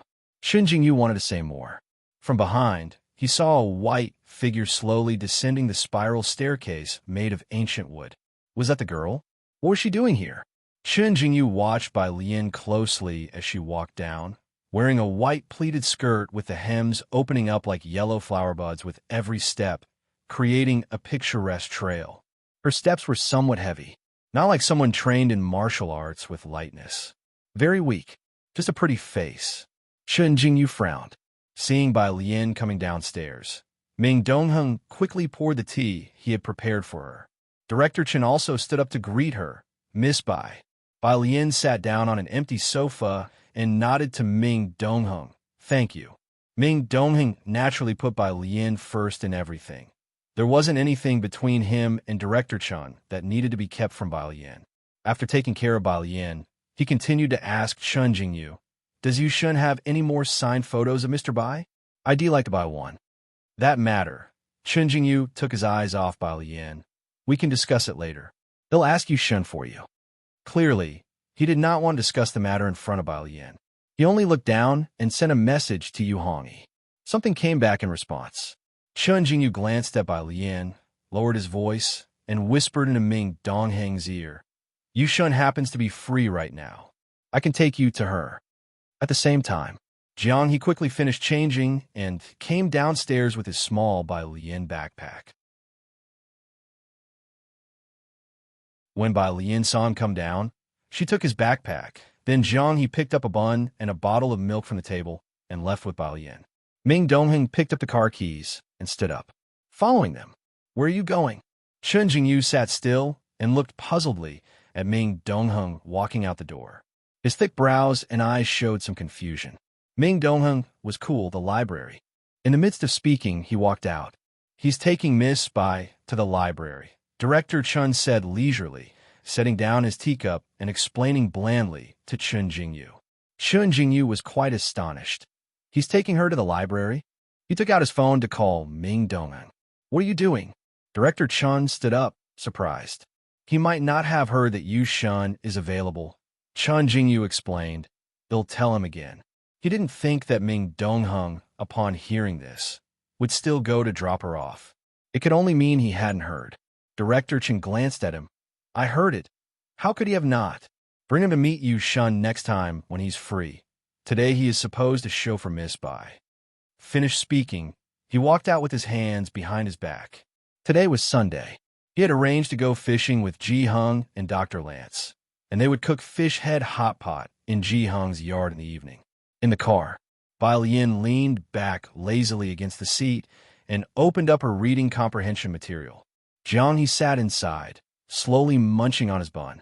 Director Chan smiled and blocked Ming Dongheng's car, sitting in the passenger seat under Ming Dongheng's murderous gaze. Mr. Ming, I just happen to be going to the library area. There's a fishing store there, and Uncle Ji told me to pick out some fishing gear for Dr. Lance. Umph. Ming Dongheng snorted coldly. The car entered the main road.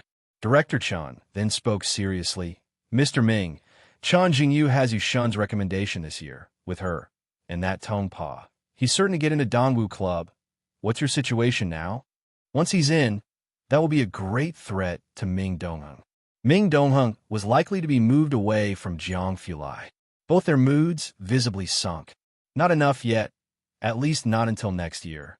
Ming Dongheng pursed his lips, his eyes revealing his worry. Behind them, Bai Lian, who had heard about Dongwu Club more than once and witnessed Ming Dongheng's defensive posture, didn't understand and decided to ask. Her question was a bit slow and puzzled. Isn't that, Xiaming? Is it really that hard to get into Dongwu?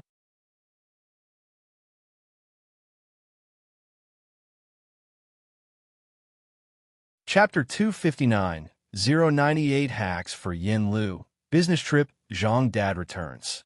Underscore one on this. Ming Dongheng instantly fell silent. Director Chen didn't practice serious martial arts, but he also knew about the Dongwu Club. Miss Bai, he pondered for a moment, then explained to Bai Lian, the Dongwu Club only recruits experts from each field. Initially, it was just a small-scale domestic circle, and it wasn't so strict. But now it has expanded worldwide, and joining means you're at the pinnacle of your field, although getting in is as hard as reaching the heavens. To put it this way, as far as I know, in the past 2 years within the country, only God you receive an invitation last year. Her signature move is the spear. When a club expands globally, it means that the threshold is extraordinarily high. Due to joining the Dongwu Club and becoming an ordinary member, Yu Hongyi's status in Jiangjing rose along with the tide, and the Yu family transformed from an insignificant clan. Ming Dongheng merged onto the main road. While Director Chen spoke, he just nodded, indicating agreement. What style do you practice? Bai Lian asked, her ears filled with English, which didn't interfere with her conversation with Ming Dongheng. Ming Dongheng, boxing. What he learned was the genuine boxing art. Bai Lian leaned back in her chair, her fingertips lightly tapping on the screen of her phone. And after a moment of thought, she said, then you haven't mastered it yet. To master boxing, one must reach inner nourishment of the self, peacefulness, and emptiness. Bai Lian remembered the invitation Xiaoqi gave her last night. She hadn't looked at it after returning home and wondered if it was the one Ming Dongheng and the others were talking about. She would check it out after returning home in the evening. The car gradually approached the library. Bai Lian took Jiang he to the second floor, where Ning Xiao and Tang Ming were already doing their homework, sitting up straight. Seeing that Bai Lian came alone, the two simultaneously breathed a sigh of relief. Bai Lian, Tang Ming leaned back in his chair, relaxed, asking about the notes he and Ning Xiao had made. How's the good student doing with his learning? Is this pace okay? Not too bad, Bai Lian said unhurriedly as she placed her books on the table, then instructed Jiang he to help her get 2 books from the shelf behind her. Next week he'll go and check his progress. Tang Ming and Ning Xiao both had great faith in what they had put together. He should be able to learn well. He shouldn't be that dumb. Jiang he slowly brought the books Bai Lian asked for. Bai Lian opened the milk for him, inserted the straw for him to drink, then patted his head with a sigh.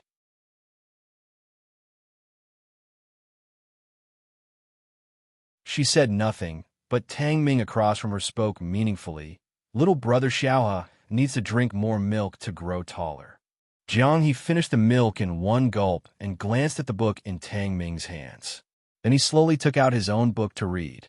Tang Ming subconsciously glanced at the book Jiang he was reading. Everything in pairs Tang Ming. Ning Xiao shot Tang Ming a look, not saying anything, but the look probably meant, why did you have to make that unnecessary remark? Bai Yin didn't start on the problems right away, but pulled out a blank sheet of paper. She wrote on it neatly and properly.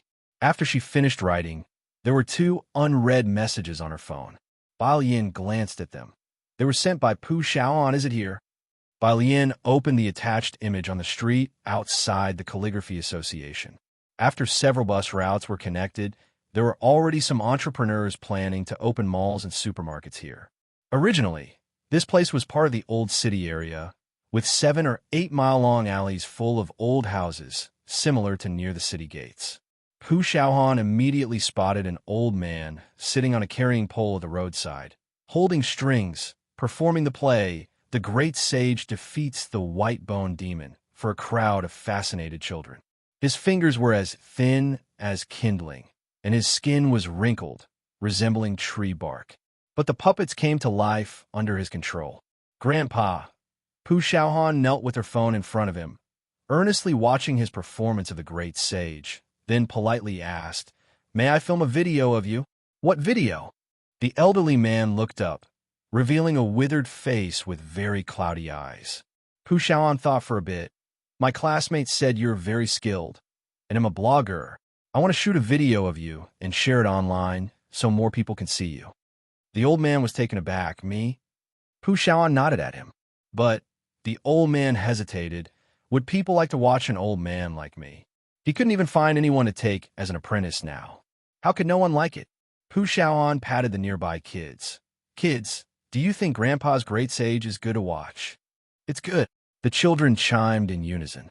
Pu Xiaohan smiled and took out her phone. "Grandpa, they'll start by recording your puppet show. If it's convenient, could I visit your home afterward to record a bit of your daily life?"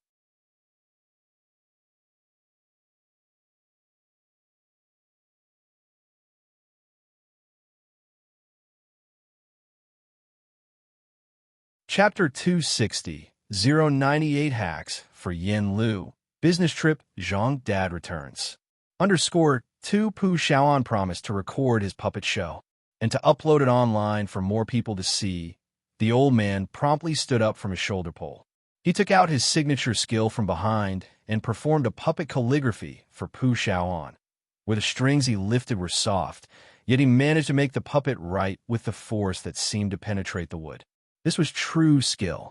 Pu Xiaoan had a real talent for video shooting. She chose various angles, filmed the puppet writing, the great sage, and eventually followed the old gentleman to his home. The old gentleman's house was not far from there. As they walked and chatted along the way, Pu Xiaoan learned that the old man's last name was Tao. It was just one room, neatly arranged with all kinds of puppets. "Do you live alone?" Pu Xiaohan looked around and didn't see any signs of other people's lives. The old man twisted a cigarette, nodded his head. "My grandson is afraid of these. My son told me to throw them away, but I couldn't bear to. So I moved here to live alone." Pu Xiaoan held up her phone, gave a brief shot of the scene. "Grandpa Tao, I will come to see you again next week to film some additional scenes." Grandpa Tao was all smiles. "Okay." He went back to the side of his bed and took out a box of milk that had been stored for a long time for Pu Xiaoan. Pu Xiaoan took the milk and left. She opened her video account. She hadn't updated in a few days, but thanks to the last edit, the number of followers kept growing, reaching 5.6 million. Her edited videos were of high quality, but lacked some sci-fi technology. She would habitually open Jin Zongyi's chat box. "Today? One bowl, one meal, no." Pu Xiaohan looked at their increasingly concise conversation and felt that one day she would inevitably become like Bai Lian. Evening. Bai Lian took Jiang He on the bus to the Zhang family. In the Zhang family's backyard, Yin Lu was still holding a long spear. This was what Bai Lian told her. Even if it was just for show, she had to learn to hold and steady the spear. "She practices until 12 o'clock every night," Zhang Mam said as she watched Yin Lu's figure, talking to Bai Lian, "gets up before 6 in the morning to make breakfast, then stands here with the spear." Yin Lu was practicing with the spear while her sister, Xian, was out looking for opportunities and additions for her. Bai Lian observed Yin Lu's erect posture. The way she held the spear was no longer as gentle as before, and nodded in approval. In less than a week, Yin Lu already looked somewhat like someone who knew how to handle a spear. Yin Lu was preparing for a performance. She didn't need to learn to the extent of a grandmaster, but even as a stage prop, a certain level of proficiency was required. Take a rest. Bai Lian handed a towel to Yin Lu. Yin Lu's lazy long hair was tied at the back of her head with a rubber band, and now she lived her life with earnest thanks. Jiang He sat on the steps, holding washed grapes given to him by Zhang Ma. He ate while looking up at the two. This, Bai Lian handed a piece of paper to Yin Lu. Take a look. Yin Lu wiped off the sweat, put away the towel, and looked down at the paper Bai Lian had given her. Upon receiving the paper, Yin Lu was stunned. It was information about the customs and etiquette of the Great Yong Dynasty, all recorded in history books, but not much covered in commercially available books. During her breaks from spear practice, Yin Lu would read up on the subject. After all, to act, one must understand the life of the character, especially since she was auditioning for a historical drama. But none were as comprehensive as the material Bai Lian had given her. Densely written with details of daily life, social etiquette, even character analysis, and brief biographies of the Bai family people. She had written it all so thoroughly. How much reading and research had she done to write with such detail? Yin Lu pursed her lips. She didn't know how to thank Bai Lian. As she asked Bai Lian was sneakily stealing grapes from Jiang He. How much research? It was just something done in passing. Ah, said Bai Lian nonchalantly. After finishing a grape, she turned back calmly, her stature tall. I used to study literature and took an interest in this historical period, so I did some extra research, she went on and on. Yin Lu was spun around until she was dizzy, and in the end, she could only focus on Bai Lian's face. I mentioned right. Bai Lian raised an eyebrow. The lazy and beautiful girl was quite enchanting. Go and hold the gun. Yin Lu picked up the long gun, and as she held it again, more and more things seemed off. Someone knocked on the back door. While opening the Jiangjing University's app, Bai Lian went to answer the door. Outside stood a tall and imposing middle-aged man. His eyebrows were thick and neat, his eyes bright and piercing. Seeing Bai Lian, he grinned broadly, radiating friendliness. Bai Lian, are you here to play with our Xiaoza? This was Zhang Dad, because Bai Lian, Pu Xiaoan, Wang Qi, and Zhang Xiai's often hung out together. Zhang Mom and Zhang Dad were very familiar with Zhang Shi's classmates. As he spoke, he walked inside. Hey, Xiaolu, Zhang Dad exclaimed with surprise when he saw Yin Lu. When did you get back to Xiangqing? Upon seeing Zhang Dad, Yin Lu put down the gun, her voice somewhat choked up. Uncle. Xiaolu, what's the matter, child? Both Zhang Dad and Zhang Mom couldn't bear to see children cry, especially this one whom they had watched grow up from a small age. Don't cry, don't cry. He walked over and patted Yin Lu's shoulder. Inside the house, Zhang Mom heard voices and came in with a dishcloth. After Zhang Shi's verdict had come out, Zhang Mom had been very proactive, and now that she saw Zhang Dad had returned, she couldn't help herself. Weren't you supposed to come back tomorrow? Every time Zhang Dad went out, he would give her a return date.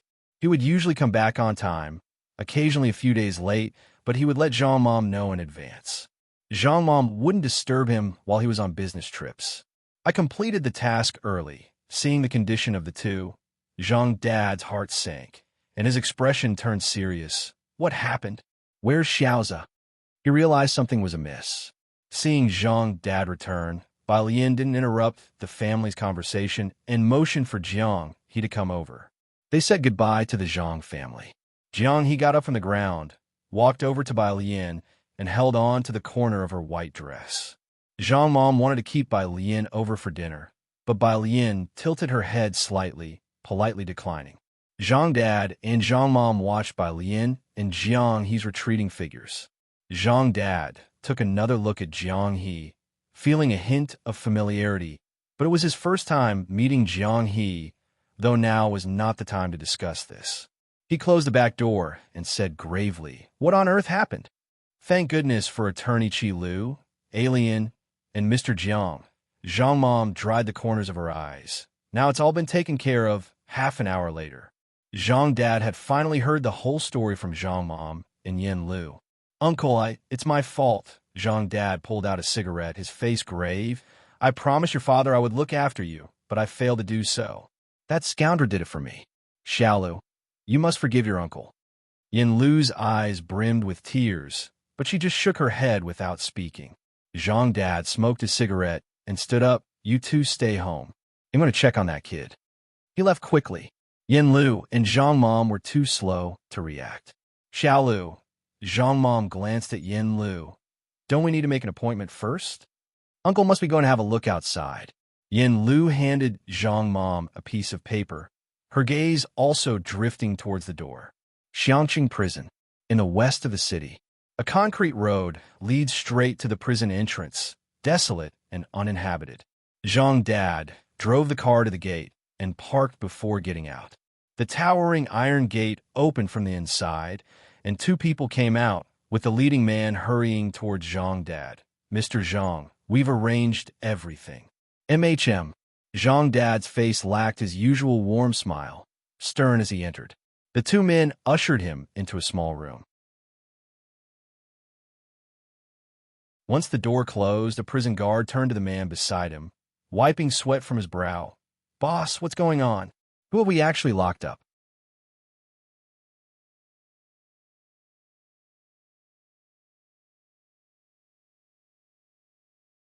Chapter 261, The 099 Ultimate Final Move. Bug Vine, Part 2. This morning, first came a person with top-secret clearance to see prisoner 1108.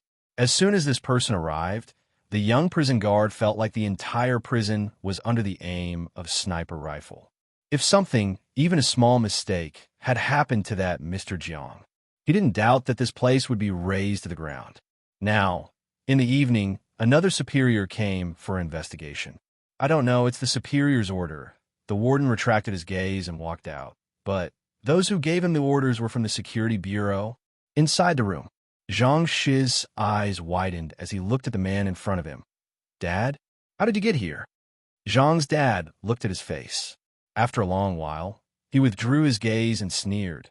"I just got back from a business trip and heard you were locked up." Zhang Shi eyes. 1 year, Zhang's dad sat across from Zhang Shi eyes, looked at him. "You have indeed encountered a benefactor. Otherwise, you'd be looking at no less than 10 years. Zhang Shi eyes chuckled.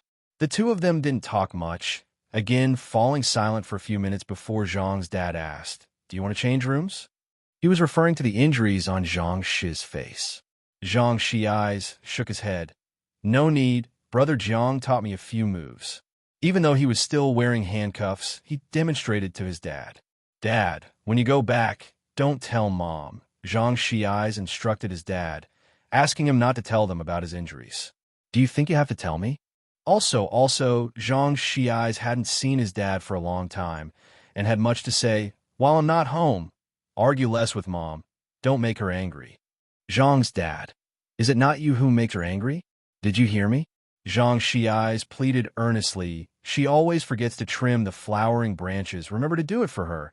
And for Sister Yin, make sure Mom prepares an iris for her every day. You can't do it yourself." Got it. The visiting time passed quickly, and Zhang's dad watched as Zhang Shi eyes was taken away, waiting until he vanished from sight before his feigned relaxed expression disappeared. The whole person became very silent. Leaving the prison, he took out another phone, turned it on. It had none of the extraneous apps, not even the basic ones like calls or messages. It only had one communication app, and there was one unread message showing on it. On Ji Hung's end, when by Lin and Jiang he returned, Lance was shouting in the yard. Jade. Today, for fishing, he had specifically worn slightly tighter flower trousers and topped it with a matching floral hat. Director Chun quickly caught the fish that jumped out of Lance's hands. "Dr. Lance, leave it to me. It's okay, no worries." He casually grabbed the fish and dispatched it with one swift cut. clean and efficient. Lance admired. Wow, slice it up. Ji Hung didn't pay attention to the commotion outside. He was in the kitchen, frying the base ingredients for the fish head hot pot. Miss Bai, Director Chen looked up to see Bai Lian, showing off his catch. Look, I caught this one. Bai Lian looked down. Director Chen had been back for quite a while now, and the fish he caught was still hanging at his waist, not yet taken down. Bai Lian, don't understand, but respect. She had reason to suspect that these three had circled Pura Street several times in the afternoon. Jiang he squatted very naturally next to Director Chen, watching him prepare the fish. Bai Lian went back to her room and flipped out the invitation Xiaoqi had given her the night before. The black and gold invitation read Dongwu Club, in embossed gold lettering on the cover. She looked at it twice and checked with Xiaoqi to confirm if this was the Dongwu Ming Dongheng and others had mentioned. Xiaoqi didn't understand these things and had to ask others before confirming with Bai Lian. Bai Lian, can it be given to someone else? She asked very sincerely. Meanwhile, an administrator at Dongwu Club received this message and was bewildered. What is Mr. Bei's teacher asking? Whether it can be transferred. Administrator, that's not possible. It was the first time he faced such a request. Xiaoqi forwarded Dongwu Club's response to Bai Lian. All right then. Xiaoqi, sis, their manager asked if they can add you.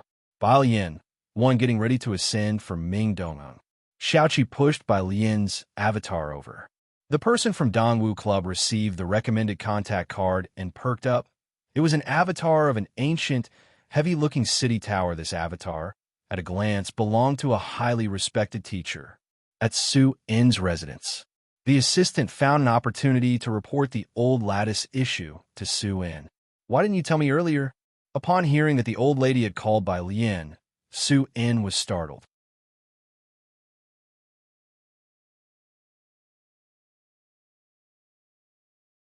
Chapter 262, The 099 Ultimate Final Move. Bug Vine, Part 2, _2, he abruptly stood up and walked out. While leaving, he ordered, prepare the car. We'll go to the Ji family. Ji Mulan was downstairs reading a financial magazine when she heard the noise. Standing up in surprise, she asked, going where? To see your dad. Su In looked at Ji Mulan. I need to talk to Alien in person. The Ji family lived on Pura Street. Despite being back for so long, Ji Mulan had never taken Su In a visit, as that part of the road was too old, and both the alleyways and houses were extremely outdated. Su In had mentioned a few times that he wanted to visit Ji Hung, but she didn't really want to take Su In there. It's so late now. Ji Mulan closed the financial magazine, very slowly suggesting, why don't you call my dad about whatever it is, and we can arrange to meet him tomorrow and talk then. What she said made sense. Su In calmed down, realizing it was his first visit and he hadn't prepared any gifts yet. A sudden visit wouldn't be very polite. He turned back and instructed his assistant to prepare gifts. Then he took out his phone and called Bai Lian. The second the call connected, Su In seemed to come back to life. Thank goodness. Bai Lian hadn't blocked him. Su In fairly understood that she had blocked Ji Mulan. I've already declined on your behalf. I didn't expect the old lady to check your phone. I know this must have caused you trouble. I'm truly sorry. He'll explain things to the old lady clearly. Su In returned upstairs, full of apologies. Bai Lian was elegantly nibbling on a fish head. Sitting on a chair, her tone was very light and breezy. It's fine. After ending the call, Su In finally breathed a sigh of relief. His assistant was also very apologetic. From now on, inform me about these matters first, Su In said gravely. I might be busy lately, but I still have time for this. If you can't handle such a small matter, I don't mind finding someone else. The assistant's heart sank. He gained a new understanding of Bai Lian's importance in Su In's heart. Mr. Su, there's another thing, the assistant remembered. Old Master Run has invited you. After being suspended for 15 days, Ren Xian was under investigation. Once a person is investigated, many trivial issues come alight. Although his position hadn't changed, his secretary had been dismissed. His personal credibility in Xiangqing had been greatly affected. Therefore, he was desperately trying to pull strings. Ren Xian had no way to contact Director Chen, not to mention meeting the legendary Master Chun, though Su-un had been in Xiangqing for quite a while. Unable to find Master Chun, Ren Xian turned to Su-in, who had come from Jiangjing. Su-in was now a major investor in Xiangqing, with tourism and hotel development in the area depending on him. I don't have time recently. Su-in waved his hand. Go and buy some tobacco. I remember Mr. G likes to smoke. He'll visit Alien at Xiangqing No. 1 Middle School tomorrow. The assistant understood. A week later, Saturday morning. Location, Xiangqing Prison. Jiang Fulai stood beside Bai Lian with his head slightly lowered. His cold and clear profile radiated a chill allure. Casually glancing at Zhang Xiai's opposite him, he said, "See, how is it you still haven't learned after a week?" He was dressed in a simple overcoat. Even without doing anything, the innate nobility ingrained in his bones was extraordinarily evident.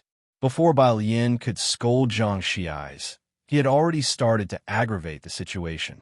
Zhang Xiai's opened his mouth, his face pained as he looked at Jiang Fulai. But the problem was, Jiang Fulai decisively said, "See, he's even glowering at me." Zhang Xiai's. Bai Lian looked up, still holding a pen in her right hand. She seriously addressed him.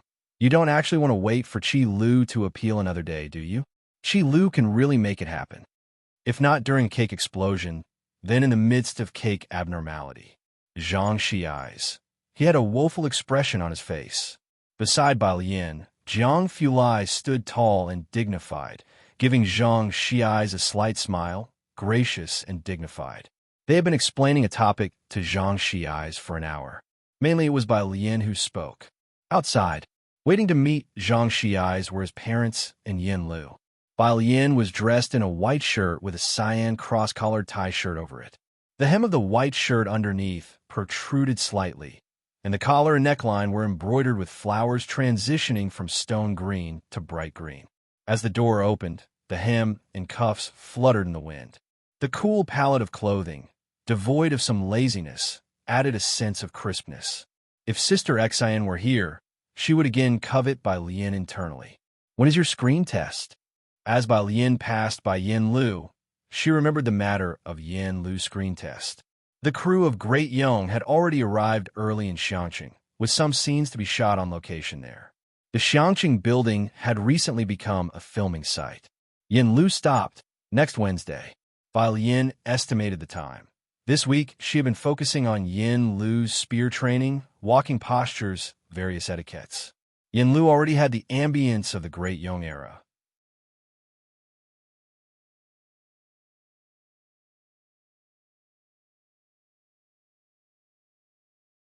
Chapter 263, The 099 Ultimate Final Move.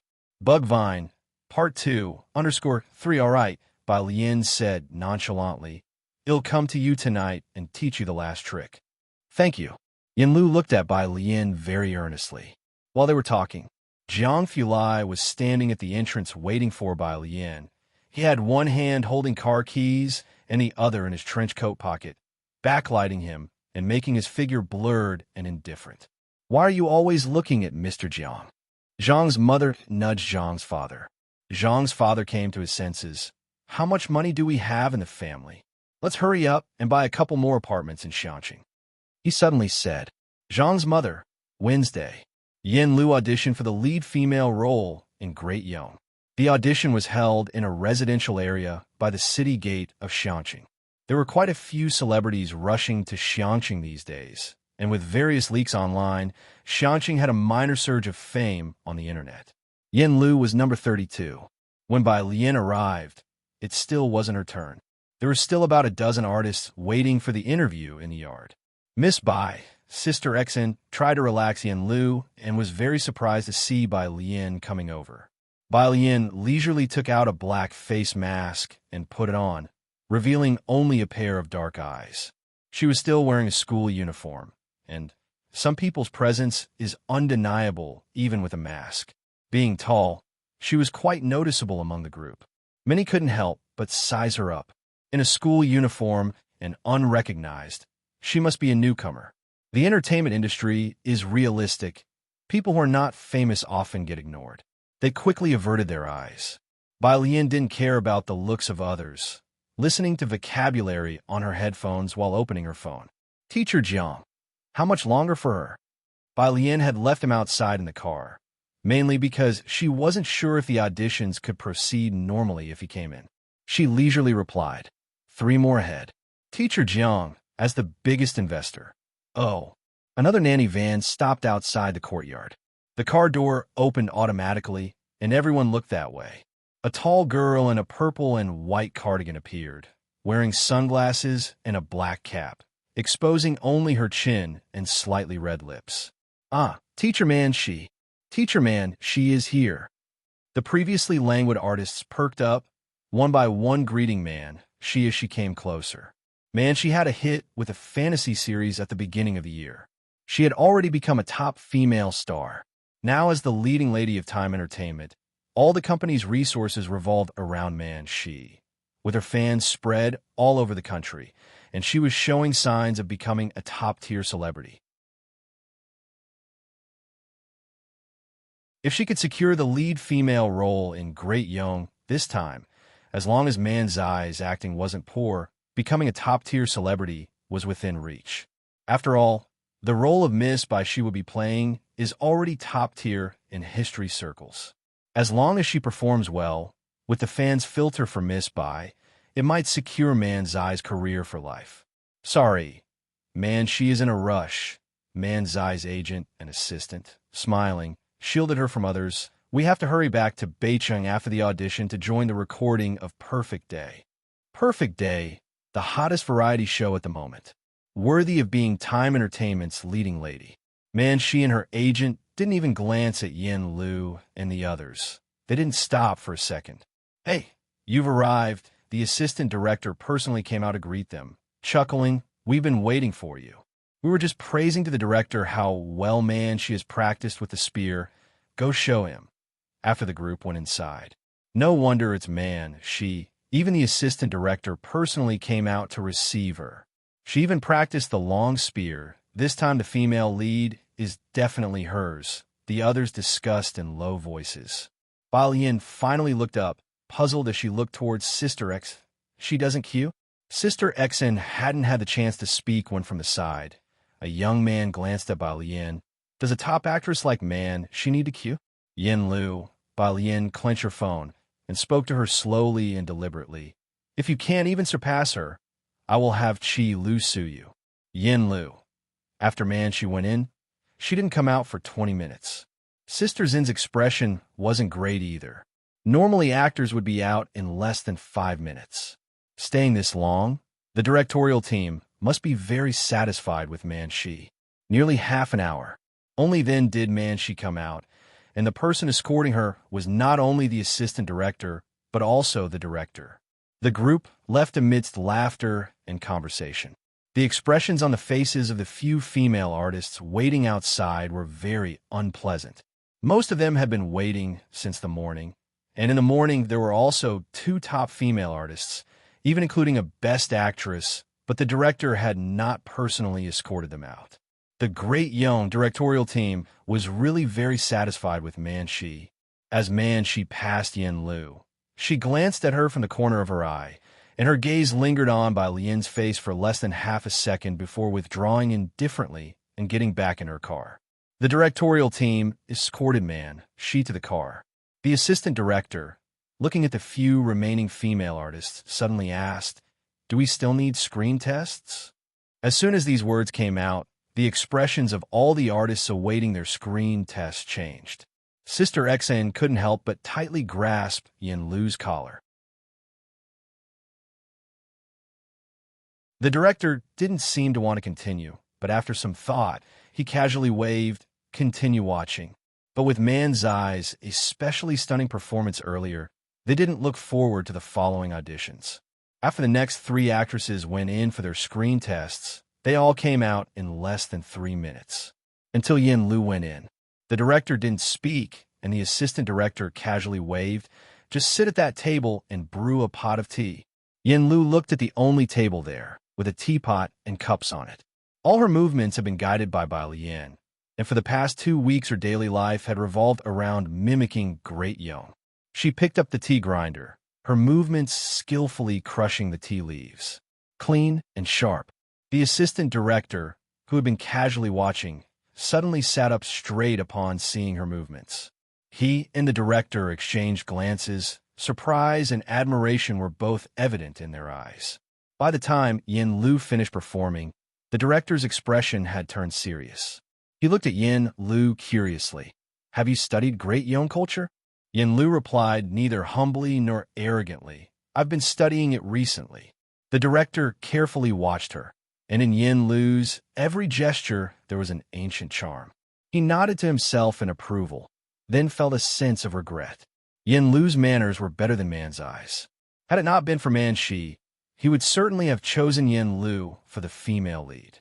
Unfortunately, Man's Eyes spear play had made a deeper impression.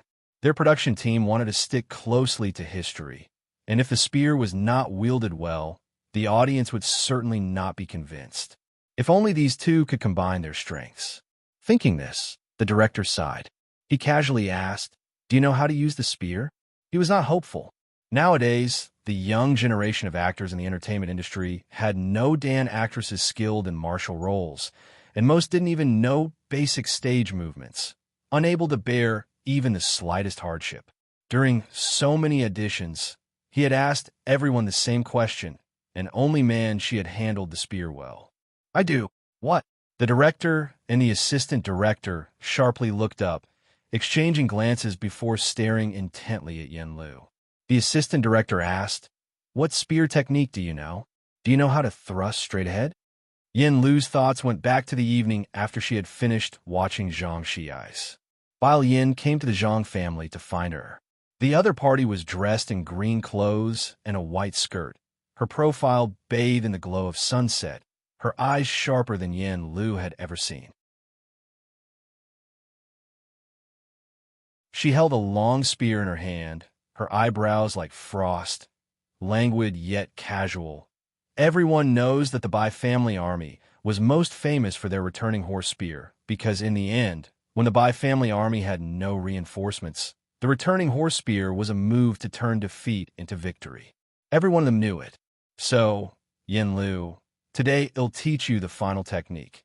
Yin Lu looked up, her gaze firm as she spoke word by word to the director and the assistant director. "Returning horse spear. You're tuning in to the Romance Rendezvous YouTube channel. We're so grateful for your support, and don't forget to subscribe to join us on this incredible journey through captivating stories. Your generosity through donations truly makes a world of difference, as it's the primary source of revenue that allows me to expand and enhance this channel for you. Thank you from the bottom of my heart for being a part of this adventure.